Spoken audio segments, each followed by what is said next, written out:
ನಮೋ ಆಂಜನೇಯಂ ನಮೋ ದಿವ್ಯಕಾಯಂ ನಮೋ ವಾಯುಪುತ್ರಂ ನಮೋ ಸೂರ್ಯಮಿತ್ರಂ ನಮೋ ನಿಖಿಲ ರಕ್ಷಾಕರಂ ರುದ್ರರೂಪಂ ನಮೋ ಮಾರುತಿಂ ರಾಮದೂತಂ ನಮಾಮಿ.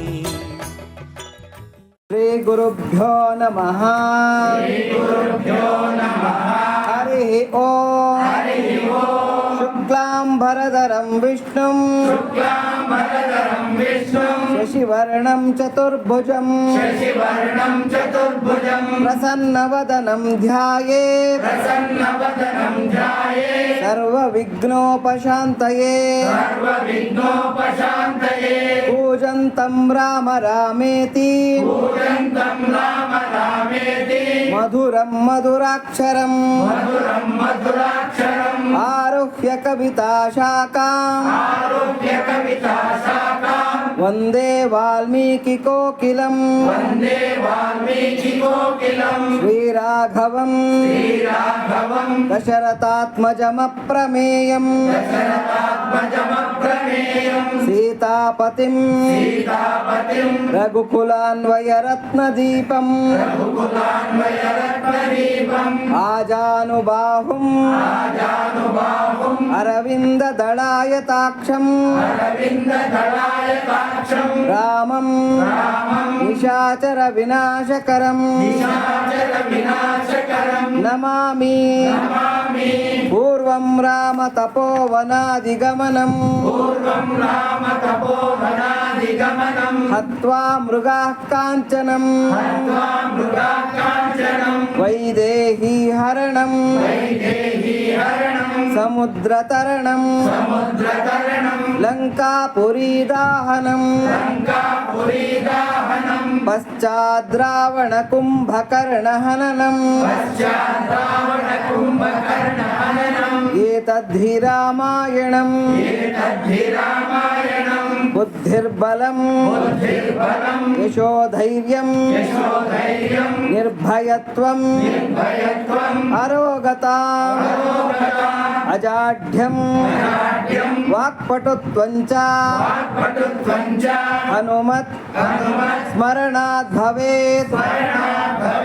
ಮನೋಜವಂ ಮಾರುತತುಲ್ಯ ವೇಗಂ ಜಿತೇಂದ್ರಿಯಂ ಬುದ್ಧಿಮತಾಂ ವರಿಷ್ಠಂ ವಾತಾತ್ಮಜಂ ವಾನರಯೂಥ ಮುಖ್ಯಂ ಶ್ರೀರಾಮದೂತಂ ಶಿರಸಾ ನಮಾಮಿ. ರಾಮ ಲಕ್ಷ್ಮಣ ಜಾನಕಿ ಜೈ ಬೋಲೋ ಹನುಮಾನ್ ಕಿ. ಪೂಜ್ಯರಾದ ಭಗವದ್ ಬಂಧುಗಳೇ, ಶ್ರೀ ಸಿದ್ಧ ಸಮಾಧಿ ಯೋಗದ ಅಯೋಧ್ಯ ಶ್ರೀರಾಮ ಸತ್ಸಂಗದ ವತಿಯಿಂದ ನಡೆಸ್ಕೊಂಡು ಬರ್ತಾ ಇರತಕ್ಕಂಥ ಸುಂದರಕಾಂಡ ಪ್ರವಚನದಲ್ಲಿ ಇವತ್ತು 17ನೆಯ ಒಂದು ಮಾಲಿಕೆಯನ್ನು ನಾವು ಅಧ್ಯಯನ ಮಾಡ್ಕೋಬೇಕಾಗಿದೆ. ಇವತ್ತು ಕೊಂಚ ಇದಾಗಿ ಏನು ಒಂದು ಅಡಚಣೆಗಳಾಗಿ ನಾವು ಸ್ಥಳ ಬದಲಾವಣೆ ಮಾಡ್ಕೊಳೋ ಅಂಥ ಒಂದು ಇದು ಬಂದಿದೆ. ಆದರೂ ಕೂಡ ಇದು ಒಂದು ಮಹದ್ ಭಾಗ್ಯ ಅಂತ ತಿಳ್ಕೊಬೇಕು. ಯಾಕೆಂದರೆ ಭಗವಂತ ಶ್ರೀರಾಮ ಎಲ್ಲರ ಮನೆಗೂ ಕೂಡ ಬರೋ ಅಂಥವನಲ್ಲ. ಅಂಥದ್ದು ಅಯಾಚಿತವಾಗಿ ಇಲ್ಲಿ ಬಂದು ಕೂತಿದ್ದಾನೆ ಇವತ್ತು ಅಂತಂದರೆ ಅವನ ಜೊತೆಯಲ್ಲಿ ಎಲ್ಲಿ ಹನುಮನೋ ಅಲ್ಲಿ ರಾಮನು ಅಂತ. ಅದ್ರ ಜೊತೆಯಲ್ಲಿ ರಾಮ ಸ್ವರೂಪರಾಗಿ ಮತ್ತು ಹನುಮತ್ ಸ್ವರೂಪರಾಗಿ ನಮ್ಮ ಸ್ವಾಮೀಜಿಯವರು ಬಂದಿದ್ದಾರೆ. ಅವರ ಪಾದಾರ್ಪಣೆ ಆಗಿರತಕ್ಕಂಥ ಈ ಭೂಮಿ ಪವಿತ್ರ ಆಗಿದೆ. ನಾವೆಲ್ಲ ಕೂಡ ಧನ್ಯಜೀವಿಗಳಾಗಿದ್ದೀವಿ. ಈ ಸ್ಥಳ ಅಂತಕ್ಕಂಥದ್ದು ಪುಣ್ಯಭೂಮಿ ಆಗಿದೆ. ಇಂತಹ ಒಂದು ಸಾರ್ಥಕವಾಗಿರ್ತಕ್ಕಂಥ ಈ ಸ್ಥಳದಲ್ಲಿ ಇವತ್ತಿನ ಒಂದು ಪ್ರವಚನವನ್ನು ನಾವು ಅಧ್ಯಯನ ಮಾಡ್ಕೋಬೇಕಾಗಿದೆ. ಹಿಂದಿನ ಪ್ರವಚನದಲ್ಲಿ ನಾವು 27ನೆಯ ಸರ್ಗದವರೆಗೂ ಕೂಡ ವಿಶ್ವ ಸಹೋದರ ದಿನಾಚರಣೆ ಇವತ್ತು ನೋಡಿ ಎಂಥ ಒಂದು ಅದ್ಭುತ ಅಂತಂದರೆ, ಏನೋ ಒಂದು ದಿನಾಚರಣೆಗಳು ನಮಗೆ ಕೂಡಿ ಬರ್ತಾ ಇದೆ ಅಲ್ವಾ. ನೋಡಿ, ಸಹೋದರ ಸಹೋದರಿ ಅಂತಕ್ಕಂಥದ್ದು ನಮ್ಮ ಸನಾತನ ಧರ್ಮದಲ್ಲಿ ಅದು ಬಂದಿರತಕ್ಕಂಥದ್ದು. ವಿವೇಕಾನಂದರು ಚಿಕಾಗೋನಲ್ಲಿ ಭಾಷಣ ಮಾಡಿದಾಗ ಎಂಥ ಅವರು ಕೂಡ ಎಂಥ ಧರ್ಮದ ಭಾಷಣಗಳು ಮಾಡಿದ್ರು ಕೂಡ ಯಾರೂ ಕೂಡ ಚಪ್ಪಾಳೆ ಹೊಡಿಲಿಲ್ಲ, ಮನೋರಂಜನೆ ಅಂತಕ್ಕಂಥದ್ದು ಉಂಟಾಗಲಿಲ್ಲ. ಆದರೆ ಆ ಅಮೇರಿಕಾದ ಸೋದರ ಸೋದರಿಯರೇ ಅಂತಕ್ಕಂಥ ಅವರ ಒಂದು ಪ್ರಥಮವಾಗಿರ್ತಕ್ಕಂಥ ಮಾತೆ ವಿವೇಕಾನಂದರದು ಅಷ್ಟೂ ಜನರ ಒಂದು ಮನಸ್ಸನ್ನು ಸೂರೆಗೊಳ್ಳುತ್ತೆ. ಅದ್ಭುತವಾಗಿರತಕ್ಕಂಥ ಆ ಮಾತಿನಿಂದ ಎಲ್ಲರೂ ಕೂಡ ಸನಾತನ ಧರ್ಮ ಅಂದರೆ ಹೀಗೆ, ಸನಾತನ ಧರ್ಮದ ಸಂಪ್ರದಾಯ ಅಂದರೆ ಹೀಗೆ ಅಂತ ಹೇಳ್ಬಿಟ್ಟು ಅಲ್ಲಿವರೆಗೂ ಕೂಡ ಬಂದಿರತಕ್ಕಂಥವರೆಲ್ಲ ಕೂಡ ಲೇಡೀಸ್ ಆ್ಯಂಡ್ ಜೆಂಟ್ಲ್ಮನ್ ಅಂತ ಇದ್ರಂತೆ. ಅದೇನಂತ ವಿಶೇಷತೆ ಏನಲ್ಲ, ಏನು ಅಂದರೆ ಗಂಡು ಹೆಣ್ಣು ಅಷ್ಟೇ, ಅದೇ ವಿಶೇಷತೆ ಏನಿದೆ. ಆದರೆ ಭಾವನಾತ್ಮಕವಾಗಿ ಒಂದು ಮಾಡಿದ್ರು ವಿವೇಕಾನಂದರು. ಹಾಗೆ ಈ ಸೋದರ ಸೋದರಿ ಅಂತಕ್ಕಂಥದ್ದು ಅದ್ಭುತವಾಗಿರತಕ್ಕಂಥದ್ದು ನಮ್ಮ ಸನಾತನ ಧರ್ಮದಲ್ಲಿ. ಹಾಗಾಗಿ ನಾವೆಲ್ಲ ಕೂಡ ಸೋದರಿಯರು. ನೋಡಿ, ನಾವು ರಾಖಿ ಕಟ್ತಕ್ಕಂಥ ಒಂದು ಸಂಪ್ರದಾಯ ಇರತಕ್ಕಂಥವ್ರು ಅಲ್ವಾ, ಬೆನ್ನು ತೊಳಿತಾರೆ. ತಣ್ಣಗಿರಲಿ ಬೆನ್ನು ಊದರ ಅಣ್ಣ ತಮ್ಮದಿರ ಅಂತ ಹೇಳ್ಬಿಟ್ಟು ಅಂತ, ಅಣ್ಣ ತಮ್ಮಂದರು ಚೆನ್ನಾಗಿರಬೇಕು ಅಂತ ಬೆನ್ನು ತೊಳಿತಾರೆ. ಕೆಲವು ಕಡೆ ಸಂಪ್ರದಾಯ, ಮೈಸೂರು ಕಡೆ ಸಂಪ್ರದಾಯ ಇದೆಲ್ಲ, ನಮ್ಮ ಕಡೆ ಮತ್ತು ಮೈಸೂರು ಕಡೆ ಸಂಪ್ರದಾಯ. ಕೆಲವು ಕಡೆಗಳಲ್ಲಿ ರಾಖಿ ಅಂತ ಕಟ್ತಾರೆ, ಅಂದರೆ ರಕ್ಷಾಬಂಧನ ಅಂತ. ರಕ್ಷಾಬಂಧನ ಅಂತಂದರೆ ಅಣ್ಣಂದರು ಸುರಕ್ಷಿತವಾಗಿರಬೇಕು. ಅಣ್ಣಂದರು ಎಲ್ಲಿವರೆಗೂ ಸುರಕ್ಷಿತವಾಗಿರ್ತಾರೋ, ಅಣ್ಣ ತಮ್ಮಂದರು, ಅಲ್ಲಿವರೆಗೂ ಸೋದರಿಯರು ಎಲ್ಲ ಕೂಡ ಸುರಕ್ಷಿತವಾಗಿರ್ತಾರೆ. ಹಾಗಾಗಿ ಸೋದರಿಯರ ಮಾನ ಪ್ರಾಣಗಳನ್ನು ಕಾಪಾಡ್ತಕ್ಕಂಥದ್ದೇ ಅಣ್ಣಂದರ ಕರ್ತವ್ಯ ಅಂತ ಹೇಳ್ಬಿಟ್ಟು ಅಣ್ಣಂದರಿಗೆ ತಮ್ಮಂದರಿಗೆ ರಾಖಿ ಕಟ್ತಕ್ಕಂಥ ಒಂದು ಸಂಪ್ರದಾಯ ನಮ್ಮಲ್ಲಿ ಬಂತು. ವಿಶೇಷವಾಗಿರ್ತಕ್ಕಂಥ ಸಂಪ್ರದಾಯ, ಯಾವ ಧರ್ಮದಲ್ಲೂ ಕೂಡ ಈ ಥರ ಸಂಪ್ರದಾಯ ಅಂತಕ್ಕಂಥದ್ದು ಇಲ್ಲ ಅಲ್ವಾ, ನಮ್ಮಲ್ಲಿ ವಿಶೇಷ. ಆಮೇಲೆ ಆಷಾಢಕ್ಕೆ ತಂಗಿಯನ್ನು ಮನೆಗೆ ಕರ್ಕೊಂಬರ್ತಕ್ಕಂಥದ್ದು ಇವತ್ತೆಲ್ಲ ಮರೆ ಆಗಿಬಿಟ್ಟಿದೆ ಬಿಡಿ ಅವೆಲ್ಲಕ್ಕೆ. ಆಷಾಢ ಮಾಸ ಬಂದೀತಮ್ಮ ಅಣ್ಣ ಬರಲಿಲ್ಲ ಕರಿಯಾಕ ಅಂತ ಜಾನಪದ ಗೀತೆ ಇರ್ತಕ್ಕಂಥದ್ದು. ಅಂದರೆ ಆಷಾಢ ಮಾಸ ಬಂತು ಅಂದರೆ ಅಣ್ಣ ಬರ್ತಾನೆ, ತವ್ರ ಮನೆಗೆ ಕರ್ಕೊಂಡು ಹೋಗ್ತಾನೆ. ನಾವು ಒಂದಷ್ಟು ದಿವಸ ತವ್ರ ಮನೆಯಲ್ಲಿ ಆರಾಮಾಗಿರ್ಬೋದು. ಈ ಥರದ ಒಂದು ಇದು ಅಂದರೆ ಆರಾಮಾಗಿರ್ಬೋದು ಅಂತಂದರೆ ಗಂಡನ ಬಿಟ್ಟು ಹೋದರೆ ಸಂತೋಷ ಅಂತಲ್ಲ. ಹೆಣ್ಮಕ್ಳಿಗೆ ತಾವು ಬೆಳೆದಿರ್ತಕ್ಕಂಥ ಮನೆ, ಅಲ್ಲಿರ್ತಕ್ಕಂಥ ವಾತಾವರಣ ಹೇಗೆ ಅಂದರೆ ಒಂದು ಒಳ್ಳೆ ಮಲ್ಲಿಗೆ ಬಳ್ಳಿ ಥರ ಬೆಳೆಸ್ಕೊಂಡಿರ್ತಾರಂತೆ ಸೂಕ್ಷ್ಮವಾಗಿ. ಯಾರೋ ತವ್ರ ಮನೆಯವರು, ಅಂದರೆ ಅತ್ತೆ ಮನೆಯವ್ರು ಕಾಟ ಕೊಡ್ತಾರೆ ಅಂತಲೂ ಅಲ್ಲ. ಅದ್ಯಾವುದೋ ಒಂದು ಚಿತ್ರದಲ್ಲಿ ಭಾಳ ಚೆನ್ನಾಗಿದೆ. ಅದರಲ್ಲಿ ಸುಹಾಸಿನಿ ಅತ್ತೆ ಆಗಿರ್ತಾಳೆ, ಹೀರೋಯಿನ್ ಅವ್ರ ಅತ್ತೆ ಸುಹಾಸಿನಿ ಮನೆಗೆ ಬರ್ತಾಳೆ. ಯಾಕತ್ತೆ ನೀನು ಎಂಗೇಜ್ಮೆಂಟಿಗೆ ಬರಲಿಲ್ಲ ಅಂತ ಹೇಳ್ಬಿಟ್ಟು ಈಕೆ ಟೀಕೆ ಮಾಡ್ತಾಳೆ. ಯಾರು ಸೊಸೆ, ನನ್ನ ಎಂಗೇಜ್ಮೆಂಟಿಗೆ ಯಾಕೆ ಬರಲಿಲ್ಲ ಅಂತ ಹೇಳ್ಬಿಟ್ಟು ಅಂತ. ಇಲ್ಲಮ್ಮ ಬರೋಕ್ಕಾಗಲಿಲ್ಲ, ಬಿಡುವಿರಲಿಲ್ಲ ಅಂತ ಸುಹಾಸಿನಿ ಹೇಳ್ತಾರೆ. ಆವಾಗ ಕೇಳ್ತಾರೆ, ಮಾವ ನಿನಗೆ ಕಾಟ ಕೊಡ್ತಾಳಾ ಅಂತ ಕೇಳ್ತಾಳೆ. ಯಾರು ಆ ಹೀರೋಯಿನ್ ಕೇಳಿದ್ರೆ ಆಕೆ ಹೇಳ್ತಾಳೆ, ಸುಹಾಸಿನಿ ಕಾಟ ಏನು ಕೊಡಲ್ಲ, ಒಳ್ಳೆಯವನೇ ಆದ್ರೆ ಗಂಡ ಅಂತ ಹೇಳ್ತಾಳೆ. ಒಳ್ಳೆಯವನೇ, ನಿಮ್ಮ ಮಾವ ತುಂಬ ಒಳ್ಳೆಯವನೇ, ಕಾಟ ಏನು ಕೊಡೋದಿಲ್ಲ ಆದರೆ ಗಂಡ ಅಂತ ಹೇಳ್ತಾಳೆ. ಅಂದರೆ ಆ ಒಳಗಿರ್ತಕ್ಕಂಥ ನೋವು ಎಷ್ಟು ಅಂತಕ್ಕಂಥದ್ದು ಅರ್ಥ ಮಾಡ್ಕೋಬೇಕು. ಅಂದರೆ ಸ್ವತಂತ್ರತೆ ಅನ್ನೋದು ಅಷ್ಟು ಕಡಿಮೆ ಇರುತ್ತೆ. ಹಾಗಾಗಿ ಈ ಸೋದರ ಸೋದರಿ ಭಾವನೆ ಅಂತಕ್ಕಂಥದ್ದು ಬಹಳ ಮಹತ್ತರವಾಗಿರ್ತಕ್ಕಂಥದ್ದು. ಅಂಥ ಮಹತ್ತರವಾಗಿರ್ತಕ್ಕಂಥ ನೋಡಿ ಎಂಥ ಒಳ್ಳೆಯ ದಿನ ಇವತ್ತೆಲ್ಲ ಕೂಡ ನಾವು ಸಹೋದರತ್ವದಿಂದ ಎಲ್ಲ ಕೂಡ ಇಲ್ಲಿ ಸೇರ್ಕೊಂಡಿರ್ತಕ್ಕಂಥವರಾಗಿದ್ವಿ. ಇದು ಕೂಡ ಭಗವತ್ ಸಂಕಲ್ಪ. ಭಗವಂತ ಏನು ನಿರ್ಣಯ ಮಾಡ್ತಾನೆ ಅದು ನಡೆಯುತ್ತೆ. ಹಾಗಾಗಿ ಇವತ್ತು ಶುಭ ದಿನ, ಶುಭ ಸ್ಥಳದಲ್ಲಿ ಎಲ್ಲರೂ ಕೂಡ ಸೇರಿದ್ದೀವಿ. ಹಾಗಾಗಿ ಏನು ಭಗವಂತನ ಸ್ಮರಣೆಯನ್ನು ಮಾಡ್ತಾ ಇವತ್ತಿನ ಪ್ರವಚನವನ್ನು ಪ್ರಾರಂಭ ಮಾಡೋಣ. 27ನೇ ಸರ್ಗದವರೆಗೂ ಕೂಡ ನಾವು ಅಧ್ಯಯನ ಮಾಡ್ಕೊಂಡಿದ್ವಿ. 28ನೇ ಸರ್ಗದಿಂದ ನಾವು ಮುಂದಕ್ಕೆ ಅಧ್ಯಯನ ಮಾಡ್ಕೋಬೇಕಾಗಿದೆ. 28ನೇ ಸರ್ಗ ಸೀತಾದೇವಿಯು ಪ್ರಾಣ ತೊರೆಯಲು ಸಿದ್ಧಳಾದುದು. ಈ ರಾಕ್ಷಸಿಯರಿಗೆ ಏನಾಗುತ್ತೆ, ಎಲ್ಲ ಸೀತಾದೇವಿನ ಹಿಂಸೆ ಮಾಡ್ತಾ ಇರ್ತಾರೆ. ಕೊಂದು ಬಿಡ್ತೀವಿ, ತಿಂದು ಬಿಡ್ತೀವಿ, ಚಚ್ಚಿ ಬಿಡ್ತೀವಿ ಅಂತ ನಾವೆಲ್ಲ ಹಿಂದಿನ ಪ್ರವಚನದಲ್ಲಿ ಕೇಳ್ಕೊಂಡಿದ್ವಿ. ಕೆಲವರೆಲ್ಲ ಮುಷ್ಟಿ ಎತ್ತಿ ಹೊಡೆಯೋದಕ್ಕೆ ಬಂದುಬಿಟ್ಟಿರ್ತಾರೆ ಸೀತಾದೇವಿ. ಹಂಗೆಲ್ಲ ಕಾಟ ಕೊಡ್ತಾ ಇರಬೇಕಾದ್ರೆ ತ್ರಿಜಟ ಅಂತಕ್ಕಂಥ ವಿಭೀಷಣನ ಮಗಳು ಜ್ಞಾನ ವೃದ್ಧೆ. ಯಾಕೆ ಅಂದರೆ ವಯಸ್ಸಿನಲ್ಲಿ ಚಿಕ್ಕವಳಾಗಿದ್ರು ಕೂಡ ಜ್ಞಾನದಲ್ಲಿ ವೃದ್ಧಳಾಗಿರ್ತಾಳೆ. ಅಂಥ ಜ್ಞಾನ ವೃದ್ಧೆ ಏನು ಮಾಡ್ತಾಳೆ, ಆ ತ್ರಿಜಟ ಅಂತಕ್ಕಂಥವಳು ಆಗ್ತಾನೆ ನಿದ್ದೆಯಿಂದ ಎದ್ದು ಬಂದು ಹೇಳ್ತಾಳೆ, ನಾನು ಕೆಲವು ಶುಭ ಶಕುನಗಳನ್ನು, ಕೆಲವು ಅಶುಭ ಶಕುನಗಳನ್ನು ನಾನು ಇದರಲ್ಲಿ ಕಂಡೆ. ಯಾವುದರಲ್ಲಿ? ಕನಸಿನಲ್ಲಿ ಕಂಡಿದ್ದೀನಿ. ಸೀತೆಗೆ ಒಳ್ಳೆಯದಾಗ್ತಕ್ಕಂಥದ್ದು ಶತಸಿದ್ಧ, ಮತ್ತು ಈ ಲಂಕೆಗೆ ಮತ್ತು ಲಂಕೆಯಲ್ಲಿರ್ತಕ್ಕಂಥ ರಾಕ್ಷಸರಿಗೆ ಅಪಜಯ ಆಗ್ತಕ್ಕಂಥದ್ದು ಮತ್ತು ಒಂದು ಅವಘಡ ನಡೀತಕ್ಕಂಥದ್ದು ಶತಸಿದ್ಧ. ಈ ಕನಸಿನ ಸೂಚನೆ ನನಗೆ ಒಳ್ಳೆ ಬ್ರಾಹ್ಮಿ ಮುಹೂರ್ತದಲ್ಲಿ ಉಂಟಾಗಿ ತೋರ್ತಾ ಇದೆ. ಹಾಗಾಗಿ ನೀವು ಸೀತೆಯನ್ನು ಕಾಡಿಸೋದನ್ನು ಬಿಟ್ಬಿಡಿ, ದೂರ ಹೋಗಿ ಮಲಕ್ಕೊಳ್ರಿ. ಸೀತೆಯನ್ನು ಒಂಟಿಯಾಗಿ ಅಂದರೆ ಆಕೆಯನ್ನು ಒಂಟಿಯಾಗಿ ಬಿಟ್ಬಿಡಿ, ಹಿಂಸೆ ಮಾಡಬೇಡಿ ಅಂತಕ್ಕಂಥ ಮಾತನ್ನು ತ್ರಿಜಟ ಹೇಳ್ತಾಳೆ. ಎಲ್ಲ ರಾಕ್ಷಸಿಯರು ಏನು ಮಾಡ್ತಾರೆ, ಸೀದಾ ಹೋಗಿ ಸ್ವಲ್ಪ ದೂರದಲ್ಲಿ ಮಲಕ್ಕೊಂತಾರೆ. ಯಾವುದು ಇನ್ನೇನು ತಂಟೆ ತಕರಾರು ಬೇಡ, ಯಾಕೆ ಬೇಕು ಸೀತೆಯನ್ನು ಕಾಡಿಸೋದು ಬೇಡ ಅಂತ ಹೇಳ್ಬಿಟ್ಟು ಎಲ್ಲ ಹೋಗಿ ಸೈಲೆಂಟಾಗಿ ಮಲ್ಕೊಂಡ್ಬಿಡ್ತಾರೆ. ಈಗ ಸೀತೆ ಒಬ್ಬಂಟಿಗಳು. ಹನುಮಂತ ಇದೆಲ್ಲ ನೋಡ್ತಾ ಇದ್ದಾನೆ, ಆದರೆ ಹನುಮಂತ ಇರೋ ವಿಚಾರ ಸೀತೆಗೆ ಗೊತ್ತಿಲ್ಲ.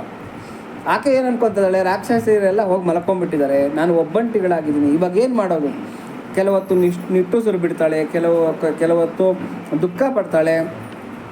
ಕೆಲವು ಹೊತ್ತು ಪಶ್ಚಾತ್ತಾಪ ಪಡ್ತಾಳೆ, ಅಯ್ಯೋ ಹೀಗಾಗೋಯ್ತಲ್ಲ ನಮ್ಮ ಕತೆ ಅಂತ ಹೇಳ್ಬಿಟ್ಟು ರಾಮನನ್ನು, ಲಕ್ಷ್ಮಣನನ್ನು, ಆಮೇಲೆ ಅಯೋಧ್ಯೆಯನ್ನು ಎಲ್ಲದನ್ನು ಕೂಡ ಸ್ಮರಣೆ ಮಾಡ್ಕೊತಾ ಇರ್ತಾಳೆ.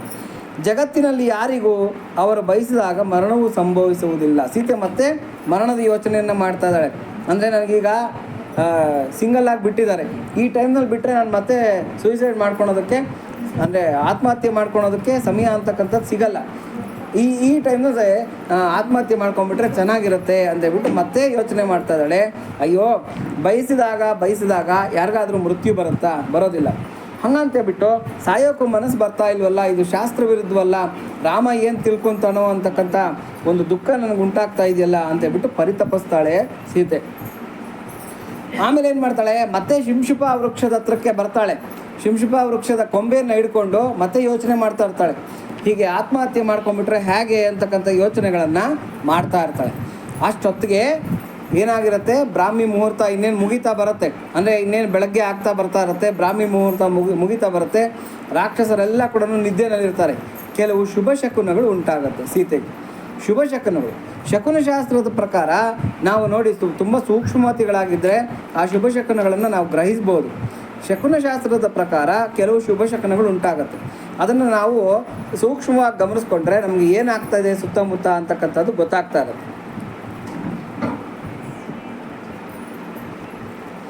ಏನಪ್ಪ ಅಂತಂದರೆ ನೋಡಿ, ಪಕ್ಷಿಗಳಾಗಲಿ ಪ್ರಾಣಿಗಳಾಗಲಿ ಮಾಂಸವನ್ನು ಅಥವಾ ಆಹಾರನ ಬಾಯಲ್ಲಿ ಕಚ್ಕೊಂಡು ಹೋಗ್ತಾ ಇರ್ತಕ್ಕಂಥದ್ದು, ಪಕ್ಷಿಗಳಾಗಲಿ ಪ್ರಾಣಿಗಳಾಗಲಿ ಯಾವುದೇ ಆಗಲಿ ಆಹಾರ ತನಗೆ ಬೇಕಾಗಿರ್ತಕ್ಕಂಥ ಆಹಾರನ ಬಾಯಲ್ಲಿ ಕಚ್ಕೊಂಡು ಹೋಗ್ತಾ ಇರ್ತಕ್ಕಂಥದ್ದನ್ನು ನೋಡಿದಾಗ ಅದನ್ನು ನಾವು ತಿಳ್ಕೊಬೇಕು, ಇದು ಶುಭ ಶಕುನ ಅಂತ. ಯಾವುದಾದ್ರೂ ಒಂದು ಕೆಲಸದ ಮೇಲೆ ಹೊರಡ್ತಾ ಇರ್ತೀವಿ, ಅಂಥದ್ದೇನು ನಡೆದಾಗ ಅದು ಶುಭ ಶಕುನ ಅಂತ ತಿಳ್ಕೊಬೇಕು, ಆಯಿತಾ. ಆಮೇಲೆ ಇಬ್ಬರು ಬ್ರಾಹ್ಮಣರು ಎದುರು ಬರ್ತಾ ಇರ್ತಕ್ಕಂಥದ್ದು, ತುಂಬಿದ ಕೊಡ ಅಂದರೆ ತುಂಬಿರ್ತಕ್ಕಂಥ ಒಂದು ಮಡಿಕೆ ಅಥವಾ ನೀರಿನ ಗಡಿಗೆ ಎದುರು ಬರ್ತಾ ಇರ್ತಕ್ಕಂಥದ್ದು, ನವಿಲಿನ ಅಥವಾ ಗಿಳಿಗಳ ಧ್ವನಿ ಕೇಳ್ತಕ್ಕಂಥದ್ದು. ಯಾವುದಾದ್ರೂ ಒಂದು ಕೆಲಸಕ್ಕೆ ಹೋಗ್ತಾ ಇರುವಾಗ ನವಿಲಿನ ಧ್ವನಿ ಅಥವಾ ಗಿಳಿಗಳ ಧ್ವನಿ ಕೇಳಿಸಿದೆ ಅಂತಂದರೆ ಅದು ಶುಭ ಶಕುನ ನಮಗೆ, ಅಂದರೆ ಏನೋ ನಮ್ಮಲ್ಲಿ ಶುಭ ಆಗೋದಿದೆ ಅಂತ ಹೇಳ್ಬಿಟ್ಟು ಅಂತ. ಗೋವಿನ ಅಂಬಾರವ, ಹಸು ಜೋರಾಗಿ ಕೂಗಿದ್ರೆ, ಅಂಬಾ ಅಂತ ಕೂಗ್ತಾ ಇರ್ತಕ್ಕಂಥದ್ದೇನೋ ನಮ್ಮ ಕಿವಿಗೆ ಬಿದ್ದರೆ ಅದು ಮಹಾ ಶ್ರೇಷ್ಠವಾಗಿರ್ತಕ್ಕಂಥ ಶಕುನ. ನೋಡಿ, ದಿಲೀಪ ಅಂತಕ್ಕಂಥ ಚಕ್ರವರ್ತಿ ಇರ್ತಾರೆ ಈ ರಾಮನ, ಅಂದರೆ ಇದೇ ಇಕ್ಷ್ವಾಕು ವಂಶದಲ್ಲಿ ರಾಮನ ಪೂರ್ವಜ ದಿಲೀಪ ಅಂತಕ್ಕಂಥ ಚಕ್ರವರ್ತಿ. ಈ ದಿಲೀಪ ಅಂತಕ್ಕಂಥ ಚಕ್ರವರ್ತಿ ಏನು ಮಾಡಿರ್ತಾನೆ ಅಂತಂದರೆ, ಆಗಿನ ಕಾಲದಲ್ಲಿ ಹೆಂಗೆ ಅಂತಂದರೆ ರಾಕ್ಷಸರಿಗೆ ದೇವತೆಗಳಿಗೆ ಯುದ್ಧ ಆದರೆ ಈ ಇಕ್ಷ್ವಾಕು ವಂಶದ ಮಹಾಪರಾಕ್ರಮಿಗಳಾಗಿರ್ತಕ್ಕಂಥ ರಾಜರು ಹೋಗಿ ಆ ದೇವತೆಗಳಿಗೆ ಸಹಾಯ ಮಾಡಿ, ಆ ಯುದ್ಧದಲ್ಲಿ ಸಹಾಯ ಮಾಡಿ ಜಯ ತಂದುಕೊಟ್ಟು ವಾಪಸ್ ಬರ್ತಾ ಇರ್ತಕ್ಕಂಥದ್ದು ಆಗಿನ ಸಂಪ್ರದಾಯ ಆಗಿರುತ್ತೆ. ಈ ದಿಲೀಪ ಚಕ್ರವರ್ತಿನ ಇಂದ್ರ ಕರೀತಾನೆ, ಬಾಪ ಸ್ವಲ್ಪ ರಾಕ್ಷಸರ ಜೊತೆ ಯುದ್ಧ ಇದೆ, ಹೆಲ್ಪ್ ಮಾಡ್ಬಾ ಅಂತ ಹೇಳ್ಬಿಟ್ಟು. ಈ ದಿಲೀಪ ಚಕ್ರವರ್ತಿ ಹೋಗಿರ್ತಾನೆ, ಎಲ್ಲ ರಾಕ್ಷಸರಿಗೆಲ್ಲ ಅಪಜಯ ಆಗುತ್ತೆ, ದೇವತೆಗಳಿಗೆಲ್ಲ ಜಯ ಸಿಗುತ್ತೆ. ಕಡೆಗೆ ಇಂದ್ರನಿಂದ ಬೀಳ್ಕೊಟ್ಟು ಆ ಇಂದ್ರನ ಸನ್ಮಾನಗಳನ್ನೆಲ್ಲ ತಗೊಂಡು ಅಲ್ಲಿಂದ ಬೀಳ್ಕೊಂಡು ಮತ್ತೆ ಅಯೋಧ್ಯೆಗೆ ಮರಳ್ತಾ ಇರ್ತಾನೆ. ದಿವ್ಯ ವಿಮಾನದಲ್ಲಿ ವಾಪಸ್ ಬರ್ತಾ ಇರ್ತಾನೆ. ಬರ್ತಾ ಇರಬೇಕಾಗಿದ್ರೆ ಏನಾಗುತ್ತೆ ಅಂತಂದರೆ ಅಲ್ಲಿ ಇದು ವಿರಜ ಅಂತಕ್ಕಂಥ ನದಿ ಹರಿಯುತ್ತೆ ಸ್ವರ್ಗದಲ್ಲಿ. ನಮ್ಮಲ್ಲಿ ಹೆಂಗೆ ಗಂಗೆ ಯಮುನೆ ಎಲ್ಲ ಹರಿತಾರೋ ಸ್ವರ್ಗದಲ್ಲಿ ಒಂದು ನದಿ ಹರಿಯುತ್ತೆ ವಿರಜ ಅಂತ ಹೇಳ್ಬಿಟ್ಟು ಅಂತ. ಆ ವಿರಜಾ ನದಿ ಮೇಲೆ ಹಾರ್ಕೊಂಡು ಬರ್ತಾ ಇರುತ್ತೆ ವಿಮಾನ. ಆ ವಿರಜಾ ನದಿನಲ್ಲಿ ಐರಾವತ ಸ್ನಾನ ಮಾಡ್ತಾ ಇರುತ್ತೆ. ಇಂದ್ರನ ವಾಹನ ಆಗಿರತಕ್ಕಂಥ ಐರಾವತಕ್ಕೆ ಸ್ನಾನ ಮಾಡಿಸ್ತಾ ಇರ್ತಾರೆ. ಅದೇನು ಮಾಡುತ್ತೆ, ಅಲ್ಲಿಗೆ ಬರುತ್ತೆ. ಅಲ್ಲೇ ಕಾಮಧೇನು ಇರುತ್ತೆ. ಆ ಕಾಮಧೇನು ದಿಲೀಪನ್ನು ನೋಡಿಬಿಟ್ಟು ಕರೆಯುತ್ತೆ, ಅಂದರೆ ಬಾ ನನ್ನ ಹತ್ರ ಬಂದು ಆಶೀರ್ವಾದ ತೊಗೊಂಡೋಗು ಅಂತ ಹೇಳ್ಬಿಟ್ಟು ಕಾಮಧೇನು ಕರೆಯುತ್ತೆ. ಆ ಕಾಮಧೇನು ಕರೆಯೋ ಅಷ್ಟೊತ್ತಿಗೆ ಅದು ಹಂಬಾರವ, ಅಂದರೆ ಅಂಬಾ ಅಂತ ಕರೆಯುತ್ತೆ ಯಾರನ್ನ, ದಿಲೀಪನ್ನು. ಅದು ಕರೆಯೋದಕ್ಕೂ ಈ ಸ್ನಾನ ಮಾಡ್ತಾ ಇರ್ತಕ್ಕಂಥ ಈ ಐರಾವತ ಗೀಳಿಡೋದಕ್ಕೂ ಒಂದೇ ಟೈಮ್ ಆಗುತ್ತೆ. ಅದು ಅಂಬಾ ಅನ್ನತ್ತೆ, ಇದು ಗೀಳಿಡುತ್ತೆ. ದಿಲೀಪನಿಗೆ ಅದು ಗೊತ್ತಾಗೋದಿಲ್ಲ. ಅಂದರೆ ಏನಾಗುತ್ತೆ ಅಂದರೆ ಎಲ್ಲೋ ಐರಾವತ ಗೀಳಿಡ್ತಾ ಇದೆ ಬಿಡು ಅಂತ ಹೇಳ್ಬಿಟ್ಟು ಸುಮ್ಮನೆ ಹೊರಟೋಗ್ಬಿಡ್ತಾನೆ. ಅದರ ಪಾಪದ ಪ್ರಾಯಶ್ಚಿತ್ತ ನೋಡಿ, ಅದಕ್ಕೆ ಗೋವನ್ನು ನಾವು ನಿರಾಕರಿಸಬಾರ್ದಂತೆ, ಅಂದರೆ ಅಸಡ್ಡೆಯಿಂದ ಕಾಣಬಾರ್ದಂತೆ. ಅದರ ಪಾಪದ ಪ್ರಾಯಶ್ಚಿತ್ತವಾಗಿ ದಿಲೀಪನಿಗೆ ಮಕ್ಕಳಾಗೋದಿಲ್ಲ. ಇಕ್ಷ್ವಾಕು ವಂಶ ನಿಂತೋಗ್ತಕ್ಕಂಥ ಸಮಯ ಬಂದ್ಬಿಡುತ್ತೆ. ಅಂದರೆ ಇದನ್ನೇನಂತ ಕರೀತಾರೆ ಅಂದರೆ ಗೋವಿಗೆ ಮಾಡ್ತಕ್ಕಂಥ ಅಪಚಾರ ಅಂತೇಳ್ಬಿಟ್ಟು. ಗೋವಿಗೆ ಅಪಚಾರ ಮಾಡಿದ್ರೆ ವಂಶಕ್ಷಯ ಆಗುತ್ತೆ ಅಂತಕ್ಕಂಥದ್ದು ಒಂದು ನಾಣ್ಣುಡಿ, ಅಂದರೆ ಶಾಸ್ತ್ರದ ವಾಕ್ಯ. ಹಾಗಾಗಿ ಈ ವಂಶಕ್ಷಯ ಅಂತಕ್ಕಂಥದ್ದು ಉಂಟಾಗ್ತಾ ಇರುತ್ತೆ. ದಿಲೀಪನ ವಂಶ ನಿಂತೋಗ್ತಾ ಇರುತ್ತೆ. ಎಷ್ಟು ಸಂವತ್ಸರಗಳು ಕಳೆದರೂ ಕೂಡ ದಿಲೀಪನಿಗೆ ಸಂತಾನ ಭಾಗ್ಯ ಅಂತಕ್ಕಂಥದ್ದು ಆಗೋದಿಲ್ಲ. ಸಹಜವಾಗಿ ದಿಲೀಪನಿಗೆ ಆಶ್ಚರ್ಯ ಆಗುತ್ತೆ, ಯಾಕೆ ಹಿಂಗೆ ಆಗ್ತಾ ಇದೆ ಅಂತ ಹೇಳ್ಬಿಟ್ಟು ಅಂತ. ಕುಲಪುರೋಹಿತರಾಗಿರ್ತಕ್ಕಂಥ ವಸಿಷ್ಠರ ಹತ್ರ ಪ್ರಾರ್ಥನೆ ಮಾಡ್ಕೊತಾನೆ, ಯಾಕೆ ಹಿಂಗೆ ಆಗ್ತಾ ಇದೆ, ಏನು ಹಿಂಗೆ ಆಗ್ತಾ ಇದೆ ಅಂತೇಳಿ. ವಸಿಷ್ಠರು ಹೇಳ್ತಾರೆ, ಅಪ್ಪ, ಕಾಮಧೇನುವನ್ನು ನೀನು ಕಡೆಗಣಿಸಿ ಬಂದಿದ್ದೀಯಾ, ಅದರ ಪಾಪದ ಪ್ರಾಯಶ್ಚಿತ್ತವಾಗಿ ನಿನಗೆ ಇವತ್ತು ವಂಶ ನಿಂತೋಗ್ತಕ್ಕಂಥ ಸಮಯ ಬರ್ತಾ ಇದೆ. ಹಾಗಾಗಿ ನೀನು ಕಾಮಧೇನುವಿನ ಒಂದು ಪ್ರಸಾದವನ್ನು, ಅಂದರೆ ಆಕೆಯ ಒಂದು ಅನುಗ್ರಹವನ್ನು ನೀನು ಮತ್ತೆ ಪಡ್ಕೋಬೇಕು ಅಂತ. ಮತ್ತು ನಾನೀಗ ಏನು ಮಾಡಲಿ ಅಂತ. ಆವಾಗ ವಸಿಷ್ಠರು ಹೇಳ್ತಾರೆ, ಅದೇ ಕಾಮಧೇನುವಿನ ಮಗಳು ಶಬಲ ಅಂತ ಹೇಳ್ಬಿಟ್ಟು ನನ್ನ ಹತ್ರ ಇದ್ದಾರೆ, ಅಂದರೆ ನನ್ನ ಶಬಲ ಅಂತಲೂ ನಂದಿನಿ ಅಂತ ನನ್ನ ಹತ್ರ ಇದೆ ಗೋವು. ಆ ಗೋವಿಗೆ ನೀನು ಸೇವೆಯನ್ನು ಮಾಡಿದ್ರೆ ನಿನಗೆ ಸಂತಾನ ಭಾಗ್ಯ ಆಗತ್ತೆ ಅಂತ ಹೇಳ್ಬಿಟ್ಟು ವಸಿಷ್ಠರು ಹೇಳ್ತಾರೆ. ಚಾಚೂ ತಪ್ಪದೆ ಅದನ್ನು ಸೇವೆ ಮಾಡ್ತಾ ಇರ್ತಾರೆ. ಏನು, ಕಾಡಕ್ಕೆ ಕರ್ಕೊಂಡು ಹೋಗೋದು ನಂದಿನಿಯನ್ನು, ಆ ಕಾಮಧೇನುವನ್ನು. ಆ ಚಕ್ರವರ್ತಿ ಆಗಿದ್ದರೂ ಕೂಡ ಒಬ್ಬ ಗೋಪಾಲಕರ ಥರ ಆ ಹಸುವಿನ ಹಿಂದೆ ನಡೀತಾ ಇರ್ತಾರೆ. ಅದರ ಮೈದಡಬತಕ್ಕಂಥದ್ದು, ಸ್ನಾನ ಮಾಡಿಸ್ತಕ್ಕಂಥದ್ದು, ಇವೆಲ್ಲ ಮಾಡ್ತಾ ಇರ್ತಾರೆ. ಅದು ಹುಲ್ಲು ತಿನ್ನುವಾಗ ಮಾತ್ರ ಈತ ಆಹಾರ ತೊಗೊತಾ ಇರ್ತಾರೆ. ಯಾರು? ದಿಲೀಪ ಚಕ್ರವರ್ತಿ. ಅದು ನೀರು ಕುಡಿಯುವಾಗ ಮಾತ್ರ ನೀರು ಕುಡಿತಾ ಇರ್ತಾರೆ. ಅದು ಮಲಗಿದಾಗ ಅದರ ರಕ್ಷಣೆಯನ್ನು ಮಾಡ್ತಾ ತಾನು ಸ್ವಲ್ಪ ವಿಶ್ರಾಂತಿಯನ್ನು ತೊಗೊತಾ ಇರ್ತಾರೆ. ಅಷ್ಟು ಜಾಗರೂಕವಾಗಿ ಆ ದಿಲೀಪ ಚಕ್ರವರ್ತಿ ಆ ಗೋವಿಗೆ ಸೇವೆಯನ್ನು ಮಾಡ್ತಾರೆ. ಅದಕ್ಕೆ ನೋಡಿ ಏನು ಹೇಳ್ತಾರೆ ಅಂದರೆ, ಗೋ ಪ್ರದಕ್ಷಿಣೆ ಮಾಡಿದ್ರೆ ಭೂ ಪ್ರದಕ್ಷಿಣೆ ಮಾಡಿದ ಫಲ ಸಿಗುತ್ತೆ ಅಂತ ಹೇಳ್ಬಿಟ್ಟು. ಗೋವಿನಲ್ಲಿ ಸಕಲ ದೇವತೆಗಳ ಆಶ್ರಯ ಕೂಡ ಆಶ್ರಯಿಸ್ಕೊಂಡಿರ್ತಾರೆ. ಹಾಗಾಗಿ ಗೋವು ಅಂತಕ್ಕಂಥದ್ದು ಪ್ರತ್ಯಕ್ಷ ಮಾತೆ ಅಂತ ಕರೀತಾರೆ. ತುಳಸಿ ಗೋ ಬೃಂದಾವನ ಸೇವೆಗೆ ಆಲಸವ ಮಾಡಿದ ತಪ್ಪು ಅಂತ ಹೇಳ್ತಾರೆ ಪುರಂದರದಾಸರು. ಅಂದರೆ ತುಳಸಿಗೆ, ಗೋವಿಗೆ, ಬೃಂದಾವನ ಸೇವೆಗೆ ಇವಕ್ಕೆಲ್ಲ ಕೂಡ ಯಾರು ಆಲಸ್ಯ ಮಾಡ್ತಾರೆ ಅದು ತಪ್ಪು ಅಂತ. ಅಂದರೆ 9 ಗಂಟೆ ಮ್ಯಾಕ್ಸಿಮಮ್ ಟೈಮ್ ಇಟ್ಟಿರ್ತಕ್ಕಂಥದ್ದು ಗೋವಿನ ಸೇವೆ ಮತ್ತು ತುಳಸಿಯ ಸೇವೆಗೆ ಅಂತ. ಕೆಲವರೆಲ್ಲ 10 ಗಂಟೆಯಲ್ಲಿ 11 ಗಂಟೆಯಲ್ಲಿ ಸಾಮಾನು ಕಡ್ಡಿ ತೊಗೊಂಡು ಬಂದು ತುಳಸಿ ಪೂಜೆ ಮಾಡ್ತಾ ಇರ್ತಾರೆ. 12 ಗಂಟೆನಲ್ಲೂ ಪೂಜೆ ಮಾಡೋದೆ, 11 ಗಂಟೆನಲ್ಲೂ ಪೂಜೆ ಮಾಡೋದೆ. ಹಂಗೆ ಮಾಡಬಾರ್ದು ಅಂತ ಶಾಸ್ತ್ರ ಹೇಳುತ್ತೆ.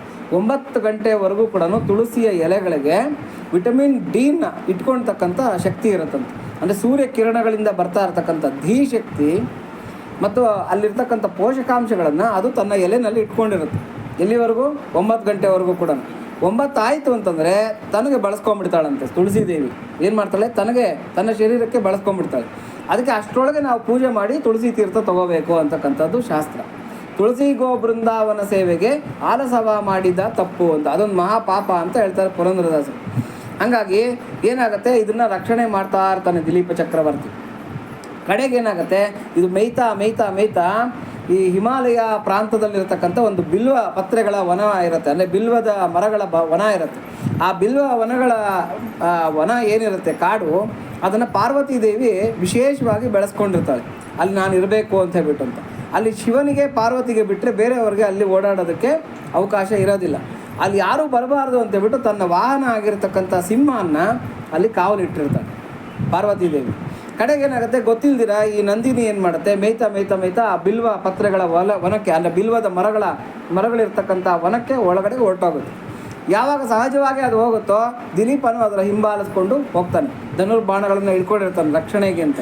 ಹೋಗ್ತಾ ಇರಬೇಕಾದ್ರೆ ಈ ಸಿಂಹ ಬಂದ್ಬಿಟ್ಟು ಏನು ಮಾಡುತ್ತೆ, ಆ ನಂದಿನಿ ಮೇಲೆ ಹತ್ತು ಕುತ್ತಿಗೆಯನ್ನು ಹಿಡ್ಕೊಂಬಿಡುತ್ತೆ. ನಾನು ಬಿಡೋದಿಲ್ಲ, ವಿತೌಟ್ ಪರ್ಮಿಷನ್ನು ನಮ್ಮ ಓನರ್ ಇದಕ್ಕೆ ಬಂದಿದ್ದೀಯ ನೀನು ಕಾಡಿಗೆ, ಹಾಗಾಗಿ ನೀನು ಬಿಡಲ್ಲ, ತಿಂದುಬಿಡ್ತೀನಿ ಅಂತ ಹೇಳ್ಬಿಟ್ಟು.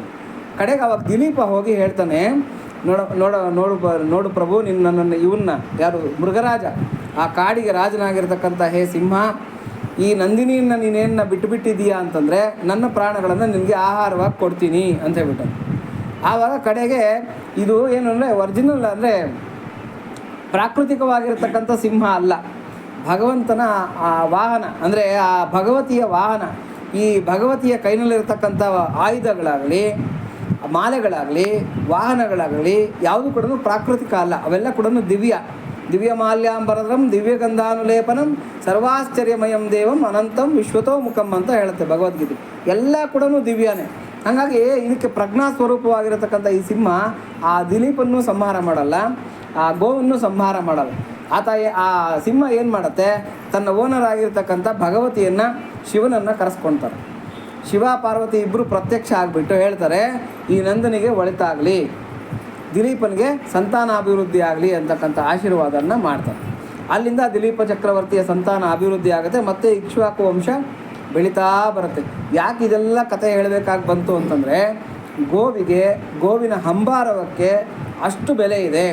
ನಮಗೆಲ್ಲನ ಗೋವು ಎದುರು ಬರ್ತಾ ಇದೆ ಅಂತಂದರೆ ನಾವು ಬಲಕ್ಕೆ ಬಿಟ್ಕೊಂಡು ಹೋಗ್ಬೇಕಂತೆ, ಗೋವನ್ನು ಎಡಕ್ಕೆ ಬಿಡಬಾರ್ದು, ಹಿಂಗೆ ಬಲಕ್ಕೆ ಬಿಟ್ಕೊಂಡು ಹೋಗ್ಬೇಕಂತೆ. ಅದನ್ನು ಪ್ರದಕ್ಷಿಣೆ ಅಂತ ಹೇಳ್ತಾರೆ, ಅಂದರೆ ಗೌರವ ಸಲ್ಲಿಸ್ತಕ್ಕಂಥದ್ದು. ಬಲಕ್ಕೆ ಬಿಟ್ಕೊಂಡು ಹೋಗಬೇಕು ಗೋವನ್ನು ಅಂತ ಹೇಳ್ಬಿಟ್ಟಂತ. ಆ ಗೋವಿಗೆ ಗೌರವ ಕೊಡದೇ ಇದ್ದರೆ, ಆ ಹಂಬಾರವನ್ನೇನನ್ನು ನಾವು ಧಿಕ್ಕರಿಸಿದ್ರೆ ಆವಾಗ ನಮಗೆ ಈ ಥರದ ಒಂದು ಅವಘಡಗಳು ನಡೆಯುತ್ತೆ ಅಂತಕ್ಕಂಥದ್ದು ಈ ರಘುವಂಶದಲ್ಲಿ ಬರ್ತಾ ಇರ್ತಕ್ಕಂಥ ಕತೆ. ಹಾಗಾಗಿ ಇಲ್ಲಿ ಹೇಳ್ತಾ ಇದ್ದಾರೆ, ಗೋವಿನ ಹಂಬಾರವ ಎಲ್ಲನ್ನ ಕೇಣಿಸ್ತು ಅಂದರೆ, ನಾವು ಯಾವುದಾದ್ರೂ ಕೆಲಸಕ್ಕೆ ಹೋಗುವಾಗ ಗೋವಿನ ಹಂಬಾರವ ಕೇಣಿಸ್ತು ಅಂತಂದರೆ ಆ ಕಾರ್ಯ ಜಯ ಆಗುತ್ತೆ, ಹೋಗಿರ್ತಕ್ಕಂಥ ಕೆಲಸ ಕೈಗೂಡುತ್ತೆ ಅಂತ ಅರ್ಥ. ಇದು ಶಕುನಶಾಸ್ತ್ರ ಹೇಳ್ತಾ ಇರತಕ್ಕಂಥದ್ದು.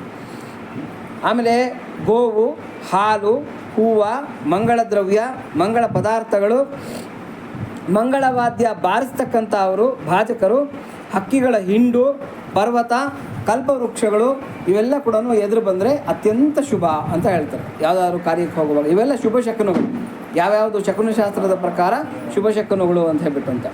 ಆಮೇಲೆ ವಸಿಷ್ಠ ಸೃಷ್ಟಿ, ಕೌಶಿಕ ಸೃಷ್ಟಿ ಅಂತ ಎರಡಿದೆ. ವಸಿಷ್ಠ ಸೃಷ್ಟಿ ಯಾವ್ಯಾವುದು ಅಂದರೆ ಹಸು, ಮೇಕೆ, ಕುದುರೆ, ಆಮೇಲೆ ನೀಲ್ಗಾಯ್ ಅಂತ ಕರೀತಾರೆ, ಕಾಡಲ್ಲಿರುತ್ತೆ ಅದನ್ನು ಬಬ್ಲು ಅಂತ ಕರೀತಾರೆ. ಇವೆಲ್ಲ ಕೂಡ ಎದುರು ಬಂದರೆ ಆ ಕೆಲಸ ನೆರವೇರುತ್ತೆ ಅಂತ ಶುಭ. ಆಮೇಲೆ ಕಲ್ಪವೃಕ್ಷ, ತೆಂಗು, ಯಾವುದೋ ವಸಿಷ್ಠ ಕಲ್ಪವೃಕ್ಷ, ತೆಂಗು, ತಾಳೆ, ಬಾಳೆ, ಬೇವು ಇವೆಲ್ಲ ಕೂಡ ಬಹಳ ಶ್ರೇಷ್ಠ ಅಂತ ಹೇಳ್ಬಿಟ್ಟು ಅಂತ. ಆಮೇಲೆ ವಸಿಷ್ಠ ದರ್ಬೆ, ಆಮೇಲೆ ಆ ವಸಿಷ್ಠ ಧಾನ್ಯ, ಅಕ್ಕಿ, ಗೋಧಿ, ಯವ, ಆಮೇಲೆ ಜವೆ ಗೋಧಿ, ಯವ ಅಂದರೆ ಜವೆ ಗೋಧಿ, ಮತ್ತು ತಿಲ ಅಂದರೆ ಎಳ್ಳು, ಇವೆಲ್ಲ ಕೂಡ ವಸಿಷ್ಠ ಸೃಷ್ಟಿನಲ್ಲಿ ಅಂದರೆ ಬ್ರಹ್ಮ ಸೃಷ್ಟಿನಲ್ಲಿ ಬಂದಿರತಕ್ಕಂಥ ಪದಾರ್ಥಗಳು ಅಂತ. ಮೂಲತಃ ಅದು ಇದ್ದಿದ್ದು ಅಂತ ಹೇಳ್ಬಿಟ್ಟು ಅಂತ. ಇನ್ನು ಕೌಶಿಕರು ಏನು ಮಾಡ್ತಾರೆ, ಸೃಷ್ಟಿಗೆ ಪ್ರತಿ ಸೃಷ್ಟಿ ಮಾಡ್ತೀನಿ ಅಂತ ಹೇಳ್ಬಿಟ್ಟು ಕೆಲವು ವಸಿಷ್ಠರ ಮೇಲೆ ಕಾಂಪಿಟೇಷನ್ಗೆ ಕೆಲವನ್ನು ಸೃಷ್ಟಿಸ್ತಾರೆ. ಅದು ಯಾವ್ಯಾವುದು ಅಂದರೆ ಕೌಶಿಕ, ಕಾಮಧೇನು, ಯಾವುದು ಅಂದರೆ ಎಮ್ಮೆ, ಕಾಡುಕೋಣ, ಕುರಿ, ಒಂಟೆ ಇವೆಲ್ಲ ಕೂಡ ಕೌಶಿಕರ ಸೃಷ್ಟಿ. ಈಚಲು ಮರ, ಶಮಿ ವೃಕ್ಷ, ಆಮೇಲೆ ಚಮರಿ ಮೃಗ ಇವೆಲ್ಲ ಕೂಡ ಕೌಶಿಕ ಸೃಷ್ಟಿ. ದರ್ಬೆ, ಈ ವಿಶ್ವಾಮಿತ್ರ ದರ್ಬೆ ಅಂತ ಬರುತ್ತೆ. ವಸಿಷ್ಠ ದರ್ಬೆ ಹೆಂಗಿರುತ್ತೆ ಅಂದರೆ ಸ್ಮೂತ್ ಆಗಿರುತ್ತೆ, ನಾವೇನು ಇದು ಮಾಡೋಕ್ಕೆ ಹೋದ್ರೂ ಅಂದರೆ ಉಂಗುರ ಮಾಡೋಕ್ಕೆ ಹೋದ್ರೂ ಬೆರಳಿಗೆ ಏನಾಗೋದಿಲ್ಲ. ವಸಿಷ್ಠ ದರ್ಬೆನ ಹಿಡ್ಕೊಂಡು ಹಿಂಗೆ ತಿರುಗಿಸಿದ್ವಿ ಅಂತಂದರೆ ಬೆರಳಿಂಗೆ ಕತ್ತರಿಸಿ ಹೋಗುತ್ತೆ, ಅಷ್ಟು ಶಾರ್ಪ್ ಆಗಿರುತ್ತೆ, ಅದು ರಂಪ ಇದ್ದಂಗೆ ಇರುತ್ತೆ. ನಮ್ಗೆ ಇಲ್ಲೆಲ್ಲ ಸುತ್ತಮುತ್ತ ಸಿಗ್ತಕ್ಕಂಥದ್ದೆಲ್ಲ ವಸಿಷ್ಠ ಅಲ್ಲ, ಇದು ವಿಶ್ವಾಮಿತ್ರ ದರ್ಬೆ ಇಲ್ಲಿ ಸಿಗ್ತಕ್ಕಂಥದ್ದು. ವಸಿಷ್ಠ ದರ್ಬೆ ಬೇಕು ಅಂದರೆ ನಾವು ಶ್ರೀರಂಗಪಟ್ಟಣ ಆ ಕಡೆಗೆಲ್ಲ ಹೋಗಬೇಕು. ಹಾಗಾಗಿ ಇದನ್ನು ಅವರು ಸೃಷ್ಟಿಸಿದ್ರಂತೆ. ಇವ್ರಿಗೆಷ್ಟು ಶಾರ್ಪು ಕೋಪ ಇರುತ್ತೋ ಅಷ್ಟು ಕೋಪ ವಿಶ್ವಾಮಿತ್ರ ದರ್ಬೆಗೆ, ಮುಟ್ಟೋಕೆ ಹೋದ್ರೆ ಕೈ ಹರ್ಕೊಳತ್ತೆ, ಅಷ್ಟು ಶಾರ್ಪ್ ಆಗಿರುತ್ತೆ. ಆಮೇಲೆ ಅವರ ಧಾನ್ಯಗಳು ಯಾವುದು ಕೌಶಿಕ ಧಾನ್ಯಗಳು, ರಾಗಿ, ಸಜ್ಜೆ, ನವಣೆ, ಅರ್ಕ ಇತ್ಯಾದಿಗಳು, ಅಂದರೆ ನಾವೇನು ಇವತ್ತು ಸಿರಿಧಾನ್ಯಗಳು ಅಂತ ತಿಂತಾ ಇದ್ದೀವಿ ಅದೆಲ್ಲ ವಿಶ್ವಾಮಿತ್ರರ ವಿಶ್ವಾಮಿತ್ರರ ಸೃಷ್ಟಿ. ಅದೆಲ್ಲ ಕೂಡ ಕೌಶಿಕ ಧಾನ್ಯಗಳು ಅಂತ ಕರೀತಾರೆ. ಇವುಗಳಲ್ಲಿ ಯಾವುದು ಎದುರು ಬಂದರೂ ಕೂಡ ಅಂದರೆ ನಾವು ಹೋಗುವಾಗ ಯಾವುದಾದ್ರೂ ಕೆಲಸದ ಮೇಲೆ ಹೋಗುವಾಗ ಇವುಗಳಲ್ಲಿ ಯಾವುದು ನಮಗೆ ಎದುರು ಕಾಣಿಸಿದ್ರು ಕೂಡ ಆ ಕಾರ್ಯ ಜಯ ಆಗುತ್ತೆ, ಶುಭ ಆಗತ್ತೆ. ಅಂದರೆ ನಾವು ಹೋದ ಕೆಲಸ ಜಯಪ್ರದವಾಗಿ ನಾವು ಮಾಡ್ಕೊಂಡು ಬರ್ತೀವಿ ಅಂತ. ಇವೆಲ್ಲ ಕೆಲವು ಶುಭ ಶಕುನಗಳು ಶಕುನಶಾಸ್ತ್ರದ ಪ್ರಕಾರ. ಇಲ್ಲಿ ಸೀತಾದೇವಿಗೆ ಇಂತಹ ಶುಭ ಶಕುನಗಳು ಕಾಣಿಸ್ತಾ ಇದೆ. ಹಿಂಡು ಹಕ್ಕಿಗಳು ಹೋಗ್ತಾ ಇದೆ, ಗಿಳಿಯ ಧ್ವನಿಗಳು ಕೇಳ್ತಾ ಇದೆ, ನವಿಲಿನ ಧ್ವನಿಗಳು ಕೇಳ್ತಾ ಇದೆ, ಮತ್ತು ಆಕೆಯ ಎಡಭುಜ, ಎಡಗಣ್ಣು, ಎಡತೊಡೆ ಇವೆಲ್ಲ ಕೂಡ ಅದರೋಗಿ ಶುರುವಾಗ್ತದೆ. ಆವಾಗ ಸೀತೆಗೆ ಅರ್ಥ ಆಗುತ್ತೆ, ಏನೋ ಶುಭ ಆಗೋದ್ರಲ್ಲಿದೆ, ನಾನು ಯಾಕೆ ಆತರ ಪಡಬೇಕು, ಅಂದರೆ ಇವಾಗ ಯಾಕೆ ನಾನು ಆತ್ಮಹತ್ಯೆ ಮಾಡ್ಕೋಬೇಕು. ಶಕುನಗಳೆಲ್ಲ ಏನು ಹೇಳ್ತಾ ಇದೆ, ನಿನಗೆ ಒಳ್ಳೇದಾಗತ್ತೆ ಅನ್ನೋ ಥರದಲ್ಲೇ ಹೇಳ್ತಾ ಇದೆ. ಹಾಗಾಗಿ ನಾನು ಆತರ ಪಡೋದು ಬೇಡ, ಆತರ ಪಡೆದಿರ ನಾನು ಇವಾಗ ಸ್ವಲ್ಪ ಹೊತ್ತು ಕಾಯೋದೇ ಒಳ್ಳೆಯದು. ಯಾಕೆ ಅಂತಂದರೆ ಶಾಸ್ತ್ರ ಏನು ಹೇಳುತ್ತೆ, ಬದುಕಿರೋನು ಶುಭವನ್ನು ನೋಡ್ತಾನೆ, ಸತ್ತವನಿಗೆ ಶುಭ ಕಾಣೋದಿಲ್ಲ ಅಂತ ಶಾಸ್ತ್ರ ಹೇಳುತ್ತೆ. ಹಾಗಾಗಿ ಬದುಕಿದ್ರೆ ತಾನೇ ನಾನು ನೋಡಬೇಕಾಗಿರೋದು. ಹಾಗಾಗಿ ನೋಡೋಣ, ತಾಳ್ಮೆಯಿಂದ ಕಾಯೋಣ, ರಾಮ ಬಂದರೂ ಬರ್ಬೋದು, ನನಗೆ ಒಳ್ಳೇದಾದರೂ ಆಗ್ಬೋದು ಅಂತಕ್ಕಂಥ ಯೋಚನೆಯನ್ನು ಸೀತಾದೇವಿ ಮಾಡಿ ವಿರಮಿಸಿ, ಅಂದರೆ ಆ ಆತ್ಮಹತ್ಯೆ ಪ್ರಯತ್ನವನ್ನು ವಿರಮಿಸಿ ನಿಧಾನಕ್ಕೆ ಆ ಶಿಂಶುಪ ವೃಕ್ಷದ ಕೆಳಗೆ ನಿರ್ಮಾಣ ಮಾಡಿರ್ತಕ್ಕಂಥ ಸುದೀರ್ಘವಾಗಿರ್ತಕ್ಕಂಥ ವರ್ತುಲಾಕಾರದ ಆ ಜಗಲಿ ಮೇಲೆ ಕುಳಿತುಕೊಳ್ತಾಳೆ, ಅಂದರೆ ಕೂತ್ಕೊಂಡು ಯೋಚನೆ ಮಾಡ್ತಾ ಇರ್ತಾಳೆ, ಸುದೀರ್ಘವಾಗಿ ರಾಮನನ್ನೇ ಚಿಂತಿಸ್ತಾ ಇರ್ತಾಳೆ. ಇಲ್ಲಿಗೆ ಶ್ರೀಮದ್ ವಾಲ್ಮೀಕಿ ವಿರಚಿತ ಆದಿಕಾವ್ಯವಾದ ಶ್ರೀಮದ್ ರಾಮಾಯಣದ ಸುಂದರಕಾಂಡದಲ್ಲಿ 28ನೇ ಸರ್ಗವು ಸಂಪನ್ನಗೊಂಡಿತು. 28ನೇ ಸರ್ಗ ಮುಗಿಯುತ್ತೆ. ಈ ಸರ್ಗವನ್ನು ಯಾರು ಅಧ್ಯಯನ ಮಾಡ್ತಾರೆ, ಯಾರು ಪಾರಾಯಣ ಮಾಡ್ತಾರೆ, ಯಾರು ಪಠಣ ಮಾಡ್ತಾರೆ, ಯಾರು ಕೂತ್ಕೊಂಡು ಮನನ ಮಾಡ್ತಾರೆ, ಅವರ ಪ್ರಾಣಾಪಾಯಗಳು ನಿವಾರಣೆ ಆಗುತ್ತದೆ. ಪ್ರಾಣ ಅಂದರೆ ಪ್ರಾಣಗಂಡಗಳೇನನ್ನ ಇದ್ದರೆ ಅದು ನಿವಾರಣೆ ಆಗುತ್ತೆ. ಗಂಡಾಂತರಗಳು ತೊಲಗಿ ಹೋಗುತ್ತದೆ. ದೀರ್ಘಾಯುಷ್ಯ ಉಂಟಾಗುತ್ತದೆ. ಈ ಯಾರು ಈ ಸರ್ಗನ ಅಧ್ಯಯನ ಮಾಡ್ತಾರೆ ಅವ್ರಿಗೆ ಈ ಥರದ ಎಲ್ಲ ಒಂದು ಫಲಗಳು ಸಿಗುತ್ತೆ ಅಂತ ಹೇಳ್ಬಿಟ್ಟು ಶಾಸ್ತ್ರದಲ್ಲಿ ಹೇಳ್ತಾ ಇದ್ದಾರೆ. ಇಲ್ಲಿಗೆ 28ನೇ ಸರ್ಗ ಸಂಪನ್ನ ಆಗುತ್ತೆ. ಇನ್ನು 29ನೆಯ ಸರ್ಗ ಸೀತಾದೇವಿಗೆ ಗೋಚರಿಸಿದ ಶುಭ ಶಕುನಗಳು. ಸೀತಾದೇವಿ ಸೂಕ್ಷ್ಮವಾಗಿ ಗಮನಿಸ್ತಾ ಇದ್ದಾಳೆ.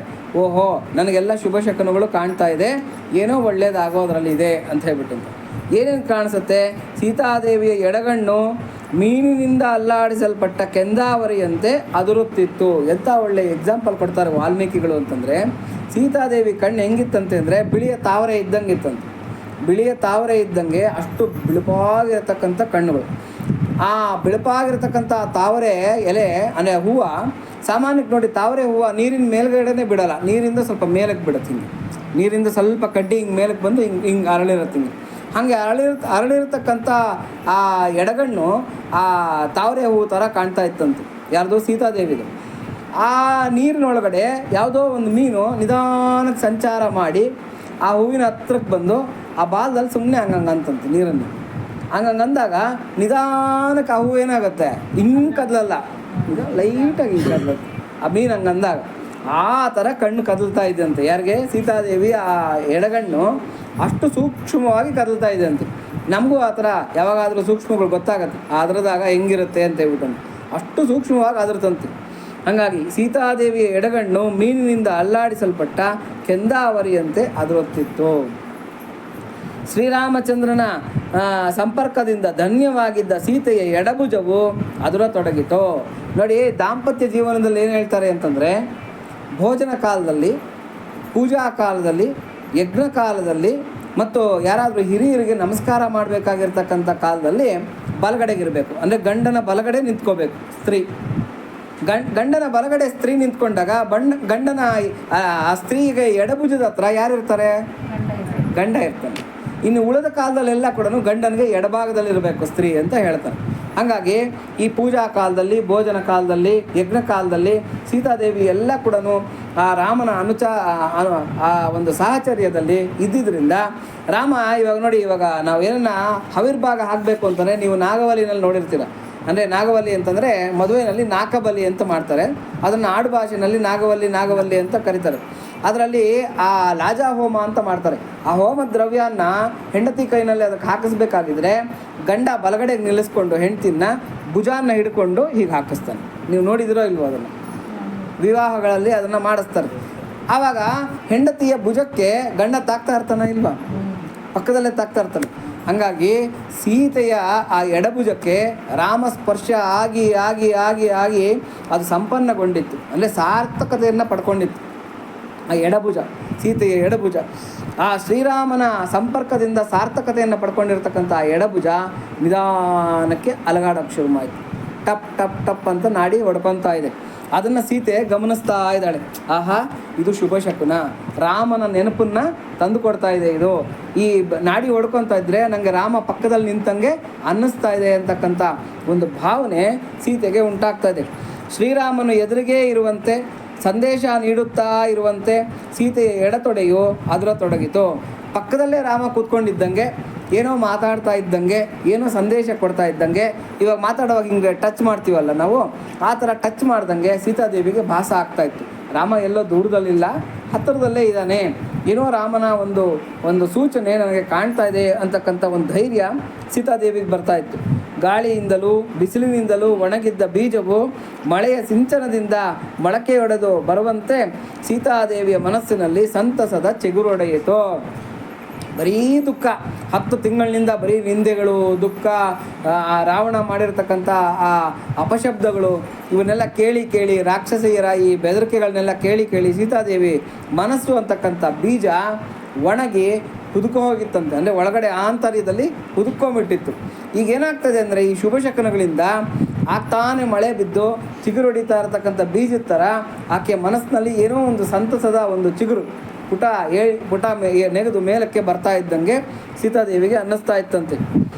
ಆಂದೋಲನ ತೊಲಗಿತು. ಒಳಗಡೆ ಏನೋ ಟೆನ್ಷನ್ನು, ಏನೋ ಒಂದು, ಇವಾಗ ನೋಡಿ ನಮ್ಗೇನೋ ಒಂದು ಟೆನ್ಷನ್ ಆಗಿಬಿಟ್ರೆ ಒಳಗಡೆ ಏನೋ ಒಂಥರ ಈ ದಿಗ್ಲಾಗ್ತಾ ಇರತ್ತೆ. ಅಂದರೆ ಒಳಗಡೆ ಆ ಎದೆಯಲ್ಲಿ ಏನೋ ಒಂಥರ ಕಂಪನ ಆಗ್ತಾ ಇರುತ್ತೆ. ಆ ಕಂಪನ ತಗ್ಗುತ್ತೆ. ಮನಸ್ಸಿನ ಸಂತಾಪ ದೂರವಾಗಿ ಶಾಂತ ಚಿತ್ತಳಾದಳು. ಸುಮ್ಮನೆ ಕೂತ್ಕೊಂಡಿದ್ದಾಳೆ. ವಾತಾವರಣ ತುಂಬ ತಿಳಿಯಾಗಿದೆ. ಇನ್ನೇನು ಹಗಲು ಮೂಡ್ತಾ ಇರ್ತಕ್ಕಂಥ ಕಾಲ. ರಾಕ್ಷಸಿಯರೆಲ್ಲ ಸೈಲೆಂಟಾಗಿ ಮಲಗಿಬಿಟ್ಟಿದ್ದಾರೆ. ಯಾವುದೇ ಡಿಸ್ಟರ್ಬೆನ್ಸ್ ಇಲ್ಲ. ಶಕುನಗಳು ನೋಡಿದ್ರೆ ಸೀತಾದೇವಿ ಗಮನಿಸ್ತಾ ಇದ್ದಾಳೆ. ಜ್ಞಾನಿ ಸೀತಾದೇವಿ ಎಲ್ಲ ಗಮನಿಸ್ತಾ ಇದ್ದಾಳೆ. ಎಲ್ಲ ಶುಭ ಶಕುನಗಳು ಉಂಟಾಗ್ತಾ ಇದೆ. ರಾಮನ ನೆನಪು ಪದೇ ಪದೇ ಬರ್ತಾ ಇದೆ. ರಾಮ ಹತ್ತಿರದಲ್ಲೇ ಇದ್ದಾನೆ ಅಂತಕ್ಕಂಥ ಭಾವನೆ ಬರ್ತಾ ಇದೆ. ಇದೆಲ್ಲ ನೋಡಿ ಸೀತಾದೇವಿಗೆ ಸಂತಸ ಆಗ್ತಾ ಇದೆ. ಮನಸ್ಸು ಶಾಂತ ಆಗ್ತಾ ಇದೆ. ಏನೋ ಒಳ್ಳೇದು ನಡೆಯೋ ಸೂಚನೆಗಳು ಕಾಣ್ತಾ ಇದೆ ಅಂತ ಹೇಳ್ಬಿಟ್ಟು ಅವಳ ಮುಖದಲ್ಲಿ ಹರ್ಷ ನೆಲೆಗೊಂಡಿತು. ಅದನ್ನೆಲ್ಲ ಸೂಕ್ಷ್ಮವಾಗಿ ಗಮನಿಸಿದ ಆ ಸೀತಾದೇವಿಗೆ ಒಂದು ಸ್ಮೈಲ್ ಬಂತಂತೆ. ಅದೇ ಒಂದು ಸ್ಮೈಲ್, ಏನೋ ಒಳ್ಳೇದಾಗೋದಿದೆ, ಭಗವಂತ ಏನೋ ಒಳ್ಳೇದಾಗೋ ಥರ ಮಾಡೋದ್ರಲ್ಲಿದ್ದಾನೆ ಅಂತಕ್ಕಂಥ ಒಂದು ನಗು, ಆ ಒಂದು ಧೈರ್ಯದ ನಗು, ಸಂತಸದ ನಗು ಮೂಡ್ತಾ ಇದೆಯಂತೆ. ಇಲ್ಲಿಗೆ ಮಹರ್ಷಿ ವಾಲ್ಮೀಕಿ ವಿರಚಿತ ಆದಿಕಾವ್ಯವಾದ ಶ್ರೀಮದ್ ರಾಮಾಯಣದ ಸುಂದರಕಾಂಡದಲ್ಲಿ 29ನೇ ಸರ್ಗವು ಸಂಪನ್ನಗೊಂಡಿತು. 29ನೇ ಸರ್ಗ ಮುಗಿಯಿತು. ಈ ಸರ್ಗ ಯಾರು ಅಧ್ಯಯನ ಮಾಡ್ತಾರೆ, ಯಾರು ಪಠಣ ಮಾಡ್ತಾರೆ, ಯಾರು ಪ್ರವಚನ ಮಾಡ್ತಾರೆ, ಆಮೇಲೆ ಯಾರು ಮನನ ಮಾಡ್ತಾರೆ, ಇದನ್ನು ವಿಶೇಷವಾಗಿ ಮನನ ಮಾಡಬೇಕು. ಇದನ್ನೆಲ್ಲ ಏನು ಅಂತಂದರೆ ಕೇಳಬೇಕು, ಓದಬೇಕು, ಒಂದು ಕಡೆ ಕೂತ್ಕೊಂಡು ಸೈಲೆಂಟಾಗಿ ಅದನ್ನೆಲ್ಲ ಭಾವಿಸ್ಬೇಕು. ಅಂದರೆ ಸೀತಾದೇವಿ ಅಶೋಕವನದಲ್ಲಿ ಹೇಗಿದ್ದಾಳೆ, ಆಕೆಗೆ ಹೆಂಗೆ ಶುಭಶಕನಗಳು ಉಂಟಾಗ್ತದೆ, ಶಿಂಶುಪಾ ವೃಕ್ಷದಲ್ಲಿ ಕೂತಿರ್ತಕ್ಕಂಥ ಮಾರುತಿ ಹೇಗೆ ಇದನ್ನೆಲ್ಲ ಗಮನಿಸ್ತಾ ಇದ್ದಾನೆ, ಇದನ್ನೆಲ್ಲ ಭಾವಿಸ್ಬೇಕು. ಇದನ್ನೇ ಧ್ಯಾನ ಅಂತ ಕರೆಯೋದು. ತದೇಕವಾಗಿ ಯಾರು ಧ್ಯಾನ ಮಾಡ್ತಾರೆ, ಇವರೆಲ್ಲ ಯಾವ್ದು ಮಾಡಿರ್ತಾರೆ ಅವ್ರಿಗೆ ಪಿತಾಮಹರ ಮನಸ್ಸು ಆತ್ಮ ತೃಪ್ತಿಗೊಂಡು ಶಾಂತವಾಗುವು. ನಮ್ಮ ಪಿತಾಮಹರೆಲ್ಲ ಏನಿದ್ದಾರೆ ಅವರ ಮನಸ್ಸು ಅವರ ಆತ್ಮ ಶಾಂತವಾಗತ್ತಂತೆ. ಅಂದರೆ ಅವರು ಸಂತೃಪ್ತರಾಗ್ಬಿಡ್ತಾರೆ. ಹೇಗೆ ನಾವು ಇವಾಗ ಗಯಾಶ್ರಾದ್ದ ಅಂತ ಹೇಳ್ಬಿಟ್ಟು ಅಂತ ಈ ಗರುಡ ಪುರಾಣದಲ್ಲಿ ಹೇಳ್ತಾರೆ, ಪಿತೃದೇವತೆಗಳು ಎದುರು ನೋಡ್ತಾ ಇರ್ತಾರಂತೆ. ನಮ್ಮ ವಂಶದಲ್ಲಿ ಯಾರಾದರೂ ಹುಟ್ಟಿ ಗಯಾಶ್ರಾದ್ದ ಮಾಡ್ತಕ್ಕಂಥವ್ರು ಇದ್ದಾರಾ ಅಂತ ಹೇಳ್ಬಿಟ್ಟು. ಶಮೀಪತ್ರ ಪ್ರಮಾಣೇನ ಪಿಂಡಂ ದದ್ಯಾತ್ ಗಯಾಶಿರೆ ಉದ್ದರೆ ಸಪ್ತಗೋತ್ರಾಣಿ ಕುಲಮೇಕೋತ್ತರಂ ಶತಂ ಅಂತ ವೇದ ಹೇಳುತ್ತೆ. ಅಂದರೆ ಆ ವಿಷ್ಣುಪಾದ, ಗಯೆನಲ್ಲಿರ್ತಕ್ಕಂಥ ವಿಷ್ಣುಪಾದದ ಮೇಲೆ ಶಮೀಪತ್ರ ಅಂತಂದರೆ ಈ ಜಮ್ಮಿ ಚೆಟ್ಟು ಅಂತಾರೆ, ಅದರದ್ದು ಎಲೆ, ಹುಣಸೆ ಎಲೆಯಲ್ಲಿ ಅರ್ಧ ಭಾಗ ಇರುತ್ತಷ್ಟೇ. ಅದು ಅಷ್ಟು ಪಿಂಡ ಪ್ರದಾನವನ್ನು ಯಾರನ್ನ ವಿಷ್ಣುಪಾದದ ಮೇಲೆ ಮಾಡಿದ್ರೆ ವಂಶಿಕರ ಹೆಸರು ಹೇಳಿ ಆ ಇಡೀ ವಂಶ ಕೂಡ ಉದ್ದರೆ ಸಪ್ತಗೋತ್ರಾಣಿ 7 ಗೋತ್ರಗಳವರು ಉದ್ಧಾರ ಆಗಿಬಿಡ್ತಾರೆ ಅಂತೆ. ಅಂದರೆ ತಂದೆ ಕಡೆ, ತಾಯಿ ಕಡೆ, ಆಮೇಲೆ ಹೆಂಡ್ತಿನ ಮಾಡ್ಕೊಂಡಿದ್ರೆ ಅಂದರೆ ಮದುವೆ ಮಾಡ್ಕೊಂಡಿದ್ರೆ ಹೆಂಡ್ತಿ ಕಡೆ, ಆ ಕಡೆ ತಂದೆ ತಾಯಿ, ಈ ಕಡೆ ತಂದೆ ತಾಯಿ, ಆಮೇಲೆ ಸೊಸೆಯನ್ನು ತಂದ್ಕೊಂಡಿರ್ತೀವಿ, ಸೊಸೆ ಕಡೆ, ಈ ಥರ ಒಟ್ಟು 7 ತಲೆಮಾರುಗಳು ಉದ್ಧಾರ ಆಗುತ್ತಂತೆ. ಅಂದರೆ 7 ಗೋತ್ರದವರು ಕೂಡ ಉದ್ಧಾರ ಆಗ್ತಾರೆ ಅಂತ ಬಿಟ್ಟು ಉದ್ದರೆ ಸಪ್ತಗೋತ್ರಾಣಿ ಕುಲಮೇಕೋತ್ತರಂ ಶತಂ ಅಂತ ಬಿಟ್ಟು 101 ಕುಲಗಳು ಸ್ವರ್ಗಕ್ಕೆ ಹೊರಟೋಗುತ್ತೆ ಅಂತ ಹೇಳ್ತಾರೆ. ಆಮೇಲೆ ಈ ಪಿತೃಪಕ್ಷದಲ್ಲಿ ತ್ರಯೋದಶಿ ಬರುತ್ತೆ. ಮಹಾಭಾರತದ ಶಾಂತಿ ಪರ್ವದಲ್ಲಿ ಭೀಷ್ಮಾಚಾರ್ಯರು ಹೇಳ್ತಾರೆ, ಪಿತೃಪಕ್ಷದ ತ್ರಯೋದಶಿ ದಿವಸ ಯಾರು ತುಪ್ಪ ಮಿಶ್ರಿತವಾಗಿರ್ತಕ್ಕಂಥ ಪಾಯಸನ ಪಿತೃಗಳ ಹೆಸರು ಹೇಳಿ ದಾನ ಕೊಡ್ತಾರೆ ಪಾತ್ರ ಸಹಿತವಾಗಿ, ಅಂಥವ್ರಿಗೆ ಗಯಾಶ್ರಾದ್ದ ಮಾಡಿದ ಫಲ ಸಿಗುತ್ತೆ ಅಂತ. ಗಯಾಶ್ರಾದ್ದ ಮಾಡಿದ ಫಲ ಏನು? 7 ಗೋತ್ರಗಳವರು 101 ಕುಲದವರು ಸ್ವರ್ಗಕ್ಕೆ ಹೊರಟೋಗ್ತಾರೆ ಅಂತ ಹೇಳ್ಬಿಟ್ಟು ಅಂತ. ಅಂದರೆ ಎಷ್ಟು ಈಸಿಯಾಗಿ ನೋಡಿ, ಇವಾಗ ಗಯೆಗೆ ಹೋಗಿ ನಾವು ಪಿಂಡ ಪ್ರದಾನ ಮಾಡೋದಕ್ಕಾಗಲ್ಲ ಕೆಲವರಿಗೆ. ಅವ್ರೇನು ಮಾಡ್ಬೋದು, ಮನೆಯಲ್ಲೇ ಗಯಾಶ್ರಾದ್ದ ನಡೆದು ಹೋಗುತ್ತೆ. ಹಾಗಾಗಿ ಇವೆಲ್ಲ ಕೂಡ ಕೆಲವು ನಾವು ಶಾಸ್ತ್ರಗಳಿಂದ ತಿಳಿಬೇಕಾಗಿರ್ತಕ್ಕಂಥ ವಿಚಾರಗಳು. ಈ ಸರ್ಗನ ಯಾರು ಅಧ್ಯಯನ ಮಾಡ್ತಾರೆ ಅವರ ಪಿತಾಮಹರ ಮನಸ್ಸು ಆತ್ಮ ಎಲ್ಲ ಕೂಡ ತೃಪ್ತವಾಗಿ ಶಾಂತವಾಗ್ತಾರಂತೆ. ಯಾವಾಗ ಪಿತೃಗಳು ಶಾಂತವಾಗ್ತಾರೆ, ಪಿತೃಶಾಪ ಅಂತ ಇರುತ್ತೆ, ವಂಶಕ್ಕೆ ಪಿತೃಶಾಪ ಅಂತಕ್ಕಂಥದ್ದು ಇರುತ್ತೆ. ಅಂದರೆ ಚರ್ಮಕ್ಕೆ ಸಂಬಂಧಪಟ್ಟಿರತಕ್ಕಂಥ ಕಾಯಿಲೆಗಳು ಬರ್ತಕ್ಕಂಥದ್ದು, ಅಥವಾ ವಂಶದಲ್ಲಿ ಗಂಡು ಮಕ್ಕಳ ಸಂತಾನನೇ ಇಲ್ದಿರಾಗ್ತಕ್ಕಂಥದ್ದು, ಅಥವಾ ವಂಶಕ್ಕೆ ಏನೋ ಒಂದು ಬಾಧೆ, ರೋಗದ ಬಾಧೆ, ಅಥವಾ ಯಾವುದೋ ಒಂದು ಮಾನಸಿಕವಾಗಿರ್ತಕ್ಕಂಥ ಕಿರಿಕಿರಿ ಕಾಡಿಸ್ತಕ್ಕಂಥದ್ದು, ಇಡೀ ವಂಶ ಜೀವನ ಪರ್ಯಂತ ನರಳಾಟ ನಡೆಸ್ತಾ ಇರ್ತಕ್ಕಂಥದ್ದು, ಇದನ್ನು ಪಿತೃಶಾಪ ಅಂತ ಕರೀತಾರೆ. ಈ ಥರ ಪಿತೃಶಾಪಗಳೇನನ್ನ ಇದ್ದರೆ ಅದು ನಿವಾರಣೆ ಆಗುತ್ತೆ. ವಂಶ ಕ್ಷೇಮ ಉಂಟಾಗುವುದು, ಇಡೀ ವಂಶಕ್ಕೆ ಕ್ಷೇಮ ಅಂತಕ್ಕಂಥದ್ದು ಉಂಟಾಗುತ್ತೆ. ಯಾವುದರಿಂದ? ಈ ಸರ್ಗನ್ನ ಅಧ್ಯಯನ ಮಾಡೋದ್ರಿಂದ, ಪಠಣ ಮಾಡೋದ್ರಿಂದ, ಶ್ರವಣ ಮಾಡೋದ್ರಿಂದ, ಮನನ ಮಾಡೋದ್ರಿಂದ ಇಷ್ಟು ಏನು ಉತ್ತಮವಾಗಿರತಕ್ಕಂಥ ಫಲಗಳನ್ನು ಇಲ್ಲಿ ಹೇಳ್ತಾ ಇದ್ದಾರೆ. ಹಾಗಾಗಿ ಇಲ್ಲಿಗೆ 29ನೇ ಸರ್ಗ ಮುಗಿಯುತ್ತೆ. 30ನೇ ಸರ್ಗ ಈ ವಿಶೇಷ ಏನು ಅಂತಂದರೆ, ಸುಂದರಕಾಂಡದಲ್ಲಿ ಪ್ರತಿಯೊಂದು ಸರ್ಗದ ಅಧ್ಯಯನಕ್ಕೂ ಕೂಡ ಅದರದೇ ಆಗಿರತಕ್ಕಂಥ ಫಲ ಇದೆ. ಹಾಗಾಗಿ ಇಡೀ ಸುಂದರಕಾಂಡನ ಯಾರು ಪಾರಾಯಣ ಮಾಡ್ತಾರೆ ಅವ್ರು ದೊಡ್ಡ ತಪಸ್ಸನ್ನು ಮಾಡ್ದಂಗೆ, ದೊಡ್ಡ ಸಿದ್ಧಿಯನ್ನು ಪಡ್ಕೊಂಡಂಗೆ. ಹಾಗಾಗಿ ಸುಂದರಕಾಂಡದ ಪಾರಾಯಣ ಅತ್ಯದ್ಭುತವಾಗಿರತಕ್ಕಂಥ ಲಾಭದಾಯಕವಾಗಿರತಕ್ಕಂಥದ್ದು, ಭಗವಂತನ ವಿಶೇಷವಾಗಿರತಕ್ಕಂಥ ಕರುಣೆಯನ್ನು ನಮಗೆ ತಂದುಕೊಡ್ತಕ್ಕಂಥದ್ದು. 30ನೆಯ ಸರ್ಗ ಸೀತಾಮಾತೆಯೊಡನೆ ಹೇಗೆ ಮಾತನಾಡಬೇಕೆಂದು ಹನುಮಂತನ ಚಿಂತನೆ. ಸೀತೆ ಏನೋ ಶಾಂತಳಾದ್ಲು, ಸ್ವಲ್ಪ ಟೆನ್ಷನ್ ಅಂತಕ್ಕಂಥದ್ದು ಸೀತೆ ಮುಖದಲ್ಲಿ ಕಡಿಮೆ ಆಯಿತು, ಸುಮ್ಮನೆ ಕೂತ್ಕೊಂಡಿದ್ದಾಳೆ ಸೀತೆ. ಈಗ ಹನುಮಂತ ಯೋಚನೆ ಮಾಡ್ತಾ ಇದ್ದಾನೆ, ಹೇಗೆ ಸೀತೆಯನ್ನು ನಾನು ಬಳಿಸಾಡಲಿ, ಹೇಗೆ ಮಾತಾಡಲಿ. ಸೀತೆ ನನ್ನನ್ನು ನೋಡಿಲ್ಲ, ಅಂದರೆ ಹನುಮಂತನ ಪರಿಚಯ ಸೀತೆಗೆ ಇಲ್ಲ. ಆಲ್ರೆಡಿ ಏನಾಗಿದೆ ಅಂದರೆ ರಾಕ್ಷಸ ಮಾಯೆಗೆ ಒಳಗಾಗಿ ಸೀತೆ ಒಂದು ಸಲ 2 ಸಲ ಎಲ್ಲ ಪೆಟ್ಟು ತಿಂದಿದ್ದಾಳೆ. ಹಾಗಾಗಿ ದುಃಖ ತಪ್ತಳಾಗಿದ್ದಾಳೆ ಸೀತೆ. ಈ ದುಃಖ ತಪ್ತಳಾಗಿರ್ತಕ್ಕಂಥ ಸೀತೆ ಅಷ್ಟು ಈಸಿಯಾಗಿ ಯಾವುದನ್ನು ನಂಬುವಂಥ ಸ್ಥಿತಿನಲ್ಲಿ ಇಲ್ಲ, ತನ್ನ ಕಣ್ಣನ್ನೇ ತಾನು ನಂಬುತ್ತಾ ಇಲ್ಲ. ಅಂಥ ಪರಿಸ್ಥಿತಿಗೆ ಬಂದುಬಿಟ್ಟಿರ್ತಕ್ಕಂಥ ಸೀತೆ, ನಾನಿವಾಗ ಹೋಗಿ ರಾಮದೂತ ನಾನು ಬಂದಿದ್ದೀನಿ ಅಂತ ಹೇಳ್ಬಿಟ್ಟು ಈ ಥರ ನಾನು ವಾನರ ವೇಷದಲ್ಲಿ ಹೋದರೆ ಸೀತೆ ನನ್ನನ್ನು ನಂಬತಕ್ಕಂಥದ್ದು ಭಾಳ ಕಷ್ಟ ಇದೆ. ಹೋಗಲಿ, ರಾಮನ್ನ ಭೇಟಿ ಮಾಡೋದಕ್ಕೆ ನಾನು ಹೋದ್ನಲ್ಲ, ಆ ಥರ ಯಾವುದಾದ್ರೂ ಬೇರೆ ವೇಷದಲ್ಲಿ ಹೋಗೋಣ. ಯಾಕೆಂದರೆ ಕಾಮರೂಪಧಾರಿಗಳು ಇವರೆಲ್ಲ ಕೂಡ ವಾನರರು. ಬೇರೆ ವೇಷದಲ್ಲಾದರೂ ಹೋಗಿ ಸೀತೆ ಹತ್ರ ಮಾತಾಡೋಣ ಅಂತಂದರೆ ಮೊದಲೇ ರಾವಣನ ಮಾಯೆಯಿಂದ ಹತಾಶಲಾಗ್ಬಿಟ್ಟಿದ್ದಾಳೆ. ಹಾಗಾಗಿ ಯಾವ ರೂಪದಲ್ಲೂ ಹೋದರೂ ಕೂಡ ಅನುಮಾನ ಅಂತಕ್ಕಂಥದ್ದು ಸೀತೆಗೆ ಬರುತ್ತೆ. ನಾನೀಗ ಏನು ಮಾಡಲಿ, ಹೆಂಗೆ ಫಸ್ಟು ಪ್ರಪ್ರಥಮವಾಗಿ ನಾನು ಸೀತೆ ಮುಂದೆ ಹೋಗಿ ನಿಂತ್ಕೊಳೋದು ಹೆಂಗೆ, ಸೀತೆಯನ್ನು ಮಾತಾಡ್ಸೋದು ಹೆಂಗೆ, ಸೀತೆಗೆ ನನ್ನ ಪರಿಚಯವನ್ನು ಮಾಡ್ಕೊಳೋದು ಹೆಂಗೆ, ಸೀತಾಮಾತೆ ನನ್ನನ್ನು ನಂಬೋ ಥರ ನಾನು ವರ್ತಿಸ್ಬೇಕಾಗಿರೋದು ಯಾವ ರೀತಿ, ಈ ದೊಡ್ಡ ಯೋಚನೆ ಹನುಮಂತನಿಗೆ ಹತ್ಕೊಳೋದು. ಏನಪ್ಪ ಮಾಡಲಿ ಇವಾಗ, ಯಾಕೆಂದರೆ ಸ್ಟಾರ್ಟಿಂಗ್ ಟ್ರಬಲ್ಲು, ಯಾವ ಥರ ಏನು ಮಾಡಬೇಕು ಅಂತಕ್ಕಂಥದ್ದು ಗೊತ್ತಾಗ್ತಾ ಇಲ್ಲ. ಯಾವ ಥರ ನಾನು ಸೀತೆಯ ಒಂದು ನಂಬಿಕೆಯನ್ನು ಸಂಪಾದನೆ ಮಾಡಿಕೊಳ್ಳಿ, ಸೀತಾಮಾತೆಯ ನಂಬಿಕೆಯನ್ನು ಸಂಪಾದನೆ ಮಾಡಿಕೊಳ್ಳಿ ಅಂತ ಹೇಳ್ಬಿಟ್ಟು ಹನುಮಂತ ಯೋಚನೆ ಮಾಡ್ತಾ ಇದ್ದಾನೆ. ತ್ರಿಜಟೆಯು ಹೇಳಿದ ನುಡಿಗಳನ್ನು, ರಾಕ್ಷಸಿಯರು ಸೀತೆಗೆ ಭಯಪಡಿಸಿ ಹೇಳಿದ ಮಾತುಗಳನ್ನು ಕಿವಿಗೊಟ್ಟು ಹನುಮಂತನು ಕೇಳಿಸಿಕೊಂಡಿದ್ದನು. ತ್ರಿಜಟೆ ಏನೇನು ಹೇಳಿದ್ಲೋ ಅದನ್ನೆಲ್ಲ ಹನುಮಂತ ಕೇಳಿಸ್ಕೊಂಡಿದ್ದ. ಅಲ್ಲಿಗೆ ನಾನು ಬಂದಿರೋದಕ್ಕೂ, ಅಶೋಕವನಕ್ಕೆ ಈ ಸಮುದ್ರನ ಲಂಘನ ಮಾಡಿ ಬಂದಿರೋದಕ್ಕೂ, ರಾಮನ ಸಂದೇಶ ತಂದಿರೋದಕ್ಕೂ, ಸೀತೆಗೆ ಇಲ್ಲಿ ನಡೀತಾ ಇರ್ತಕ್ಕಂಥ ಈ ಸ್ವಪ್ನ ವೃತ್ತ ಅಂತ ಶಕುನಗಳು ಇವೆಲ್ಲ ಕೂಡ ಏನು ಮಾಡ್ತಾಯಿದೆ, ಸಪೋರ್ಟ್ ಮಾಡ್ತಾಯಿದೆ. ಅಲ್ಲಿಗೆ ನೀನು ಹೇಳು ಅಂತ ಹೇಳ್ಬಿಟ್ಟು ಹನುಮಂತನಿಗೆ ಇಂಡೈರೆಕ್ಟಾಗಿ ಪ್ರಚೋದನೆ ಕೊಡ್ತಾ ಇದೆ. ಮಾತಾಡು ಸೀತೆಯನ್ನು, ಇದು ಸಕಾಲ ಅಂತಕ್ಕಂಥ ಒಂದು ಪ್ರಚೋದನೆಯನ್ನು ಈ ಎಲ್ಲ ಸಂದರ್ಭಗಳು ಕೊಡ್ತಾ ಇದೆ. ಇನ್ನು ರಾಕ್ಷಸ ಸ್ತ್ರೀಯರು ಏನೇನು ಬೈದಿದ್ರೋ ಅದನ್ನೆಲ್ಲ ಹನುಮಂತ ಕೇಳಿಸ್ಕೊಂಡಿದ್ದಾನೆ.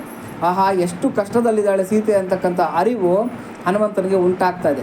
ನಿಧಾನಕ್ಕೆ ಹನುಮಂತ ಯೋಚನೆ ಮಾಡ್ತಾ ಇದ್ದಾನೆ, ಏನು ಮಾಡಬೇಕು ಅಂತ ಹೇಳ್ಬಿಟ್ಟು ಅಂತ. ಅಂದರೆ ಸೀತೆ ನಂಬಲ್ವಾ, ಈ ಒಂದು ಜಿಜ್ಞಾಸೆನಲ್ಲಿ ಹನುಮಂತ ಬಿದ್ದಿದ್ದಾನೆ. ಸೀತಾಮಾತೆಗಾಗಿ ವಾನರ ಯೋಧರು ಎಲ್ಲ ದಿಕ್ಕುಗಳಲ್ಲಿಯೂ ಅನ್ವೇಷಿಸುತ್ತಿರುವರು. ಆಹಾ, ನನ್ನದು ಏನು ಭಾಗ್ಯ ಅಂತ ಹೇಳಬೇಕು ನೋಡಿ. ಮನುಷ್ಯಾಣಾಂ ಸಹಸ್ರೇಶು ಅಂತ ಹೇಳ್ತಾರೆ 7ನೇ ಅಧ್ಯಾಯದಲ್ಲಿ ಭಗವಂತ. ಅಂದರೆ 1000 ಜನ ಭಗವಂತನಿಗಾಗಿ, ಭಗವಂತನ ದರ್ಶನಕ್ಕಾಗಿ ಕಷ್ಟಪಡ್ತಾರಂತೆ. ಆದರೆ ಪ್ರಯತ್ನ ಪಡ್ತಾ ಇರ್ತಕ್ಕಂಥ 1000, ಅಂದರೆ 1000ಕ್ಕೆ ಯಾರೋ ಒಬ್ಬರು ಪ್ರಯತ್ನಕ್ಕೆ ಪಡ್ತಾರಂತೆ, ಅಂದರೆ ಪ್ರಯತ್ನವನ್ನು ಪಡ್ತಾರಂತೆ. ಆ ಪ್ರಯತ್ನಶೀಲರಾಗಿರ್ತಕ್ಕಂಥ 1000 ಮಂದಿನಲ್ಲಿ ಯಾರೋ ಒಬ್ಬರಿಗೆ ಭಗವದ್ ದರ್ಶನ ಅಂತಕ್ಕಂಥದ್ದು ಆಗತ್ತಂತೆ. ಇವಾಗ ಇಷ್ಟು ಕೋಟಿ ಯಾರೋ ವಾನರ ಸೈನ್ಯ ಎಲ್ಲ ದಿಕ್ಕುಗಳಲ್ಲೂ ಸೀತೆಗಾಗಿ ಹುಡುಕಾಡ್ತಾ ಇದೆ. ಆದರೆ ಯಾರಿಗೂ ಸಿಗದೇ ಇರತಕ್ಕಂಥ ಭಾಗ್ಯ ಭಗವಂತ ನನಗೆ ತಂದು ಕೊಟ್ಟಿದ್ದಾನಲ್ಲ. ನಾನು ಸೀತಾಮಾತೆಯ ದರ್ಶನ ಮಾಡೋನಲ್ಲ, ನಂದೆಂಥ ಭಾಗ್ಯ ಅನ್ನಬೇಕು, ನಂದೆಂಥ ಯೋಗ ಅನ್ನಬೇಕು ಅಂತಕ್ಕಂಥ ಒಂದು ಸಂತೋಷವನ್ನು ಹನುಮಂತ ತನ್ನೊಳಗೆ ಮನಸ್ಸಿನಲ್ಲಿ ಮೆಲುಕಾಗ್ತಾ ಇದ್ದಾನೆ, ವ್ಯಕ್ತಪಡಿಸ್ತಾ ಇದ್ದಾನೆ. ಸೀತಾಮಾತೆಗಾಗಿ ವಾನರ ಯೋಧರು ಎಲ್ಲ ದಿಕ್ಕುಗಳಲ್ಲಿಯೂ ಅನ್ವೇಷಿಸುತ್ತಿರುವರು. ಆದರೆ ಅವರಿಗೆ ಯಾರಿಗೂ ದೊರಕದ ಮಾತೆಯ ದರ್ಶನ ಭಾಗ್ಯವು ನನಗೆ ದೊರಕಿತಲ್ಲ. ಯಾರಿಗೂ ಸಿಗದೇ ಇರತಕ್ಕಂಥ ಆ ದರ್ಶನ ಭಾಗ್ಯ ನನಗೆ ಸಿಕ್ಕಿದೆಯಲ್ಲ, ನಂದೆಂಥ ಭಾಗ್ಯ. ಗೂಢಚಾರನಂತೆ, ಸೇವಕನಂತೆ, ಯಾರಿಗೂ ತಿಳಿಯದಂತೆ ಸಂಚರಿಸಿ ಲಂಕೆಯ ರಾಕ್ಷಸರ ಎಲ್ಲ ವಿಷಯಗಳನ್ನು ತಿಳಿದುಕೊಂಡೆ. ಬರೀ ಸೀತೆಯನ್ನು ದರ್ಶನ ಮಾಡಿದ್ದಷ್ಟೇ ಅಲ್ಲ, ಮೂಲೆನೂ ನಾನು ಎಲ್ಲ ಕಡೆನೂ ನೋಡ್ಕೊಂಡು ಬಂದಿದ್ದೀನಿ. ಲಂಕೆ ಹೆಂಗಿದೆ, ಲಂಕೆ ಪ್ಲ್ಯಾನ್ ಹೆಂಗಿದೆ ಕರೆಕ್ಟಾಗಿ ಬ್ರೈನಲ್ಲಿ ಇಟ್ಕೊಂಡಿದ್ದಾನೆ ಹನುಮಂತ. ರಾಮ ಕೇಳಿದ್ರೆ ಸ್ಕೆಚ್ಚಾಗಿ ತೋರಿಸ್ಬಿಡ್ತಾನೆ, ಲಂಕೆ ಕೋಟೆ ಹಿಂಗಿದೆ, ಇಲ್ಲಿಂಥ ಬಾಗಿಲಿದೆ, ಹಿಂಗಿದೆ, ಇಂತಿಂಥ ಅವ್ರ ಮನೆ ಇದೆ ಅಂತ ಅಷ್ಟು ರೆಕಾರ್ಡ್ ಮಾಡ್ಕೊಂಡು ಬಂದಿದ್ದಾನೆ. ಎಲ್ಲ ಬ್ರೈನಲ್ಲಿ ರೆಕಾರ್ಡ್ ಮಾಡಿಬಿಟ್ಟಿದ್ದಾನೆ. ಆಡಿಯೋ ವಿಡಿಯೋ ಎರಡೂ ಕೂಡ ರೆಕಾರ್ಡಿಂಗ್ ಇದೆ ಹನುಮಂತನ ಬ್ರೈನ್ನಲ್ಲಿ. ಅಂಥ ಚಾಣಾಕ್ಷ, ಯಾಕೆಂದರೆ ಬುದ್ಧಿಮತಾಂ ವರಿಷ್ಠಂ ಅಂತ ಹೇಳ್ಬಿಟ್ಟು ಅಂತ. ನಾನು ಬರೀ ಸೀತೆಯನ್ನು ನೋಡಿದ ಲಾಭ ಅಷ್ಟೇ ಅಲ್ಲ, ಎಲ್ಲ ವಿಚಾರಗಳನ್ನು ತಿಳ್ಕೊಂಬಂದಿದ್ದೀನಿ. ರಾಕ್ಷಸರ ಪಟ್ಟಣಗಳು ಹೆಂಗಿದೆ, ಅಲ್ಲಿ ಏನೇನು ವ್ಯವಹಾರಗಳು ನಡೀತಾ ಇದೆ, ಏನೇನು ಮಾಡ್ತಾ ಇದ್ದಾರೆ, ಇವೆಲ್ಲ ಕೂಡ ಅಂದರೆ ಅವರ ಆಹಾರ ಪದ್ಧತಿಗಳು ಹೆಂಗಿದೆ, ಇವೆಲ್ಲ ಸೈನ್ಯ ಹೆಂಗಿದೆ ಅವರ, ಯಾಕೆಂದರೆ ಎಲ್ಲ ನೋಡ್ದ, ಆನೆಗಳನ್ನು, ಕುದುರೆಗಳನ್ನು, ಸೈನ್ಯವನ್ನು ಎಲ್ಲ ನೋಡ್ಕೊಂಡು ಬಂದ. ಇದೆಲ್ಲ ಕೂಡ ಹನುಮಂತನಿಗೆ ತಿಳಿದಿದೆ. ಇದು ಒಂಥರ ಲಾಭನೇ, ಅಲ್ಲಿಗೆ ಲಾಭದಲ್ಲಿ ಲಾಭ. ಸೀತೆಯನ್ನು ನೋಡ್ತಾ ಇರ್ತಕ್ಕಂಥದ್ದು ಒಂದು ಲಾಭ ಆದರೆ ಆ ರಾಕ್ಷಸರ ವಿಚಾರ ತಿಳ್ಕೊಂಡಿರ್ತಕ್ಕಂಥದ್ದು ಇನ್ನೊಂದು ಲಾಭ. ನಾವು ಅಷ್ಟೇ ಭಗವಂತನನ್ನು ದರ್ಶನ ಮಾಡಬೇಕು ಅಂತಕ್ಕಂಥ ಒಂದು ಲಾಭದ ದೃಷ್ಟಿ ನಾವು ಇಟ್ಕೊಂಡಿದ್ರೆ ನಮಗೆ ಬೇಡ ಅಂದರೂ ಕೂಡ ಬೇರೆ ಲಾಭಗಳೆಲ್ಲ ಬರುತ್ತಂತೆ. ಮನೆಗೆ ಹಸುನ್ನ ಕೊಂಡ್ಕೊಂಬರ್ತೀವಿ, ಸಗಣಿ ಗಂಜಳಕ್ಕೆ ಯಾರಾದರೂ ತೊಗೊಂಬರ್ತಾರಾ? ಅಯ್ಯೋ ಸಗಣಿ ಬೇಕು, ಗಂಜಳ ಬೇಕು, ಅದಕ್ಕೆ ಹಸುನ ತೊಗೊಂಡು ಬಂದಿದ್ದೀವಿ ಅಂತಕ್ಕಂಥ ಮೂರ್ಖರು ಯಾರನ್ನ ಇದ್ದಾರಾ? ಇಲ್ಲ. ಹಾಲಿಗೆ ಅಂತ ಹಾಲು ಬೇಕು ಅಂತ ಹೇಳ್ಬಿಟ್ಟು ಹಸುವನ್ನು ತೊಗೊಂಡು ಬರ್ತಾರೆ ಮನೆಗೆ. ಆದರೆ ಬೇಡ ಅಂದರೂ ಬೋನಸ್ ಆಗಿ ಸಗಣಿ ಗಂಜಳ ಸಿಗುತ್ತೆ, ಎಷ್ಟು ಬೇಕಾದರೂ ಸಿಗುತ್ತೆ. ಹೌದು ತಾನೇ? ಹಾಗೇನೆ ನಾವು ಭಗವಂತನ ದರ್ಶನ ಅಂತಕ್ಕಂಥ ಲಾಭದ ದೃಷ್ಟಿ ಇಟ್ಕೊಂಡ್ಬಿಟ್ರೆ ಮಿಕ್ಕಿದ್ದೆಲ್ಲ ನಮಗೆ ಬೇಡ ಅಂದರೂ ಕೂಡ ನಮ್ಮನೆ ವಸೂಲು ತುಳ್ಕೊಂಡು ಒಳಗಡೆಗೆ ಬರ್ತಾ ಇರುತ್ತೆ. ಅದಕ್ಕೆ ಈ ಭಾಗವತದಲ್ಲಿ ಒಂದು ಮಾತು ಹೇಳ್ತಾರೆ ಶುಕ ಮಹರ್ಷಿಗಳು. ಏನು ಅಂತಂದರೆ ಹರಿಭಕ್ತಿ ಅಂತಕ್ಕಂಥವಳು ಮಹಾರಾಣಿ ಅಂತ. ಮಹಾರಾಣಿ, ಹರಿಭಕ್ತಿ ಅಂತಕ್ಕಂಥ ಮಹಾರಾಣಿ. ಆ ಮಹಾರಾಣಿನ ಮಹಾಲಕ್ಷ್ಮಿನೂ ಸೇರಿದಂತೆ ಎಲ್ಲ ಸಿದ್ಧಿ ದೇವತೆಗಳು ಕೂಡ ಆಕೆಗೆ ಸೇವೆ ಮಾಡ್ತಾ ಇರ್ತಾವೆ. ಯಾರಿಗೆ? ಹರಿಭಕ್ತಿ ಅಂತಕ್ಕಂಥ ಮಹಾರಾಣಿಗೆ. ಹರಿಭಕ್ತಿ ಅಂತಕ್ಕಂಥ ಮಹಾರಾಣಿ ಎಲ್ಲಿ ಹೋದರೆ ಈ ಪರಿಚಾರಕೆಯರೆಲ್ಲ ಕೂಡ ಗಾಳಿ ಬೀಸ್ಕೊಂಡು ಹಿಂದ್ಗಡೆ ಪರಿಚಾರಕೆ ಮಾಡೋದಕ್ಕೆ ಹಿಂದೆ ಹೋಗ್ತಾ ಇರ್ತಾರಂತೆ. ಯಾರಿಂದೆ? ಹರಿಭಕ್ತಿ ಅಂತಕ್ಕಂಥ ಮಹಾರಾಣಿ ಹಿಂದೆ, ಮಹಾಲಕ್ಷ್ಮಿನೂ ಸೇರಿದಂತೆ. ಅದನ್ನು ಅಂಡರ್ಲೈನ್ ಮಾಡ್ಕೋಬೇಕು ನೀವು. ಹರಿಭಕ್ತಿ ಅಂತಕ್ಕಂಥ ಮಹಾರಾಣಿ ಯಾರ ಮನೆಯಲ್ಲಿ ಕಾಲಿಟ್ಟರೆ ನೀವು ಬೇಡ ಅಂದ್ರೂ ಕೂಡ ಮಹಾಲಕ್ಷ್ಮಿ ಸಮೇತವಾಗಿ ಎಲ್ಲ ಸಿದ್ಧಿಗಳು ಅಲ್ಲಿ ಬಂದು ಕೂತ್ಕೊಂಡು. ಆದರೆ ಹರಿಭಕ್ತಿ ನಮಗೆ ಬೇಡ, ಮಹಾಲಕ್ಷ್ಮಿ ಮನೆಗೆ ಬಾರಮ್ಮ, ಮಹಾಲಕ್ಷ್ಮಿ ಮನೆಗೆ ಬಾರಮ್ಮ ಅಂತ ನೀವು ಎಷ್ಟು ರಂಗೋಲಿಗಳು ಹಾಕಿ ಎಷ್ಟು ಪೂಜೆ ಮಾಡಿ ಏನೇ ಮಾಡಿದ್ರು ಕೂಡ ಲಕ್ಷ್ಮಿ ಬರೋದಿಲ್ಲ. ಭಾರಿ ಬುದ್ಧಿವಂತಳು ಲಕ್ಷ್ಮಿ. ಎಲ್ಲಿ ಯಾವ ಮನೆಗೆ ಹೋಗಬೇಕು, ಯಾವ ಮನೆಗೆ ಹೋಗಬಾರ್ದು ಅನ್ನೋದು ಚೆನ್ನಾಗಿ ಗೊತ್ತಿರುತ್ತೆ. ಹಾಗಾಗಿ ಯಾರು ಹರಿಭಕ್ತಿ ಅಂತಕ್ಕಂಥದ್ದಕ್ಕೆ ಆಹ್ವಾನ ಕೊಟ್ಟಿದ್ದಾರೆ, ಹರಿಭಕ್ತಿ ಅಂತಕ್ಕಂಥ ಮಹಾರಾಣಿ ಯಾರ ಮನೆಗೆ ಎಂಟ್ರಿ ಆಗಿದ್ದಾಳೆ, ಬೇಡ ಅಂದರೂ ಕೂಡ ಇದಂಗೆ ಅಂದರೆ ಸಗಣಿ ಗಂಜಳ ಇದ್ದಂಗೆ. ಹಾಲು ಅಂತಕ್ಕಂಥದ್ದಕ್ಕೆ ನಾವು ಹಸುನ ತಂದುಬಿಟ್ಟ ಮೇಲೆ ಬೇಡ ಅಂದರೂ ಬೇಕಾದಷ್ಟು ಸಗಣಿ ಹಾಕುತ್ತೆ, ಬೇಕಾದಷ್ಟು ಗಂಜಲ ಹಾಕ್ಕೊಡುತ್ತೆ ಅಲ್ವಾ? ನಮಗೇನು ಯೋಚನೆ ಇಲ್ಲ.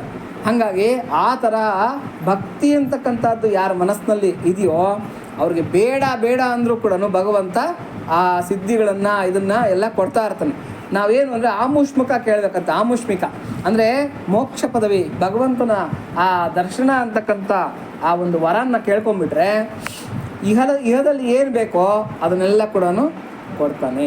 ಅದಕ್ಕೆ ದಾಸರು ಹೇಳ್ತಾರೆ, ಕೃಷ್ಣ ಕೃಷ್ಣ ಕೃಷ್ಣ ಎಂದು 3 ಬಾರಿ ನೆನೆಯಿರೋ. ಬೆಳಗ್ಗೆ ಎದ್ದ ತಕ್ಷಣ ಏನು ಮಾಡ್ಬೇಕಂತಂದರೆ 3 ಸಲ ನೆನೆಸ್ಕೊಂಬಿಡಿ ಸಾಕು. ಕೃಷ್ಣ ಕೃಷ್ಣ ಕೃಷ್ಣ ಅಂತ ಸಂತುಷ್ಟವಾಗಿ ಮುಕುತಿ ಕೊಟ್ಟು ಮಿಕ್ಕ ಭಾರ ಹೊರುವನು. ದಾಸರು ಹೇಳ್ತಾ ಇರ್ತಕ್ಕಂಥ ಮಾತು. ಸಂತುಷ್ಟವಾಗಿ ಮುಕ್ತಿ ಕೊಟ್ಟು, ಮುಕ್ತಿ ಅಂತಂದರೆ ಅಂದರೆ ಮೋಕ್ಷನ್ನೇ ಕೊಟ್ಬಿಡ್ತಾನಂತೆ.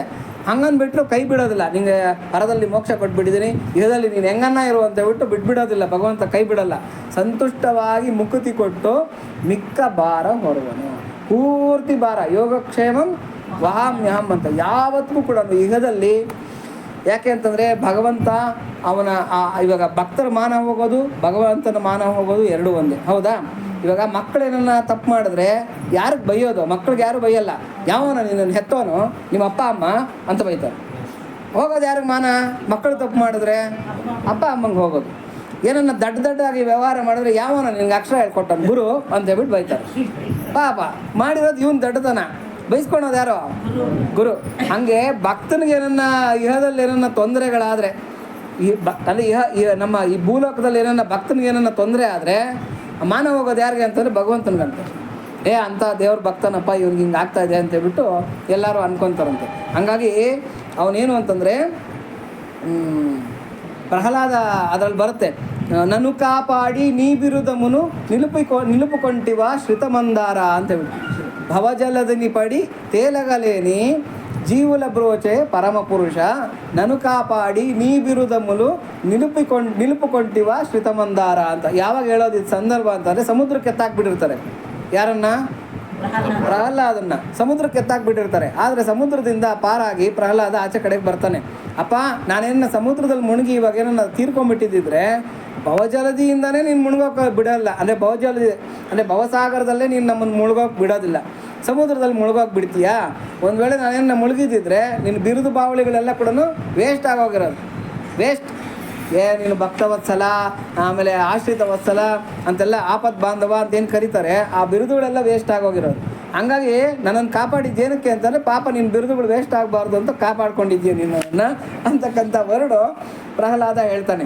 ನಾವು ಅಷ್ಟೇ, ನೀನು ಯಾಕೋ, ನಿನ್ನ ಹಂಗೆ ಯಾಕೋ, ನಿನ್ನ ನಾಮದ ಬಲ ಒಂದಿದ್ದರೆ ಸಾಕು, ಹೋಗಿ ನಿನ್ನ ಹೆಸರೊಂದಿದೆ, ನಿನ್ನ ಹೆಸರು ಹೇಳ್ಕೊಂಡು ಜೀವನ ಮಾಡಿಬಿಡ್ತೀನಿ ಅಂತೇಳ್ಬಿಟ್ಟು. ಯಾರೋ ದೊಡ್ಡ ಗಣ್ಯ ವ್ಯಕ್ತಿ ಅಂದ್ಕೊಳ್ಳಿ, ಗಣ್ಯ ವ್ಯಕ್ತಿಗೆ ಒಂದು ಪರಿಚಯಸ್ಥರು, ಅಂದರೆ ಯಾವುದೋ ದೂರದ ಸಂಬಂಧಿ ಅಂದ್ಕೊಳ್ಳಿ, ಯಾರೋ ಅವ್ರ ಅತ್ತೆ, ಅವ್ರ ಮಗನಿಗೆ, ಅವ್ರ ಅತ್ತಿಗೆಗೆ, ಅವ್ರ ಭಾವನಿಗೆ ಸಂಬಂಧಪಟ್ಟಿರ್ತಕ್ಕಂಥ ಹುಡುಗ ಅಂತ. ಆ ಹುಡುಗ ಏನು ಹೇಳ್ತಾ ಇರ್ತಾನೆ, ನಾನು ಅವ್ರ ರಿಲೇಟಿವ್ ಅಂತ ಹೇಳ್ಕೊಂಡು ತಿರುಗ್ತಾ ಇರ್ತಾನೆ. ಅಂದರೆ ಎಲ್ಲೋದ್ರೂ ಕೂಡ ಆತನ ಹೆಸರು ಹೇಳ್ಕೊಂಡು ಜೀವನ ಮಾಡಿಬಿಡ್ತಾನೆ ಬೇಕಾದರೆ. ಇವರು ಎಲ್ಲ ಏನೋ ಅವ್ರ ರಿಲೇಟಿವ್ ಅಂತಪ್ಪ ಅಂತೇಳ್ಬಿಟ್ಟು ಅಂತ. ಅಂದರೆ ಇವ್ರಿಗೂ ಅವ್ರಿಗೂ ಎಷ್ಟೋ ದೂರ ಇರುತ್ತೆ. ಭಗವಂತನ ಹೆಸರು ಹೇಳ್ಕೊಂಡು ನಾನು ಜೀವನ ಮಾಡಿಬಿಡ್ತೀನಿ ಹೋಗು ಅಂತ ದಾಸರು ಹೇಳ್ತಾರೆ. ಹಾಗಾಗಿ ಇಲ್ಲಿ ಹನುಮಂತ ಹೇಳ್ತಾ ಇದ್ದಾನೆ, ಗೂಢಚಾರನಂತೆ ಸೇವಕನಂತೆ ಯಾರಿಗೂ ತಿಳಿಯದಂತೆ ಸಂಚರಿಸಿ ಲಂಕೆಯ ರಾಕ್ಷಸರ ಎಲ್ಲ ವಿಷಯಗಳನ್ನು ತಿಳಿದುಕೊಂಡಿರ್ತೇನೆ ಅಂತ ಹೇಳ್ಬಿಟ್ಟಂತ. ನೋಡಿ, ಭಗವಂತ ಸುಮ್ಮನೆ ದರ್ಶನ ಕೊಡಲ್ವಂತೆ ಎಲ್ಲರಿಗೂ ಕೂಡ. ಭಗವಂತ ಯಾರಿಗೆ ದರ್ಶನ ಕೊಡಬೇಕು ಅಂತ ಬಯಸ್ತಾನೋ ಅವ್ರಿಗೆ ಮಾತ್ರನೇ ದರ್ಶನ ಕೊಡ್ತಾನೆ.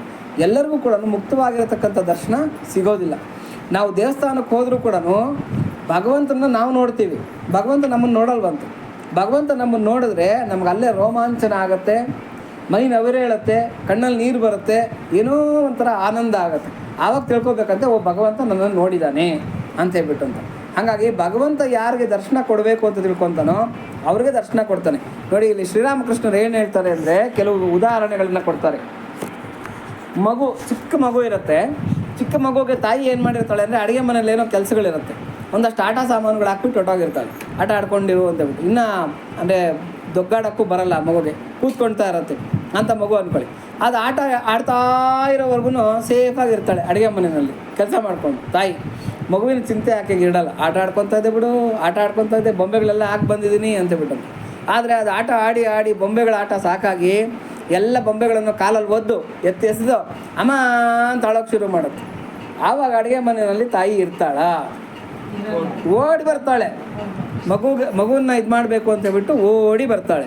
ಅದೇ ಥರನೇ ಶ್ರೀರಾಮಕೃಷ್ಣರು ಹೇಳೋದೇನು ಅಂದರೆ, ಈ ಪ್ರಪಂಚದಲ್ಲಿರ್ತಕ್ಕಂಥ ಹೆಂಡತಿ, ಮಕ್ಕಳು, ಮನೆ, ಆಸ್ತಿ ಪಾಸ್ತಿ, ವ್ಯವಹಾರ, ವಾಹನ, ಆಮೇಲೆ ಸ್ನೇಹಿತರು, ಈ ಬೊಂಬೆಗಳ ಜೊತೆ ಎಲ್ಲಿವರೆಗೂ ಕೂಡ ನಾವು ಮಗ್ನರಾಗಿ ಆಟ ಆಡ್ತಾ ಇರ್ತೀವಿ, ಅಲ್ಲಿವರೆಗೂ ಕೂಡ ಭಗವತಿ, ಯಾರ ತಾಯಿ, ನಮ್ಮನ್ನು ಹೆತ್ತಿರ್ತಕ್ಕಂಥ ಭಗವಂತ, ಯಾಕೆಂದರೆ ಮಾತಾ ಧಾತ ಪಿತಾಮಹ ಅಂತ ಹೇಳ್ತಾನೆ. ನಾನೇ ತಾಯಿ, ನಾನೇ ತಂದೆ, ನಾನೇ ಪಿತಾಮಹ ಅಂತ ಹೇಳ್ತಾನೆ. ಅಂದರೆ ಎಲ್ಲದಕ್ಕೂ ಆದಿ ಕಾರಣನಾಗಿರ್ತಕ್ಕಂಥ ಅವನು. ಆಮೇಲೆ ಗತಿರ್ ಭರ್ತ ಪ್ರಭು ಸಾಕ್ಷಿ ಅಂತ ಹೇಳ್ತಾನೆ. ಗತಿರ್ ಭರ್ತ, ಅವನೇ ಗತಿ, ಅವನೇ ಭರ್ತ ಅಂತಂದರೆ ಭರಿಸಿರ್ತಕ್ಕಂಥ ಅವನು, ಅಂದರೆ ನಮ್ಮನ್ನು ಹೊತ್ತಿರ್ತಕ್ಕಂಥ ಅವನು. ಪ್ರಭು, ನಮ್ಮನ್ನು ಪಾಲನೆ ಪೋಷಣೆ ಮಾಡ್ತಾ ಇರ್ತಕ್ಕಂಥ ಪ್ರಭು. ಸಾಕ್ಷಿ, ನಮ್ಮೆಲ್ಲ ಕೆಲಸಗಳಿಗೆ ಸಾಕ್ಷಿಯಾಗಿರ್ತಕ್ಕಂಥ ಅವನು. ಹಾಗಾಗಿ ಗತಿರ್ ಭರ್ತ ಪ್ರಭು ಸಾಕ್ಷಿ ಅವನು. ನಾವು ಎಲ್ಲಿವರೆಗೂ ಈ ಥರದ ಆಟಗಳನ್ನು ಆಡ್ತಾ ಇರ್ತೀವಿ ಅಲ್ಲಿವರೆಗೂ ಬರಲ್ಲ. ಯಾವಾಗ ನಾವು ಇದನ್ನೆಲ್ಲ ಒದ್ದುಬಿಟ್ಟು ನೀನೇ ಬೇಕು ಅಮ್ಮ ಅಂತ ಅಳೋಕ್ಕೆ ಶುರು ಮಾಡ್ತೀವಿ, ಆವಾಗ ಭಗವಂತ ಓಡಿ ಬರ್ತಾನೆ. ಯಾವತ್ತಿಗೂ ಕೂಡ ಇರೋದಕ್ಕೆ ಸಾಧ್ಯ ಇಲ್ಲ. ಅದನ್ನು ಶ್ರೀರಾಮಕೃಷ್ಣರು ಹೇಳ್ತಾರೆ. ತಾಯಿಯ ಕರೆ, ಆಮೇಲೆ ಈ ವ್ಯಾಕುಲತೆಯನ್ನು ಕೊಡ್ತಾನಂತೆ ಭಗವಂತ. ಅಂದರೆ ಯಾವಾಗಾದರೂ ನಮಗೆ ಈ ಪ್ರಪಂಚದಲ್ಲಿ ಎಲ್ಲ ಆಟಗಳು ಆಡಿ ಆಡಿ ಭಗವಂತನೇ ಬೇಕು ಅಂತಕ್ಕಂಥ ಮನಸ್ಸು ನಮಗೆ ಉಂಟಾಗಬೇಕು ಅಂತಂದರೆ ವ್ಯಾಕುಲತೆ ಕೊಟ್ಬಿಡ್ತಾನಂತೆ. ಆವಾಗ ಇರೋದಕ್ಕಾಗಲ್ಲ. ಎಂಥ ಕೋಟ್ಯಾಧಿಪತಿ ಆಗಿರಲಿ. ನೋಡಿ, ಬುದ್ಧ ಏನು ಮಾಡ್ದ, ಬುದ್ಧ ಭಗವಾನ್ ಏನು ಮಾಡಿದ್ರು, ಅರ್ಧ ರಾತ್ರಿನಲ್ಲಿ ತುಂಬು ಯೌವನದಲ್ಲಿ ಆ ಸುಂದರವಾಗಿರ್ತಕ್ಕಂಥ ಆ ಹೆಂಡತಿಯನ್ನು, ಸುಕುಮಾರವಾಗಿರ್ತಕ್ಕಂಥ ಆ ಮುದ್ದಾದ ಆ ಮಗುವನ್ನು, ಅದರ ವ್ಯಾಮೋಹವನ್ನು ಬಿಟ್ಟು, ಅಂಥ ರಾಜ್ಯವನ್ನು ಬಿಟ್ಟು ಏನು ಮಾಡ್ತಾನೆ, ನಡೆದು ಬಂದುಬಿಡ್ತಾನೆ ಅರ್ಧ ರಾತ್ರಿನಲ್ಲಿ, ನನಗೆ ಬೇಡ ಅಂತ ಹೇಳ್ಬಿಟ್ಟು ಅಂತ. ಆಮೇಲೆ ಜೈನರ ಸಂಪ್ರದಾಯದಲ್ಲಿ ಸುಕುಮಾರ ಸ್ವಾಮಿ ಅಂತ ಬರ್ತಾರೆ. ಆ ಸುಕುಮಾರ ಸ್ವಾಮಿ ಏನು ಮಾಡ್ತಾರೆ ಅಂದರೆ, ಕನ್ನಡಿ ಮುಂದೆ ನಿಂತ್ಕೊಂಡು ಒಂದಿನ ತಲೆ ಬಾಚ್ಕೊತಾ ಇರ್ತಾರೆ. ತಲೆ ಬಾಚ್ಕೊತಾ ಇರ್ಬೇಕಾದ್ರೆ ತಲೆನಲ್ಲಿ ಒಂದು ಬಿಳಿ ಕೂದಲು ಕಾಣುತ್ತೆ ಕನ್ನಡಿನಲ್ಲಿ. ಅಷ್ಟೇ ವೈರಾಗ್ಯ ಬಂದ್ಬಿಡುತ್ತೆ. ಎಲ್ಲ ಬಿಟ್ಟು ಆ ಆಸ್ತಿ ಇದನ್ನೆಲ್ಲ ಬಿಟ್ಟು, ಅವರು ಚಕ್ರವರ್ತಿಗಳ ಕುಮಾರನೇ, ಎಲ್ಲ ಬಿಟ್ಟು ಬಂದುಬಿಟ್ಟು ತೀರ್ಥಂಕರರ ಆಗಿಬಿಡ್ತಾರೆ. ಅವರೊಬ್ಬ ತೀರ್ಥಂಕರರು, 24 ಜನ ತೀರ್ಥಂಕರರಲ್ಲಿ. ಯಾಕೆ ಹೇಳ್ತಾ ಇದ್ದೀನಿ ಅಂದರೆ, ವೈರಾಗ್ಯ ಅಂತಕ್ಕಂಥದ್ದು ಬಂತು ಅಂದರೆ ಅಂದರೆ ಆ ಒಂದು ವ್ಯಾಕುಲತೆ ಅಂತಕ್ಕಂಥದ್ದು ಬಂತು ಅಂದರೆ ನನಗೆ ಭಗವಂತನೇ ಬೇಕು, ನನಗೆ ಭಗವಂತನೇ ಬೇಕು ಅಂತಕ್ಕಂಥ ವ್ಯಾಕುಲತೆ ಉಂಟಾಯಿತು ಅಂತಂದರೆ ಅದು ತಾಯಿಯ ಕರೆ ಅಂತೆ. ಹೊರಗಡೆ ಆಟ ಆಡ್ತಾ ಇರ್ತಾರೆ ಮಕ್ಕಳು, ಊಟದ ಟೈಮ್ ಆಗೋ ಅಷ್ಟೊತ್ತಿಗೆ ಅಮ್ಮ ಬಾಗಲಲ್ಲಿ ನಿಂತ್ಕೊಂಡು ಏನು ಮಾಡ್ತಾಳೆ, ಏ ಕಂದ ಬಾರೋ ಊಟಕ್ಕೆ ಟೈಮ್ ಆಯಿತು ಅಂತ ಕರೀತಾಳೆ. ಆಮೇಲೆ ಅವ್ನು ಆಟ ಆಡೋಕ್ಕಾಗಲ್ಲ, ಅಮ್ಮ ಕರಿತಾದ್ರೆ ನಾನು ಹೋಗ್ತೀನೋ ಅಂತ ಬ್ಯಾಟು ಬಾಲು ಎಲ್ಲ ಅಲ್ಲೇ ಎಸ್ದು ಮನೆಗೆ ಓಡ್ ಬಂದುಬಿಡ್ತಾನೆ. ಅದೇ ಥರನೇ ಭಗವಂತನ ಕರೆ ಆ ವ್ಯಾಕುಲತೆ ಅಂತೆ. ಆ ವ್ಯಾಕುಲತೆ ಬಂತು ಅಂತಂದರೆ ಭಗವದ್ ದರ್ಶನ ಶತಸಿದ್ಧ ನಮಗೆ. ಇದು ಶ್ರೀರಾಮಕೃಷ್ಣರು ಹೇಳ್ತಾ ಇರ್ತಕ್ಕಂಥ ಮಾತು. ಭಗವಂತ ಮಗುನಂತೆ, ಮಗು ಥರ ಅಂತೆ ಭಗವಂತ. ಅಂದರೆ ಅವನಿಗೇನು ಆಡಂಬರ ಅಹಂಕಾರ ಇವೆಲ್ಲ ಏನೂ ಇಲ್ಲ. ಕೋಪಾರಿಯ ನಮ್ಮ ಯಾರನ್ನು ದೂರ ತಳ್ಳ ನಮ್ಮ ಪ್ರೀತಿ ಮಾತಿಗೆ ಸೋತು ಬರುವ ಮಗುವಂತೆ ಕಾಣಿರಮ್ಮ ಅಂತ ಭಗವಂತನ ಒಲಿಸ್ಕೊಳ್ತಕ್ಕಂಥದ್ದು ಭಾಳ ಈಸಿ. ಅವನಿಗೇನು ಅಂದರೆ ಕಪಟ ಇರಬಾರ್ದು ಅಷ್ಟೇ. ಕಪಟವಾಗಿರ್ತಕ್ಕಂಥ ಮನಸ್ಸು, ಕಪಟವಾಗಿರತಕ್ಕಂಥ ಜೀವನ ಇರಬಾರ್ದು. ಪಟ ಅಂದರೆ ಒಂದು ಸ್ಕ್ರೀನ್ ಅಂತ. ಕಪಟ ಅಂತಂದರೆ ನಮ್ಮ ಮುಖಕ್ಕೆ ಏನೋ ಒಂದು ಸ್ಕ್ರೀನ್ ಮಾಸ್ಕ್ ಹಾಕ್ಕೊಂಡಿರ್ತಕ್ಕಂಥದ್ದು. ಅಂದರೆ ನಮ್ಮ ಮುಖನೇ ಬೇರೆ, ನಾವು ನಡ್ಕೊತಾ ಇರ್ತಕ್ಕಂಥ ರೀತಿಯೇ ಬೇರೆ. ಹಂಗೆ ಯಾರು ಇರ್ತಾರೆ ಅವ್ರ ಹತ್ರಕ್ಕೆ ಭಗವಂತ ಬರೋದಿಲ್ಲ. ಯಾರು ಕಪಟವಿಲ್ಲದ ಜೀವನ, ಕಪಟವಿಲ್ಲದ ಮಾತು, ಕಪಟವಿಲ್ಲದ ಮನಸ್ಸು ಇಟ್ಕೊಂಡಿರ್ತಾರೆ, ಭಗವಂತ ಎಳೆ ಮಗು ಇದ್ದಂಗೆ. ಬಾಕಂದ ಬಾಯಿಗೆ ಅಷ್ಟೊತ್ತಿಗೆ ಬರಲ್ವ ಮಕ್ಕಳು, ಆಟ ಆಡಲ್ವಾ, ಲಾಲಿಸಿದ್ರೆ ಮಕ್ಕಳು, ಪೂಜಿಸಿದ್ರೆ ದೇವರು ಅಂತ ಹೇಳ್ಬಿಟ್ಟು ಅಂತ ಅಷ್ಟು ಈಸಿಯಾಗಿ ಸಿಗ್ತಕ್ಕಂಥ ಅವನು ಭಗವಂತ. ಶ್ರೀರಾಮಕೃಷ್ಣರು ಹೇಳ್ತಾ ಇರ್ತಕ್ಕಂಥ ಮಾತು. ಅಂಥ ಭಗವಂತನ ಒಲಿಸ್ಕೋಬೇಕು ಅಂದರೆ ನಾವೇನ ಕಷ್ಟಪಡಬೇಕಾ? ಏನೂ ಇಲ್ಲ. ಶಿವಪುರಾಣದಲ್ಲಿ ಹೇಳ್ತಾರೆ, ಎಂಥ ಕಳ್ಳನಾಗಿರಲಿ, ಎಂಥ ರಾಕ್ಷಸನಾಗಿರಲಿ, ಎಂಥ ದುಷ್ಟನಾಗಿರಲಿ, ಶಿವಪುರಾಣದ ಪ್ರಕಾರ ಹಣೆಗೆ ವಿಭೂತಿ ಹಚ್ಚಿ ರುದ್ರಾಕ್ಷಿ ಮಾಲೆಗಳನ್ನು ಧರಿಸಿ ಹರ ಹರ ಮಹಾದೇವ ಅಂತಂದರೆ ಸಾಕಂತೆ, ಪರಮಾತ್ಮ ಎದುರುಗ ನಿಂತಿರ್ತಾನಂತೆ. ಪಾಪ ಅಷ್ಟು ಅಮಾಯಕ ಯಾರನ್ನ ಇದ್ದಾರ ಜೀವನದಲ್ಲಿ. ಅದಕ್ಕೆ ಅವನಿಗೆ ಬೋಲಾ ಶಂಕರ ಅಂತ ಹೇಳ್ತಾರೆ. ಬೋಲಾ ಅಂತಂದರೆ ತುಂಬ ಸಾಧು ಅಂತ, ಸಾಧು ಶಂಕರ ಅಂತ. ಅವನು ಏನನ್ನು ನೋಡಲ್ಲ, ನಮ್ಮ ಒಂದು ಇದನ್ನೆಲ್ಲ ಏನನ್ನು ನೋಡಲ್ಲ, ಅಷ್ಟು ಈಸಿಯಾಗಿ ಒಲಿತಾ ಇರ್ತಕ್ಕಂಥ ಅವನು ಪರಮಾತ್ಮ. ಹಾಗಾಗಿ ಪರಮಾತ್ಮನನ್ನು ಒಲಿಸ್ಕೊತಕ್ಕಂಥದ್ದು ಬಹಳ ಈಸಿ ಅಂತ ಹೇಳ್ಬಿಟ್ಟು ಅಂತ. ನಾಯಮಾತ್ಮ ಪ್ರವಚನೇನ ಲಭ್ಯ ನ ಮೇಧಯ ನ ಬಹುನಾ ಶ್ರುತೇನ ಯಮೇ ವೈಶ ವೃಣತೆ ತೇನ ಲಭ್ಯ ತಸ್ಸೇಷಾಂ ಆತ್ಮ ವಿವೃಢತೆ ತನೂನ್ ಸ್ವಾಮ್ ಅಂತ ಹೇಳ್ಬಿಟ್ಟು ಯಮ ನಚಿಕೇತನಿಗೆ ಹೇಳ್ತಾನೆ. ಯಾವುದರಲ್ಲಿ? ಕಠೋಪನಿಷತ್ತಿನಲ್ಲಿ. ನಾಯಮಾತ್ಮ ಪ್ರವಚನೇನ ಲಭ್ಯ. ಭಗವಂತನ ದರ್ಶನ ಕೂತ್ಕೊಂಡು ನಾನು ಗಂಟೆಗಳ ಕೊದ್ದಿ ಮಾತಾಡ್ತೀನಿ, ಗಂಟೆಗಳ ಕೊದ್ದಿ ನನ್ನ ಪಾಂಡಿತ್ಯವನ್ನು ತೋರಿಸ್ತೀನಿ, ಗಂಟೆಗಳ ಕೊದ್ದಿ ಭಗವಂತನ ವಿಚಾರ ಮಾತಾಡ್ತೀನಿ ಅಂತನ್ನೋರಿಗೆ ಭಗವಂತ ಸಿಗ್ತಾನೆ ಅಂತ ಅಂದ್ಕೊತಾ ಇದ್ದೀರಾ? ನಚಿಕೇತ ಭಗವಂತ ಅಂಥವ್ರಿಗೆ ಸಿಗ್ತಕ್ಕಂಥವನಲ್ಲ. ನಾಯಮಾತ್ಮ ಪ್ರವಚನೇನ ಲಭ್ಯ. ನಂಗೆ ಟ್ಯಾಲೆಂಟ್ ಇದೆ, ನಂಗೆ ಪಾಂಡಿತ್ಯ ಇದೆ ಅಂದರೆ ಭಗವಂತ ಸಿಗ್ತಕ್ಕಂಥವನಲ್ಲ. ನ ಮೇಧಯ, ಸಿಕ್ಕಾಪಟ್ಟೆ ನನಗೆ ಮೇಧಾಶಕ್ತಿ ಇದೆ ಅಂತಂದರೆ ಸಿಗ್ತಕ್ಕಂಥವನಲ್ಲ. ನ ಬಹುನಾ ಶ್ರುತೇನ, ಇಲ್ಲ ಅಂದರೆ ಕೂತ್ಕೊಂಡು ನಾವು ಭಗವದ್ ವಿಚಾರನ ಬಹಳಷ್ಟು ವರ್ಷಾನುಗಟ್ಟಲೆ ಕೇಳಿಬಿಟ್ಟಿದ್ದೀವಿ, ನಮಗೆ ನನ್ನ ಭಗವಂತ ಸಿಗ್ತಾನಾ ಅಂತಂದರೆ ಸಿಗ್ತಕ್ಕಂಥವನಲ್ಲ. ಯಮೇ ವೈಶ ವೃಣತೆ ತೇನ ಲಭ್ಯ. ಅವನು ಆರಿಸ್ಕೊತಾನಂತೆ, ಚೂಸ್ ಮಾಡ್ಕೊತಾನಂತೆ, ಇಂಥವನಿಗೆ ನಾನು ದರ್ಶನ ಕೊಡಬೇಕು ಅಂತ. ಅಂಥವ್ರಿಗೆ ಮಾತ್ರ ದರ್ಶನ ಕೊಡ್ತಾ ಇರ್ತಕ್ಕಂಥವನು ಭಗವಂತ. ಅದಕ್ಕೆ ತಸ್ಯೈಷಾಂ ಆತ್ಮ ವಿವೃಣತೆ ತನು ಸ್ವಾಮ್. ಅಂಥವ್ರಿಗೆ ತನ್ನ ಒಂದು ನಿಜರೂಪವನ್ನು ಭಗವಂತ ತೋರಿಸ್ತಾನಂತೆ. ಹಾಗಾಗಿ ನಾವೇನು ಕೇಳ್ಕೊಬೇಕು? ಏನೇ ಕೆಲಸ ಮಾಡಲಿ, ಏನೇ ಪೂಜೆ ಮಾಡಲಿ, ಕೇಳ್ಕೊಬೇಕಾಗಿರೋದು ಇಷ್ಟೇ, ಪ್ರಿಯತಾಂ ಪುಂಡರೀಕಾಕ್ಷ. ಅಪ್ಪ ನೀನೊಬ್ಬನು ಪ್ರೀತನಾಗ್ಬಿಡಪ್ಪ ಸಾಕು, ನನಗಿನ್ನೇನು ವರನೂ ಬೇಕಾಗಿಲ್ಲ. ಯಾಕೆಂದರೆ ನೀನು ಒಲಿದ್ರೆ ಅದಕ್ಕಿಂತ ದೊಡ್ಡ ಭಾಗ್ಯ ಏನೂ ಇಲ್ಲ. ನನಗೆ ದರ್ಶನ ಭಾಗ್ಯನ ನೀನು ಅನುಗ್ರಹಿಸ್ತೀಯ.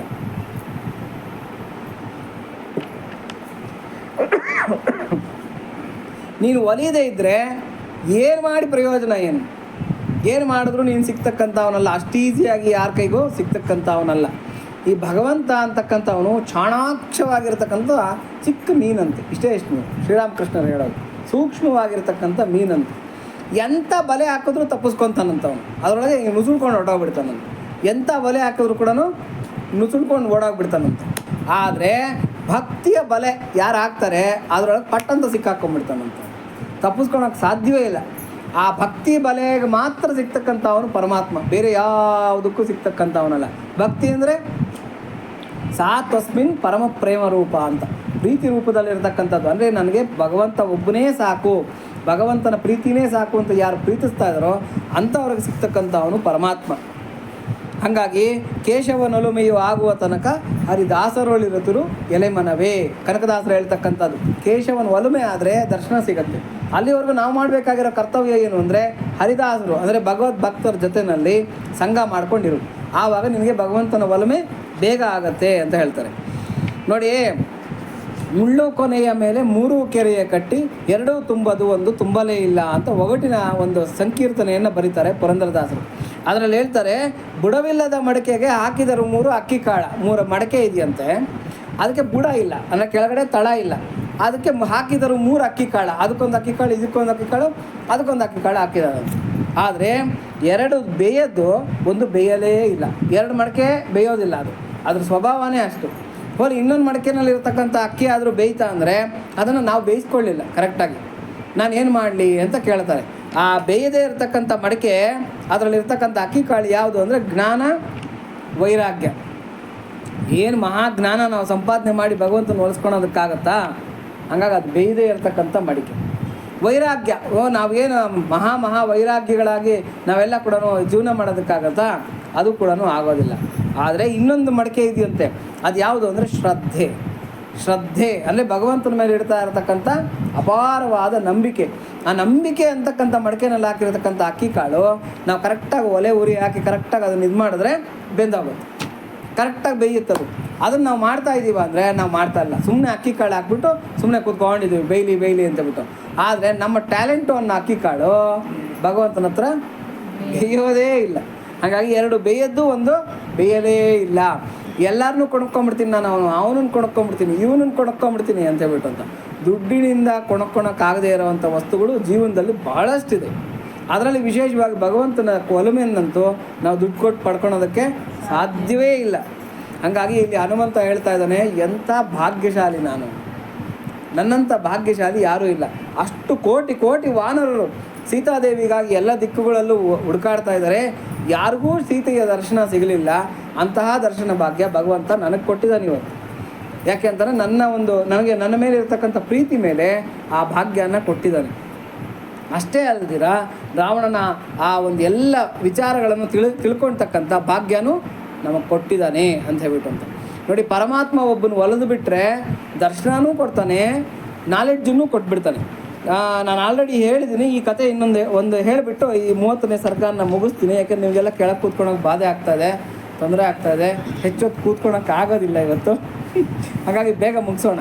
ನೋಡಿ ಏನಾಗುತ್ತೆ ಅಂತಂದರೆ, ಒಂದು ಸ್ಕೂಲ್ ಇತ್ತಂತೆ, ಸ್ಕೂಲ್ ಪಕ್ಕದಲ್ಲೇ ಮಾವಿನ ಮರ ಅಂದರೆ ಮಾವಿನ ತೋಪ್ ಇತ್ತಂತೆ. ಇದು ಆಲ್ರೆಡಿ ಹೇಳಿರೋ ಕಥೆನೇ ಯಾಕೆ ಹೇಳ್ತಾ ಇದ್ದೀರಾ ಅಂತ ಅಂದ್ಕೋಬೇಡಿ, ಈ ಸಂದರ್ಭಕ್ಕೆ ಅದು ಸೂಟ್ ಆಗ್ತಾ ಇರೋದ್ರಿಂದ ಮತ್ತೆ ಹೇಳ್ತಾ ಇದ್ದೀನಿ. ಸ್ಕೂಲ್ ಪಕ್ಕದಲ್ಲೇ ಒಂದು ಮಾವಿನ ತೋಪು. ಆ ಮಾವಿನ ತೋಪನ್ನು ನೋಡಬೇಕು, ಒಳ್ಳೆ ಮಾವಿನ ಕಾಲ, ಮೇ ತಿಂಗಳು, ಇದೇ ತಿಂಗಳು ಅಂದ್ಕೊಳ್ಳಿ. ಆ ಮಾವಿನ ತೋಪನ್ನು ನೋಡ್ಕೊಂಬರ್ಬೇಕು, ಅದನ್ನೆಲ್ಲ ತಿನ್ಕೊಂಬರ್ಬೇಕು ಅಂತೇಳ್ಬಿಟ್ಟು 4 ಜನ ಹುಡುಗರು ಆ ಮಾವಿನ ತೋಪಿನ ಒಳಗಡೆಗೆ ಬಂದ್ರಂತೆ. ಮಾವಿನ ತೋಪಿನ ಒಳಗಡೆ ಕಾಲಿಟ್ಟಿದ ತಕ್ಷಣ 2 ಹುಡುಗರು ವಾದಕ್ಕೆ ನಿಂತ್ಕೊಂಡ್ರಂತೆ. ಇದು ಮಲಗೂಬ, ಇದು ಬೇನಿಷ, ಇದು ಮಲ್ಲಿಗೆ ಅಂತ ಹೇಳ್ಬಿಟ್ಟು ಆ ಎಲೆಗಳನ್ನು ನೋಡಿ ವಾದ ಮಾಡೋದಕ್ಕೆ ಶುರು ಮಾಡೋದಂತೆ. ಇನ್ನೊಬ್ಬನು ವಾದ ಮಾಡೋದಕ್ಕೆ ಶುರು ಮಾಡೋದಂತೆ, ಅಲ್ವೋ ಅದು ಮಲಗೂಬ ಅಲ್ಲ ಅಂತ. ಅಂದರೆ ಇವನು ಏನು ಹೇಳಿದ್ರೆ ಅದಕ್ಕೆಲ್ಲ ಏತಿ ಅಂದರೆ ಪ್ರೇತಿ ಅಂತ ಹೇಳ್ಬಿಟ್ಟು ಹಿಂಗೆ ವಾದ ಮಾಡೋದಕ್ಕೆ ಶುರು ಮಾಡೋದ್ರಂತೆ. ನಮ್ಮ ಜೀವನದಲ್ಲಿ ಕೆಲವರು ಹೀಗಿರ್ತಾರೆ, ಅವ್ರೇನು ಅಂದರೆ ಭಗವಂತ ಅಂತಕ್ಕಂಥ ಅವನ ಪ್ರೀತಿಯನ್ನು ಸಂಪಾದನೆ ಮಾಡ್ಕೊಳೋದು ಅವ್ರಿಗೆ ಬೇಕಾಗಿಲ್ಲ. ಅವ್ರಿಗೇನು ಬೇಕು ಅಂದರೆ ವ್ಯವಹಾರ ಬೇಕು. ಏನೋ ಒಂದು ಹೇಳೋದು, ಇಲ್ಲಪ್ಪ ನೋಡು ಪೂಜಾ ಪದ್ಧತಿ ಒಳ್ಳೆಯದು, ಪೂಜಾ ಪದ್ಧತಿ ಒಳ್ಳೇದಲ್ಲ, ಧ್ಯಾನ ಮಾಡಬೇಕು ಅಂತಾನೆ. ಇನ್ಯಾರು ಬರ್ತಾರೆ, ಧ್ಯಾನ ಮಾಡಬಾರ್ದು, ಜಪ ಮಾಡಬೇಕು ಅಂತಾನೆ. ಇನ್ನೊಬ್ಬನೇ ಬರ್ತಾನೆ, ಜಪ ಮಾಡಬಾರ್ದು, ತೀರ್ಥಯಾತ್ರೆಗಳನ್ನ ಮಾಡಬೇಕು, ಎಲ್ಲ ಕಡೆ ಸುತ್ಕೊಂಡ್ಬರ್ಬೇಕು. ಇನ್ನೊಬ್ಬ ಯಾರೋ ಹೇಳ್ತಾನೆ, ದಾನ ಧರ್ಮಗಳನ್ನು ಮಾಡಬೇಕು ಅಂತ ಹೇಳ್ಬಿಟ್ಟು. ಯಾವುದನ್ನಾದರೂ ಮಾಡ್ತಾರಾ? ಯಾವುದನ್ನು ಮಾಡೋದು, ಬರೀ ವಾದ ಅಷ್ಟೇ ಅವ್ರದ್ದು. ಹಂಗೆ ಮಾಡಬೇಕು, ಹಿಂಗೆ ಮಾಡಬೇಕು, ಆ ಶಾಸ್ತ್ರದಲ್ಲಿ ಹಿಂಗೆ ಹೇಳಿದೆ, ಈ ಶಾಸ್ತ್ರದಲ್ಲಿ ಇಂಥ ಅವ್ರಿಗೆ ಹುಡುಗರು. ಇನ್ನೊಬ್ಬ ಹುಡುಗ ಏನು ಮಾಡೋದಂತೆ, ಆ ಮರಗಳನ್ನು ಲೆಕ್ಕ ಹಾಕೋಕ್ಕೆ ಶುರು ಮಾಡೋದಂತೆ. 1 2 3 4 ಈ ತೋಪಲ್ಲಿ ಎಷ್ಟು ಮರಗಳಿದೆ ಅಂತ ಹೇಳ್ಬಿಟ್ಟು. ಅವರೆಂಥ ಅವರು ಅಂತಂದರೆ, ನಮ್ಮಲ್ಲಿ ಗ್ರಂಥಗಳು ಎಷ್ಟಿದೆ, ಆ ಗ್ರಂಥಗಳಲ್ಲಿ ಏನು ವ್ಯವಹಾರ ಇದೆ ಅಂದರೆ ಪಾಂಡಿತ್ಯನ ಎಣೆಸೋದಕ್ಕೆ ಶುರು ಮಾಡೋದಂತೆ. ಈ 4ನೇ ಹುಡುಗ ಇದ್ನಲ್ಲ, ಅವನೇನು ಮಾಡೋದಂತೆ, ಈ ತೋಟದ ಮಾಲಿ ಎಲ್ಲಿದ್ದಾನೆ ಅಂತ ಹುಡ್ಕೋಕ್ಕೆ ಶುರು ಮಾಡೋದಂತೆ. ಅಂದರೆ ತೋಟದ ಮಾಲಿ ಅಂದರೆ ತೋಟದ ಓನರ್ ಎಲ್ಲಿದ್ದಾನೆ ಅಂತ ಹುಡ್ಕೋಕ್ಕೆ ಶುರು ಮಾಡೋದಂತೆ. ನೋಡಿದಂತೆ ಅಲ್ಲೊಂದು ಮರದ ಕೆಳಗಡೆ ಕೂತ್ಕೊಂಡು ಕೂಲಿಯವ್ರ ಕೈನಲ್ಲೆಲ್ಲ ಏನೋ ಕೆಲಸ ಮಾಡಿಸ್ತಾ ಇದ್ದಂತೆ ತೋಟದ ಮಾಲಿ. ನಿಧಾನಕ್ಕೆ ಹೋಗಿ ವಿನಯವಾಗಿ ಹೋಗಿ, ನಮಸ್ತೆ ಸ್ವಾಮಿ, ನಿಮ್ಮ ತೋಟ ತುಂಬ ಚೆನ್ನಾಗಿದೆ, ನಿಮ್ಮ ತೋಟ ನೋಡೋದಕ್ಕೆ ಅಂತ ಬಂದೆ, ನೀವೇನಾ ತೋಟದ ಮಾಲಿಗಳು, ತುಂಬ ಚೆನ್ನಾಗಿ ಬೆಳೆಸಿದ್ದೀರ ತೋಟ, ನಂಗೆ ಭಾಳ ಇಷ್ಟ ಆಯಿತು, ಪಕ್ಕದಲ್ಲೇ ನಾವು ಸ್ಕೂಲ್ನಲ್ಲಿ ಓದ್ತಾ ಇದ್ದೀವಿ ಅಂತೇಳ್ಬಿಟ್ಟು ತನ್ನ ಪರಿಚಯವನ್ನು ವಿನಯವಾಗಿ ಮಾಡ್ಕೊಂಡಂತೆ. ಯಾರ ಹತ್ರ? ತೋಟದ ಮಾಲಿ ಹತ್ರ. ಸಹಜವಾಗಿ ತೋಟದ ಮಾಲಿಗೆ ಕರುಣೆ ಅಂತಕ್ಕಂಥದ್ದು ಬಂತಂತೆ. ಅಂದರೆ ಆ ಮಮಕಾರ ಅಂತಕ್ಕಂಥದ್ದು ಉಂಟಾಯ್ತಂತೆ. ಈ ಮಗು ಎಷ್ಟು ಚೆನ್ನಾಗಿ ಮಾತಾಡ್ತಾ ಇದೆ, ಎಂಥ ವಿನಯಶೀಲಿ ಅಂತೇಳ್ಬಿಟ್ಟು ಹುಬ್ಬೇಗರ ಹಾಕ್ಬಿಟ್ಟು ಕೂಲಿಯವ್ರಿಗೆ ಸನ್ನೆ ಮಾಡೋದಂತೆ, ಹೋಗು ಮಾವಿನ ಮರ ಅಂತ ಇದು ಮಾವಿನ ಹಣ್ಣುಗಳು ಕಿತ್ಕೊಂಬನ್ರಿ ಅಂತೇಳ್ಬಿಟ್ಟು ಹೋಗ್ಬಿಟ್ಟು ಬೇರೆ ಬೇರೆ ಆ ಜಾತಿದು ಈ ಜಾತಿದು ಎಲ್ಲ ಕಿತ್ಕೊಂಬಂದು ತೊಳೆದು ಒರೆಸಿ ಯಜಮಾನನ ಕೈನಲ್ಲಿ ಕೊಟ್ರಂತೆ. ಯಾರು? ಕೂಲಿ ಕಾರ್ಮಿಕರೆಲ್ಲ ಕೂಡ. ಸುಮ್ಮನೆ ಒಂದು ಕಣ್ಣು ಹುಬ್ಬಿನ ಸನ್ನೆಯಿಂದ ಮಾವಿನ ಹಣ್ಣು ಬಂದುಬಿಡ್ತೀವಿ ಮುಂದಕ್ಕೆ. ಆ ತೋಟದ ಮಾಲಿನೇ ಚಾಕು ತೊಗೊಂಡು ಒಂದೊಂದೇ ಹೋಳು ಹಚ್ಚಿ ಹೇಳ್ತಾ ಕೊಡ್ತಾ ಇದ್ದಾನಂತೆ. ನೋಡಿ, ಇದು ಬ್ಯಾನಿಷ, ಇದು ಮಲ್ಲಿಗೆ, ಪರಿಚಯ ಮಾಡ್ಕೊಡ್ತಾ ಇದ್ದಾನೆ. ಈ ಹಣ್ಣು ಇಂತಿಂಥದ್ದು ಅಂತೇಳ್ಬಿಟ್ಟು ಅಂತ. ಇದು ಈ ಹಣ್ಣು ಆ ಹಣ್ಣು ಅಂತೇಳ್ಬಿಟ್ಟು, ಇದು ದೂದ್ಗೋಲ, ಇವೆಲ್ಲ ಪರಿಚಯ ಮಾಡಿ ತಾನೇ ಒಂದೊಂದೇ ಹೋಳು ಹಚ್ಚಿ ಆ ಹುಡುಗನಿಗೆ ತಿನ್ನಿಸ್ತಾ ಇದ್ದಾನಂತೆ. ಹೊಟ್ಟೆ ತುಂಬುವವರೆಗೂ ತಿನ್ನಿಸ್ತಾ ಇದ್ದಾನೆ.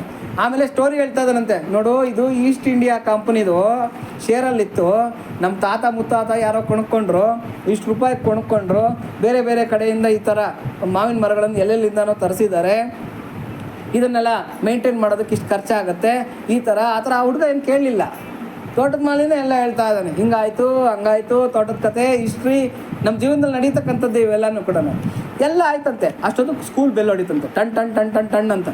ಸ್ವಾಮಿ ನಾನು ಬರ್ತೀನಿ, ಇನ್ನೊಂದು ಸಿಗ್ತೀನಿ ಅಂತ ಹೇಳ್ಬಿಟ್ಟು, ನೀವು ಕೊಟ್ಟಿರ್ತಕ್ಕಂಥ ಹಣ್ಣೆಲ್ಲ ತುಂಬ ಸ್ವೀಟಾಗಿತ್ತು, ಥ್ಯಾಂಕ್ಸ್ ಅಂತ ಹೇಳ್ಬಿಟ್ಟು ಈ ಹುಡುಗ ಸ್ಕೂಲ್ ಹೊಟ್ಟಂತೆ.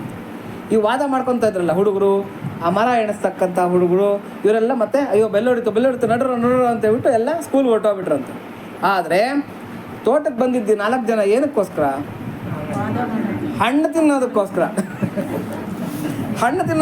4 ಜನ ಬಂದಿದ್ದು. ಆದರೆ ಇಬ್ಬರು ವಾದ ಮಾಡ್ಕೊಂಡು ವಾಪಸ್ ಹೋದ್ರು, ಒಬ್ಬನ ಮರಗಳು ಎಣಿಸ್ಕೊಂಡು ವಾಪಸ್ ಹೋದ. ಆದರೆ ಬುದ್ಧಿವಂತನಾಗಿರ್ತಕ್ಕಂಥ ಅವ್ನು ಮಾತ್ರ ಹಣ್ಣು ತಿಂದ, ತೋಟದ ಎಲ್ಲ ಹಿಸ್ಟ್ರಿನೂ ತಿಳ್ಕೊಂಡ, ವಿಚಾರ ಎಲ್ಲ ಗೊತ್ತಾಯಿತು, ಯಾವ್ಯಾವ ಹಣ್ಣು ಹೆಂಗಿರುತ್ತೆ, ಯಾವ್ಯಾವ ಮರ ಹೆಂಗಿರುತ್ತೆ ಎಲ್ಲ ವಿಚಾರ ಗೊತ್ತಾಯಿತು, ಹೊರಟೋಗ್ಬಿಟ್ಟು. ಇವಾಗ ಹೆಂಗೆ ಅಂತಂದರೆ, ಈ ಜ್ಞಾನಿಗಳು ಪಂಡಿತರು ಅಂತಕ್ಕಂಥವ್ರು, ಈ ಸೃಷ್ಟಿ ಹೀಗೆ ಪ್ರಾರಂಭ ಆಯಿತು, ಆ ಸೃಷ್ಟಿಗೆ ಇದು ಮೂಲ, ಹೀಗಾಯಿತು ಹಾಗಾಯಿತು, ಇದು ವಾದಗಳವ್ರದ್ದು. ಇನ್ನು ಕೆಲವರು ಎಣಿಕೆ ಮಾಡೋದು, ನಮ್ಮದು ಗ್ರಂಥಗಳು ಎಷ್ಟಿದೆ, ಎಷ್ಟಿದೆ, ನನ್ನ ಪಾಂಡಿತ್ಯ ಎಷ್ಟಿದೆ ಅಂತ ಲೆಕ್ಕ ಹಾಕ್ತಕ್ಕಂಥವ್ರು ಇನ್ನು ಕೆಲವರು. ಆದರೆ ಭಕ್ತರು ಏನು ಮಾಡ್ತಾರೆ, ಯಾವುದೇನನ್ನ ಹಾಕ್ಕೊಂಡೋಗ್ಲಿ, ನನಗೇನಾಗಬೇಕು, ತೋಟದ ಮಾಲಿ ಬೇಕು ನನಗೆ, ಎಲ್ಲಿದೆ ತೋಟದ ಮಾಲಿ ಅಂತ ಹುಡುಕೋತಾರೆ. ಇವಾಗ ಹೋಗ್ತಾರೆ, ಅವ್ರಿಗೇನೋ ಅಭಿವಂದನೆಗಳನ್ನು ಮಾಡ್ತಾರೆ, ತೋಟದ ಮಾಲಿ ಪ್ರೀತಿಯನ್ನು ಸಂಪಾದನೆ ಮಾಡ್ಕೊತಾರೆ. ತೋಟದ ಮಾಲಿ ಏನು ಮಾಡ್ತಾನೆ, ತನ್ನ ದರ್ಶನ ಭಾಗ್ಯ ಅಂತಕ್ಕಂಥ ಹಣ್ಣನ್ನು ಅವ್ನು ಕೇಳದೇ ಇದ್ರು ಕೂಡ ಅವನೇ ತಿನ್ನಿಸ್ಬಿಡ್ತಾನೆ. ತಗೋ ಇತ್ತಿನ್ನೂ ಚೆನ್ನಾಗಿದೆ, ಹತ್ತಿನೂ ಚೆನ್ನಾಗಿದೆ ಅಂತ ಹೇಳ್ಬಿಟ್ಟು ಎಲ್ಲ ದರ್ಶನ ಭಾಗ್ಯನೂ ಭಗವಂತ ಕೊಟ್ಬಿಡ್ತಾನೆ. ಸಾಲದ್ದಕ್ಕೆ ಈ ಸೃಷ್ಟಿ ಅಂತಕ್ಕಂಥ ತೋಟದ ಎಲ್ಲ ಹಿಸ್ಟ್ರಿನೂ ಕೂಡ ಅವ್ನು ಕೇಳದೇ ಇದ್ರು ಹೇಳಿ ಕಳಿಸ್ತಾನೆ, ಹೋಗಪ್ಪ ನಿನಗೆ ಅಂತ ಹೇಳ್ಬಿಟ್ಟು. ಕಡೆಗೆ ಸ್ಕೂಲ್ ಬೆಲ್ಲ ಆಗುತ್ತೆ. ಯಾವ ಸ್ಕೂಲ್ ಬೆಲ್ಲ ಹೇಳಿ ನೋಡೋಣ? ಅಲ್ಲ, ಮೃತ್ಯು ಅಂತಕ್ಕಂಥ ಸ್ಕೂಲ್ ಬೆಲ್ ಹೊಡೆದು ಬಿಡುತ್ತೆ, ಟನ್ ಟನ್ ಟನ್ ಟನ್ ಅಂತ. ಅವಾಗೆಲ್ಲರೂ ವಾಪಸ್ ಹೋಗಬೇಕು. ಆದರೆ ಯಾರು ತೋಟದ ಮಾಲಿನ ಹುಡುಕಾಡಿರ್ತಾನೆ, ತೋಟದ ಮಾಲಿ ಪ್ರೀತಿಯನ್ನು ಸಂಪಾದನೆ ಮಾಡ್ಕೊಂಡಿರ್ತಾನೆ, ಅವನು ಹಣ್ಣು ತಿಂದ, ಹಿಸ್ಟ್ರಿನೂ ತಿಳ್ಕೊಂಡು ಹೊರಟೋದ ಬೆಲ್ ಹೊಡಿಯೋ ಅಷ್ಟೊತ್ತಿಗೆ. ಮಿಕ್ಕಿದವರೆಲ್ಲ ಏನು ಮಾಡಿದ್ರು, ಬಂದ ಪುಟ್ಟ ಹೋದ ಪುಟ್ಟ, ಅವ್ರು ಬಂದಿದ್ದ ಉದ್ದೇಶ ನೆರವೇರಲಿಲ್ಲ. ಹಾಗಾಗಿ ಬೆಲ್ ಹೊಡಿಯೋದಕ್ಕೆ ಮುಂಚೆ ನಾವು ಮಾಡಬೇಕಾಗಿರ್ತಕ್ಕಂಥ ಕೆಲಸ ಏನು ಅಂದರೆ, ತೋಟದ ಮಾಲೆಯನ್ನು ಹುಡುಕೊಂತಕ್ಕಂಥದ್ದು. ಯಾರೋ ದೊಡ್ಡ DC ಇದ್ಲಂತೆ, DCಗೆ ಒಂದು ಮಗು ಇತ್ತಂತೆ, ಚಿಕ್ಕ ಮಗು. ಆ ಚಿಕ್ಕ ಮಗುಗೆ ಹೊಟ್ಟೆ ಹಸಿವಾದರೆ ನಮ್ಮಮ್ಮ DC ಎಷ್ಟು ಕಾರುಗಳಿದೆ, ಎಷ್ಟು ಬಂಗಲೆಗಳಿದೆ, ಎಂಥ ಅಧಿಕಾರದಲ್ಲಿದ್ದಾಳೆ, ಈಕೆ ಕೈ ಕೆಳಗೆ ಎಷ್ಟು ಇವರೆಲ್ಲ ಇದ್ದಾರೆ, ಯಾರು ಅಫಿಷಿಯಲ್ಸ್ ಇದ್ದಾರೆ, ಇವೆಲ್ಲ ಕಟ್ಕೊಂಡು ಆ ಮಗುಗೆ ಏನಾಗಬೇಕು, ಹತ್ತಿದ ತಕ್ಷಣ ಏನು ಮಾಡಬೇಕು, ಏನು ಬೇಕು, ಹಾಲು ಬೇಕಷ್ಟೇ, ಎದೆ ಹಾಲು ಬೇಕು. ಆಕೆ DC ಅನ್ನಾಗಿರಲಿ ಯಾರನ್ನಾಗಿರಲಿ, ಆಕೆ ಎದೆ ಹಾಲು ಆ ಮಗುಗೆ ಬೇಕು, ಅಳತ್ತಷ್ಟೇ. ಅದೇ ಥರನೇ ನಾವೇನು ಮಾಡಬೇಕು ಅಂತಂದರೆ, ನೀನು ಏನನ್ನು ಹಾಕ್ಕೊಂಡು ಹೋಗಿರಪ್ಪ, ನೀನು ಲೋಕದ ಒಡೆಯ 14 ಅಖಿಲಾಂಡ ಕೋಟಿ ಬ್ರಹ್ಮಾಂಡ ನಾಯಕ ಆಗಿರೋ, ನೀನು ಏನನ್ನು ಹಾಕ್ಕೊಂಡು ಹೋಗಿರೋ, ನನಗೆ ಅದೆಲ್ಲ ಬೇಕಾಗಿಲ್ಲ. ನನಗೆ ಬೇಕಾಗಿರತಕ್ಕಂಥದ್ದು ನಿನ್ನ ದರ್ಶನ ಭಾಗ್ಯ, ನಿನ್ನ ಪ್ರೀತಿ ಅಷ್ಟೇ. ಅದಕ್ಕೆ ನಾವು ಕೇಳ್ತಕ್ಕಂಥದ್ದೇನು, ಪ್ರಿಯತಾ ಬಾ, ನೀನು ನಮ್ಮ ವಿಚಾರದಲ್ಲಿ ನೀನು ಪ್ರೀತನಾಗ್ಬಿಡಪ್ಪ, ಸಾಕು, ನಮ್ಗೆ ಇನ್ನೇನು ಬೇಡ. ನೀ ಅಂತ ನೀನು ಒಪ್ಕೊಂಬಿಟ್ರೆ ಸಾಕು. ಸಮಯ ಭಕ್ತ ಏನು 12ನೇ ಅಧ್ಯಾಯದಲ್ಲಿ ಹೇಳ್ತಾನಲ್ಲ, ಇಂಥ ಭಕ್ತ ನನಗೆ ಪ್ರಿಯ, ಇಂಥ ಭಕ್ತ ನನಗೆ ಪ್ರಿಯ ಅಂತ. ಒಂದ್ಸಲಿ ನೀನು ನನಗೆ ಪ್ರಿಯ ಅಂತ ಹೇಳ್ಬಿಡಪ್ಪ, ಸಾಕು, ನನ್ನ ಜೀವನ ಧನ್ಯ ಆಗೋಗುತ್ತೆ. ಇಷ್ಟೇ ನಾವು ಕೇಳ್ಕೊಬೇಕಾಗಿರ್ತಕ್ಕಂಥದ್ದು. ಹಾಗಾಗಿ ಇಲ್ಲಿ ಹನುಮಂತ ಸಾರ್ಥಕ ಆ ಕೃತಕೃತ್ಯತೆಯನ್ನು ಅನುಭವಿಸ್ತಾ ಇದ್ದಾನೆ. ನನ್ನಂಥ ಭಾಗ್ಯಶಾಲಿ ಯಾರೂ ಇಲ್ಲ, ನನಗೆ ಸೀತಾ ದರ್ಶನ ಆಯಿತು, ಯಾವ ಕಪಿಗಳಿಗೂ ಸಿಗದೆ ಇರತಕ್ಕಂಥ ದರ್ಶನ ನನಗುಂಟಾಯಿತು. ಆಮೇಲೆ ಅಲ್ಲಿ ಇರ್ತಕ್ಕಂಥ ನಾಲೆಡ್ಜು ಬಂತು, ಆ ಲಂಕೆಗೆ ಸಂಬಂಧಪಟ್ಟಿರ್ತಕ್ಕಂಥ ಎಲ್ಲ ನಾಲೆಡ್ಜು ನನಗೆ ಸಿಕ್ತು, ಬೇಡದೇ ಇದ್ರೂ ಕೂಡ ಸಿಕ್ತು. ಯಾವುದೋ ಒಂದು ಹುಡುಕಿದ್ದು ಸೀತೆಯನ್ನು, ಬಂದಿದ್ದು ಲಂಕೆಯ ನಾಲೆಡ್ಜು. ಆತ ಏನು ಪಾಪ ಬಯಸಿ ಹೋಗಲಿಲ್ಲ. ಎಷ್ಟು ಬಿಲ್ಡಿಂಗ್ಗಳಿದೆ ಎಣ್ಸಕ್ಕೆ ಹೋದ್ನ? ಇಲ್ಲ, ಸೀತೆಯನ್ನು ಹುಡ್ಕೊಂಡು ಹೋಗಿದ್ದು. ಎಲ್ಲ ಜ್ಞಾನನೂ ಕೂಡ ಹನುಮಂತನಿಗೆ ಸಿಕ್ತು. ಇದೇ ನಾವು ಜೀವನದಲ್ಲಿ ಅರಿಬೇಕಾಗಿರತಕ್ಕಂಥ ಜ್ಞಾನ, ತಿಳಿಬೇಕಾಗಿರ್ತಕ್ಕಂಥ ಜ್ಞಾನ, ಅಳವಡಿಸ್ಕೋಬೇಕಾಗಿರ್ತಕ್ಕಂಥ ಜ್ಞಾನ. ಯಾರೋ ಬರ್ತಾರೆ ತಲೆ ಕೆಡಿಸ್ತಾರೆ, ದ್ವೈತನಪ್ಪ, ಇದು ಅದ್ವೈತನಪ್ಪ, ಇದು ವಿಶಿಷ್ಟ ಅದ್ವೈತನಪ್ಪ ಅಂತ ತಲೆ ಕೆಡ. ಮಾಯೆ ಗೊತ್ತಾ ನಿನಗೆ? ಮಾಯೆ ಅಂತೇಳ್ಬಿಟ್ಟು ಏನಾದರೂ ನಮಗೇನು, ಮಾಯೆ ಆದ್ರೇನು, ದ್ವೈತ ಆದ್ರೇನು, ಅದ್ವೈತ ಆದ್ರೇನು, ವಿಶಿಷ್ಟ ಅದ್ವೈತ ಆದ್ರೇನು ನಮಗೆ ಬೇಕಾಗಿಲ್ಲ. ನಮಗೇನು ಬೇಕು? ನಮ್ಮ ಇಷ್ಟ ದೈವ ಬೇಕಷ್ಟೆ. ಇಷ್ಟ ದೈವ. ಹಾಗಾಗಿ ಇದನ್ನು ನಾವು ಜೀವನದಲ್ಲಿ ಅಳವಡಿಸ್ಕೋಬೇಕು ಅಂತಕ್ಕಂಥದ್ದನ್ನು ಹನುಮಂತ ಈ ಸರ್ಗದಲ್ಲಿ ತೋರಿಸ್ಕೊಡ್ತಾ ಇದ್ದಾನೆ. ಸೀತಾಮಾತೆಯನ್ನು ಸಮಾಧಾನ ಪಡಿಸುವುದು ನನ್ನ ಆದ್ಯ ಕರ್ತವ್ಯವಾಗಿದೆ. ಬಂದಿರತಕ್ಕಂಥ ಉದ್ದೇಶ ಏನು? ಸೀತಾ ದರ್ಶನ ಒಂದೇ ಅಲ್ಲ, ಸೀತಾಮಾತೆಯನ್ನು ಸಮಾಧಾನ ಪಡಿಸ್ತಕ್ಕಂಥದ್ದು ಆದ್ಯ ಕರ್ತವ್ಯ ಆಗಿದೆ. ಮತ್ತೆ ಇಲ್ಲಿ ಅದೇ ಬರ್ತಾ ಇದೆ, ಪ್ರಿಯತಾಂ ಪುಂಡರೀಕಾಕ್ಷ. ಅಂದರೆ ನಾವು ಈ ಭೂಮಿಗೆ ಬಂದಿರತಕ್ಕಂಥದ್ದೇ ಭಗವಂತನ ಒಲುಮೆಯನ್ನು ಸಂಪಾದನೆ ಮಾಡ್ಕೊಳೋದಕ್ಕೆ, ಭಗವಂತನನ್ನು ಸಂಪ್ರೀತಿಗೊಳಿಸೋದಕ್ಕೆ. ಯಾಕೆ ಅಂತಂದರೆ ನಾವು ದೂರ ಆಗಿರೋದೇ, ಅಂದರೆ ಈ ಪ್ರಪಂಚಕ್ಕೆ ಬಂದಿರೋದೇ ಭಗವಂತನಿಂದ ದೂರ ಆಗಿರೋದಕ್ಕಂತೆ. ಅಂದರೆ ಭಗವಂತ ನಮಗೆ ಬೇಡ ಅಂತ ನಾವು ಸ್ವಲ್ಪ ಹಿಂದೆ ಬಂದಿರೋದ್ರಿಂದ ಈ ಜನನ ಮರಣ ಸಂಸಾರ ಚಕ್ರಕ್ಕೆ ಸಿಕ್ಕಾಕೊಂಡ್ಬಿಟ್ಟಿದ್ದೀವಿ. ಇವಾಗ ಮತ್ತೆ ನಾವು ವಾಪಸ್ ಹೋಗಬೇಕು, ನಾವು ಈ ಚಕ್ರದಿಂದ ತಪ್ಪಿಸ್ಕೋಬೇಕು ಅಂತಂದರೆ ಮತ್ತೆ ಭಗವಂತನ ಪ್ರೀತಿಯನ್ನು ಸಂಪಾದನೆ ಮಾಡ್ಕೋಬೇಕು. ಭಗವಂತನಿಗೆ ಪ್ರೀತಿ ಆಗೋ ಥರ ನಮ್ಮ ನಡೆ, ನಮ್ಮ ನುಡಿ ಎಲ್ಲ ಕೂಡ ಇರಬೇಕು. ಏನೇ ಮಾಡಲಿ, ಒಂದು ಲೋಟ ಈ ಕಡೆಗೆ ಎತ್ತಿಡಲಿ, ಒಂದು ಹೂವು ಈ ಕಡೆಗೆ ಎತ್ತಿಡಲಿ, ಒಂದು ಬಾಟ್ಲಿ ಈ ಕಡೆಗೆ ಎತ್ತಿಡಲಿ, ಏನೇ ಮಾಡಿದ್ರು ಕೂಡ ಅದರಲ್ಲಿ ಭಗವಂತನ ಪ್ರೀತಿ ಇರಬೇಕು. ಅಂದರೆ ಇದು ಏನೇ ಮಾಡಲಿ ಭಗವಂತ ಪ್ರೀತನ ಆಗಬೇಕು ನನ್ನ ವಿಚಾರದಲ್ಲಿ. ಏನು ಮಾಡಿದ್ರೆ ಅವ್ನು ನನ್ನ, ಇವಾಗ ನೋಡಿ ಒಬ್ಬ ಲವರ್ ಇರ್ತಾನೆ, ಅಂದರೆ ಯಾವನೊಬ್ಬನ ಪ್ರಿಯಕರ ಇರ್ತಾನೆ, ಆ ಪ್ರಿಯತಮೆಯನ್ನು ಒಲಿಸ್ಕೋಬೇಕಾಗಿದ್ರೆ ಎಷ್ಟು ಕಷ್ಟಪಡ್ತಾನೆ. ಅಂದರೆ ಆಕೆಗೆ ಏನು ಇಷ್ಟ ಆಗುತ್ತೆ, ಏನು ಇಷ್ಟ ಆಗಲ್ಲ, ಹೇಗೆ ಮಾಡಿದ್ರೆ ಅವಳಿಗೆ ನಾನು ಲೈಕ್ ಆಗ್ತೀನಿ, ಯಾವ ಡ್ರೆಸ್ ಹಾಕಿದ್ರೆ ಚೆನ್ನಾಗಿರ್ತೀನಿ, ಇದೇ ಆತನ ಯೋಚನೆ ಇರುತ್ತೆ. ಒಬ್ಬ ಭಕ್ತನ ವಿಚಾರದಲ್ಲೂ ಹಾಗೇ ಇರಬೇಕು. ಏನು ಮಾಡಿದ್ರೆ ಭಗವಂತನಿಗೆ ಇಷ್ಟ ಆಗುತ್ತೆ, ಏನು ಮಾತಾಡಿದ್ರೆ ಭಗವಂತನಿಗೆ ಇಷ್ಟ ಆಗುತ್ತೆ, ಹೇಗೆ ನಡ್ಕೊಂಡ್ರೆ ಭಗವಂತನಿಗೆ ಇಷ್ಟ ಆಗುತ್ತೆ, ಏನು ತಿಂದರೆ ಭಗವಂತನಿಗೆ ಇಷ್ಟ ಆಗುತ್ತೆ, ಯಾವ ಥರದ ಜೀವನ ಮಾಡಿದ್ರೆ ಭಗವಂತನಿಗೆ ಇಷ್ಟ ಆಗುತ್ತೆ, ಅದನ್ನು ಅಳವಡಿಸ್ಕೊತಾ ಬರಬೇಕು ಜೀವನದಲ್ಲಿ. ಹೀಗೆ ಮಾಡಬೇಕು. ಕಡೆಗೆ ಯಾವ ಮಟ್ಟಕ್ಕೆ ಬಂದುಬಿಡ್ಬೇಕು ಅಂತಂದರೆ ನಾವು ಬಾಯಿ ತೆಗೆದು ಹೇಳೋಕ್ಕೆ ಶುರು ಮಾಡಬೇಕು, ಅದು ಭಗವಂತನಿಗೆ ಇಷ್ಟನಪ್ಪ, ಇದು ಭಗವಂತನಿಗೆ ಇಷ್ಟ ಇಲ್ಲ, ಹಂಗಾಗಿ ನಾನು ಮಾಡಲ್ಲ. ಇದು ಭಗವಂತ ಲೈಕ್ ಮಾಡ್ತಾನೆ, ಹಾಗಾಗಿ ನಾನು ಮಾಡ್ತೀನಿ, ಅದೆಷ್ಟೇ ಕಷ್ಟ ಆದರೂ ನಾನು ಮಾಡ್ತೀನಿ. ಈ ಥರದ ಪರಿಸ್ಥಿತಿಗೆ ಭಕ್ತ ಬಂದುಬಿಡ್ಬೇಕು. ಆವಾಗ ನಮಗೆ ಒಳ್ಳೆಯದು ಅಂತಕ್ಕಂಥದ್ದಾಗತ್ತೆ. ಅದನ್ನೇ ಇಲ್ಲಿ ಹೇಳ್ತಾ ಇದ್ದಾನೆ, ಸೀತಾಮಾತೆಯನ್ನು ಸಮಾಧಾನ ಪಡಿಸುವುದು ನನ್ನ ಆದ್ಯ ಕರ್ತವ್ಯವಾಗಿದೆ. ಆದ್ಯ ಅಂತಂದರೆ ಪ್ರೈಮರಿ ಅಂತ, ಬೇಸಿಕ್ ಆಗಿರತಕ್ಕಂಥ, ಪ್ರೈಮರಿ ಆಗಿರತಕ್ಕಂಥ ನನ್ನ ಕರ್ತವ್ಯ ಆಗಿದೆ. ಈಕೆಯನ್ನು ಸಮಾಧಾನ ಪಡಿಸದೆ ಇಲ್ಲಿಂದ ತೆರಳುವುದು ದೋಷಯುಕ್ತವಾಗುತ್ತದೆ. ಇಲ್ಲಿಂದ ತೆರಳುವುದು, ಆಕೆಯನ್ನು ಸಮಾಧಾನ ಪಡಿಸ್ದಿರ ಇಲ್ಲಿಂದ ತೆರಳತಕ್ಕಂಥದ್ದು ದೋಷಯುಕ್ತವಾಗತ್ತೆ. ಈ ಸಂಸಾರ ಜೀವನದಲ್ಲಿ ಭಗವಂತನನ್ನು ಪ್ರೀತಿಗೊಳಿಸ್ದಿರ ನಾವೇನನ್ನ ಶರೀರ ಬಿಟ್ವಿ ಅಂತಂದರೆ ಮರಳಿ ಪರಿ ಜನುಮವು ಬರುವ ಭರವಸೆಯಂತೂ ಇಲ್ಲ. ನೀಗುವಂತ ಭವ ಭಯವ ಭಕುತಿ ವೈರಾಗ್ಯವೆಂಬೋದಿಲ್ಲ. ಲೇಷ ಸಾಧನವ ಕಾಣದೆ ದುಸ್ಸಹವಾಸದಿಂದಲೇ ದಿನ ಕಳೆದೆ ಹ್ಯಾಂಗೆ ಮಾಡಲಯ್ಯ ಕೃಷ್ಣ ಹೋಗುತ್ತಿದೆ ಆಯುಷ್ಯ. ದಾಸರು ಹೇಳ್ತಾ ಇರ್ತಕ್ಕಂಥದ್ದು ಅಂದರೆ ಏನು ಅಂತಂದರೆ, ಹುಟ್ಟದೆ ಮನುಷ್ಯ ಜನ್ಮ ಬಂದಿದೆ. ಸಿಗದೆ ಇಂತಹ ಪುಣ್ಯ ಭೂಮಿಯಾಗಿರತಕ್ಕಂಥ ಭಾರತ ದೇಶದಲ್ಲಿ ನಮಗೆ ಜನ್ಮ ಅಂತಕ್ಕಂಥದ್ದು ಸಿಕ್ಕಿದೆ. ಸಿಗದೆ ನಮಗೆ ಸನಾತನ ಧರ್ಮದಲ್ಲಿ ಈ ಸಂಪ್ರದಾಯದಲ್ಲಿ ಹುಡ್ತಕ್ಕಂಥ ಭಾಗ್ಯ ನಮಗೆ ಸಿಕ್ಕಿದೆ. ಸಾಲದ್ದಕ್ಕೆ ಎಷ್ಟು ಜನ ಸನಾತನ ಧರ್ಮದಲ್ಲಿ ಇಲ್ಲ. ಆದರೆ ಯಾರಿಗೂ ಕೊಡದೇ ಇರತಕ್ಕಂಥ ಭಗವದ್ ಭಕ್ತಿನ ಭಗವಂತ ಈ ಜನ್ಮದಲ್ಲಿ ನಮ್ಮಗಳಿಗೆ ಕೊಟ್ಟಿದ್ದಾನೆ. ಬೇರೆಯವರೆಲ್ಲ ವ್ಯವಹಾರದಲ್ಲೇ ಮುಳುಗೋಗಿದ್ದಾರೆ. ಸಂಪಾದನೆ ಮಾಡು, ಇನ್ನೊಂದು ಮಾಡು, ಮತ್ತೊಂದು ಮಾಡು, ಹೆಂಡ್ತಿನ ನೋಡ್ಕೊ, ಮಕ್ಕಳನ್ನ ನೋಡ್ಕೊ. ಕೆಲವ್ರಿಗೆ ಹೆಂಡ್ತಿರೇ ಜೀವನ, ಕೆಲವ್ರಿಗೆ ಮಕ್ಕಳೇ ಜೀವನ, ಕೆಲವರು ಲವ್ ಮಾಡಿರೋಳು ನನಗೆ ಬರ್ತ್ಡೇ ವಿಷಯಸ್ ಹೇಳಿಲ್ಲ ಅಂತೇಳ್ಬಿಟ್ಟು ಸೂಸೈಡ್ ಮಾಡ್ಕೊಂಡು ಸತ್ತೋಗ್ತಾರೆ. ಅಂಥ ದುಸ್ಥಿತಿನಲ್ಲಿ ನಾವು ಇದ್ದೀವಿ. ಅಂದರೆ ಜನ್ಮನ ಅಂದರೆ ಏನು ಅಂದರೆ ಮಾನವ ಜನ್ಮ ದೊಡ್ಡದು, ಇದನ್ನು ಹಾನಿ ಮಾಡಲು ಬೇಡಿ ಹುಚ್ಚಪ್ಪಗಳಿರ ಅಂತೇಳ್ಬಿಟ್ಟು ಎಷ್ಟು ಜನ ತಮ್ಮ ಜನ್ಮವನ್ನು ಹಾಳು ಮಾಡ್ಕೊತಾ ಇದ್ದಾರೆ. ಆದರೆ ಶಂಕರಾಚಾರ್ಯರು, ಶಂಕರ ಭಗವತ್ಪಾದರು ಹೇಳ್ತಾರೆ, ತ್ರಯಮೇತ ದುರ್ಲಭಂ ಮನ್ಯೆ ದೈವಾನುಗ್ರಹೇತಕಂ. ದೈವದ ಅಂದರೆ ದೇವರ ದೊಡ್ಡ ಅನುಗ್ರಹ ಇದ್ದರೆ ಮಾತ್ರ ಜೀವನದಲ್ಲಿ 3 ಭಾಗ್ಯಗಳು ಸಿಗುತ್ತಂತೆ.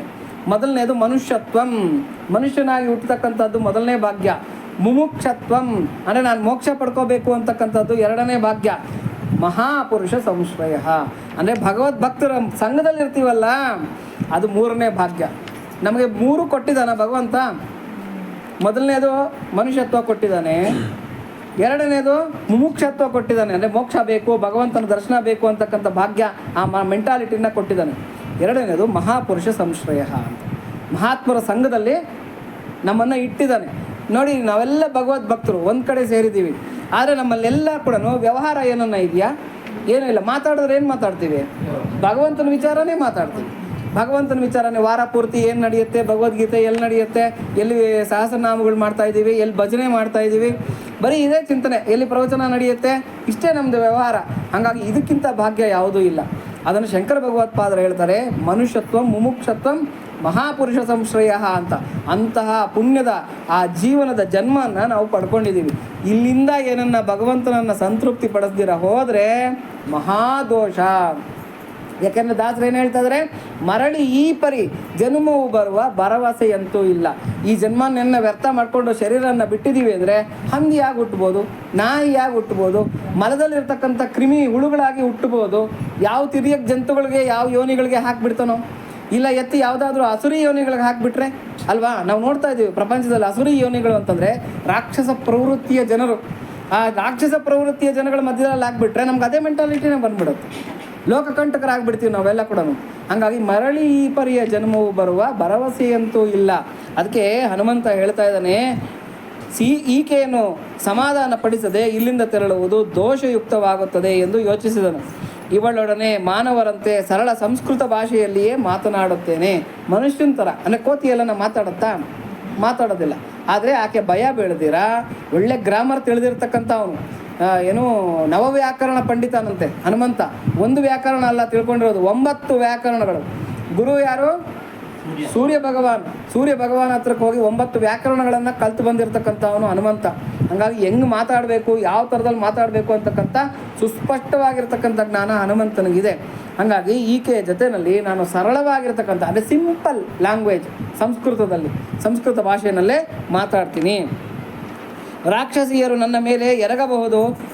ಕಾರ್ಯಗಳನ್ನು ಚೆನ್ನಾಗಿ ಚಿಂತಿಸಿ ಪರಮಾತ್ಮನಾದ ಮಹಾನುಭಾವನಾದ ಧರ್ಮಮೂರ್ತಿಯಾದ ಶ್ರೀರಾಮಚಂದ್ರನಲ್ಲೇ ನೆಟ್ಟ ಮನಸ್ಸಿನವಳಾದ ಮಾತೆಯ ಮನಸ್ಸಿಗೆ ಮೃದು ಮಧುರ ವಾಣಿಯಿಂದ ಶ್ರೀರಾಮಚಂದ್ರನ ಗುಣಗಳನ್ನು ಹಾಡಿ ಸಮಾಧಾನ ಪಡಿಸುವೆನು ಎಂದು ಮಾರುತಿಯು ನಿಶ್ಚಯಿಸಿಕೊಂಡನು. ಈಗ ಸೀತೆಯನ್ನು ಸಮಾಧಾನ ಪಡಿಸಬೇಕು, ಸೀತೆಯನ್ನು ಮಾತಾಡಬೇಕು ಅಂತ ನಾನು ಏನನ್ನ ಹೋದರೆ ರಾಕ್ಷಸಿಯರು ಸುಮ್ಮನೆ ಇರ್ತಾರ? ನನ್ನ ಮೇಲೆ ಜೇನುನೊಣಗಳು ಬಿದ್ದಂಗೆ ಬೀಳ್ತಾರೆ, ನನಗೆ ಅವಘಡಗಳನ್ನು ಉಂಟು ಮಾಡ್ತಾರೆ, ಆದರೆ ನಾನು ಕೇರ್ ಮಾಡಲ್ಲ, ಡೋಂಟ್ ಕೇರ್. ನನಗೆ ಬೇಕಾಗಿರತಕ್ಕಂಥದ್ದು ಸೀತೆಯ ಸಮಾಧಾನ ಮಾತ್ರ. ಅದಕ್ಕೇನು ಬೇಕೋ ಆ ವ್ಯವಸ್ಥೆಯನ್ನು ಮಾಡ್ಕೊತೀನಿ ಅಂತ.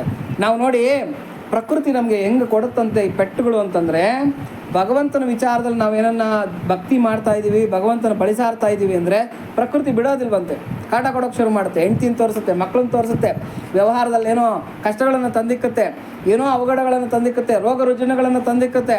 ಒಟ್ಟಲ್ಲಿ ಏನಕ್ಕೇನೋ ಪ್ರಕಾರ ನಾವೇನು ಮಾಡಬೇಕು?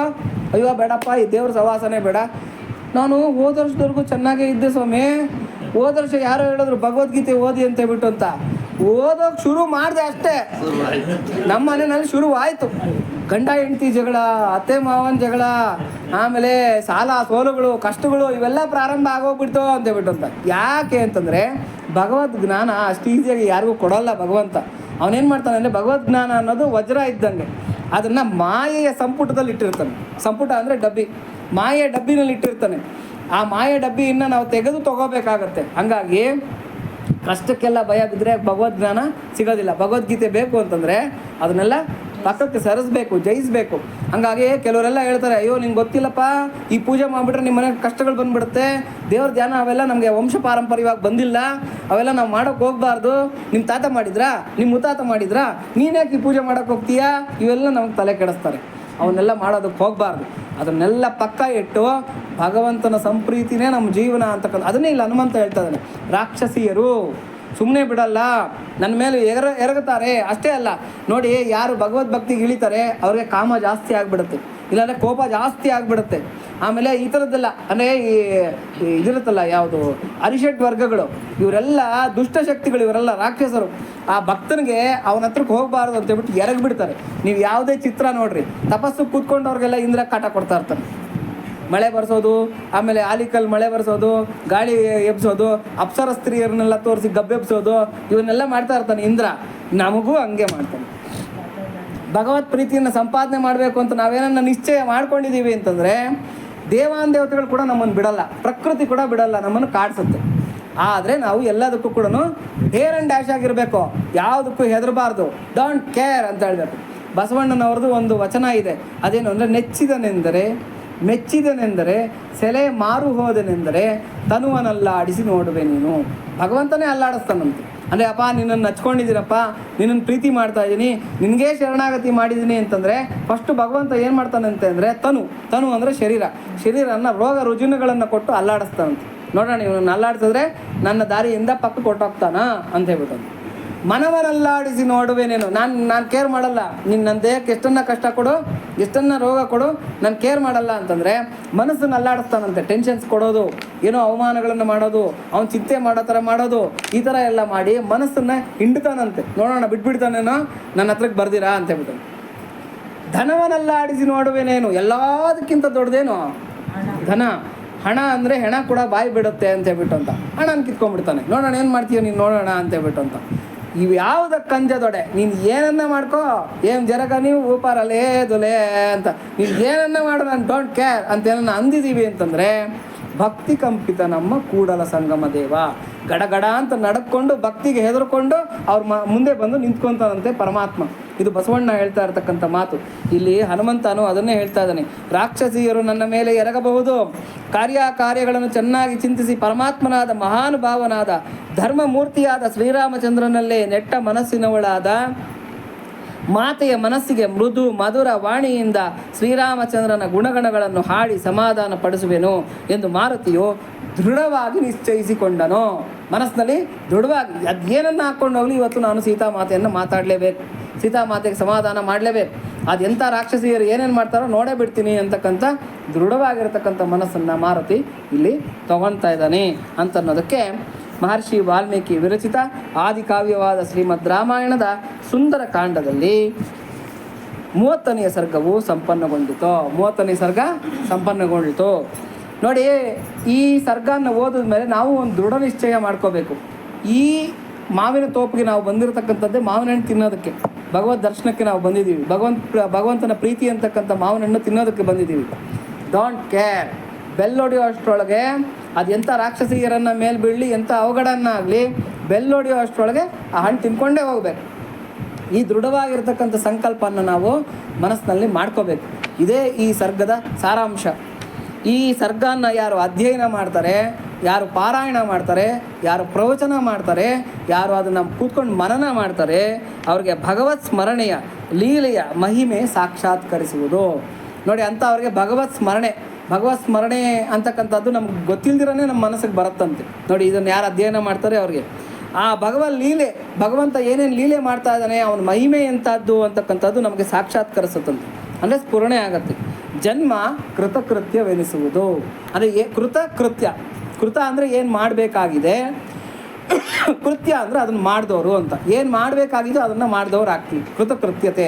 ನಮ್ಮ ಜನ್ಮಕ್ಕೆ ಸಾಫಲ್ಯ ಅಂತಕ್ಕಂಥದ್ದು, ಸಾರ್ಥಕತೆ ಅಂಥದ್ದು ಬರುತ್ತೆ, ಜನ್ಮ ಕೃತಕೃತ್ಯ ಆಗತ್ತೆ ಅಂತಕ್ಕಂಥದ್ದು ಈ ಸರ್ಗದ ಸಾರಾಂಶ. ಇಲ್ಲಿಗೆ ಇವತ್ತಿನ ಪ್ರವಚನವನ್ನು ಮುಗಿಸ್ಕೊಳ್ಳೋಣ. 8 ಗಂಟೆ ಪ್ರವಚನವನ್ನು ಮುಗಿಸ್ಕೊಳ್ಳೋಣ. ಮುಂದಿನ ಪ್ರವಚನವನ್ನು ಮುಂದಿನ ಭಾನುವಾರದಲ್ಲಿ ನಾವು 31ನೇ ಸರ್ಗದಿಂದ ಮುಂದುವರಿಸ್ಕೊಳ್ಳೋಣ ಅಂತ ಹೇಳ್ತಾ ಇವತ್ತು ಈ ಪ್ರವಚನವನ್ನು ಮುಗಿಸೋಣ. ಎಲ್ಲರೂ ಜೋರಾಗಿ ಹೇಳೋಣ.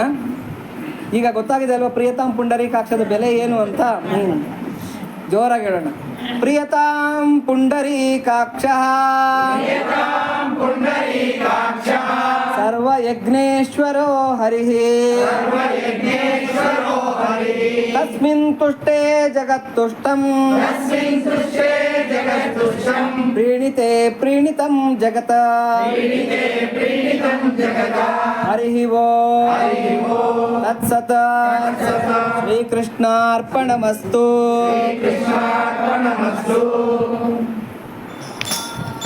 जय जय हनुमान जय हनुमान जय जय हनुमान जय हनुमान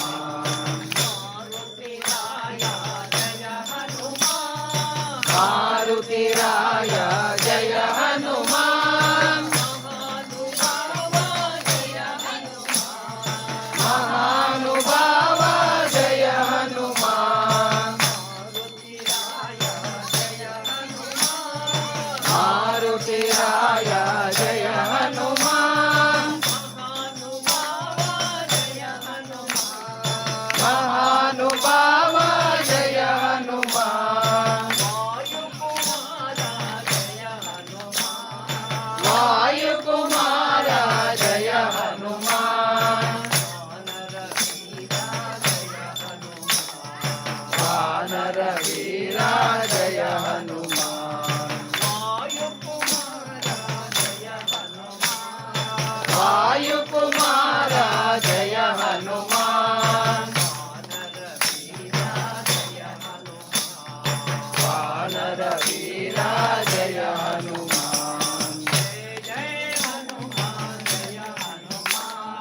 जय जय हनुमान जय हनुमान जय जय हनुमान जय हनुमान अंजनी पुत्र जय हनुमान अति बलवंत जय हनुमान अंजनी पुत्र जय हनुमान अति बलवंत जय हनुमान श्री रामदूत जय हनुमान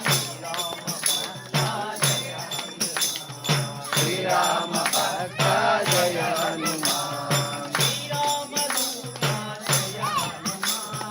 श्री रामदूत जय हनुमान श्री राम भक्त जय हनुमान जय जय हनुमान जय हनुमान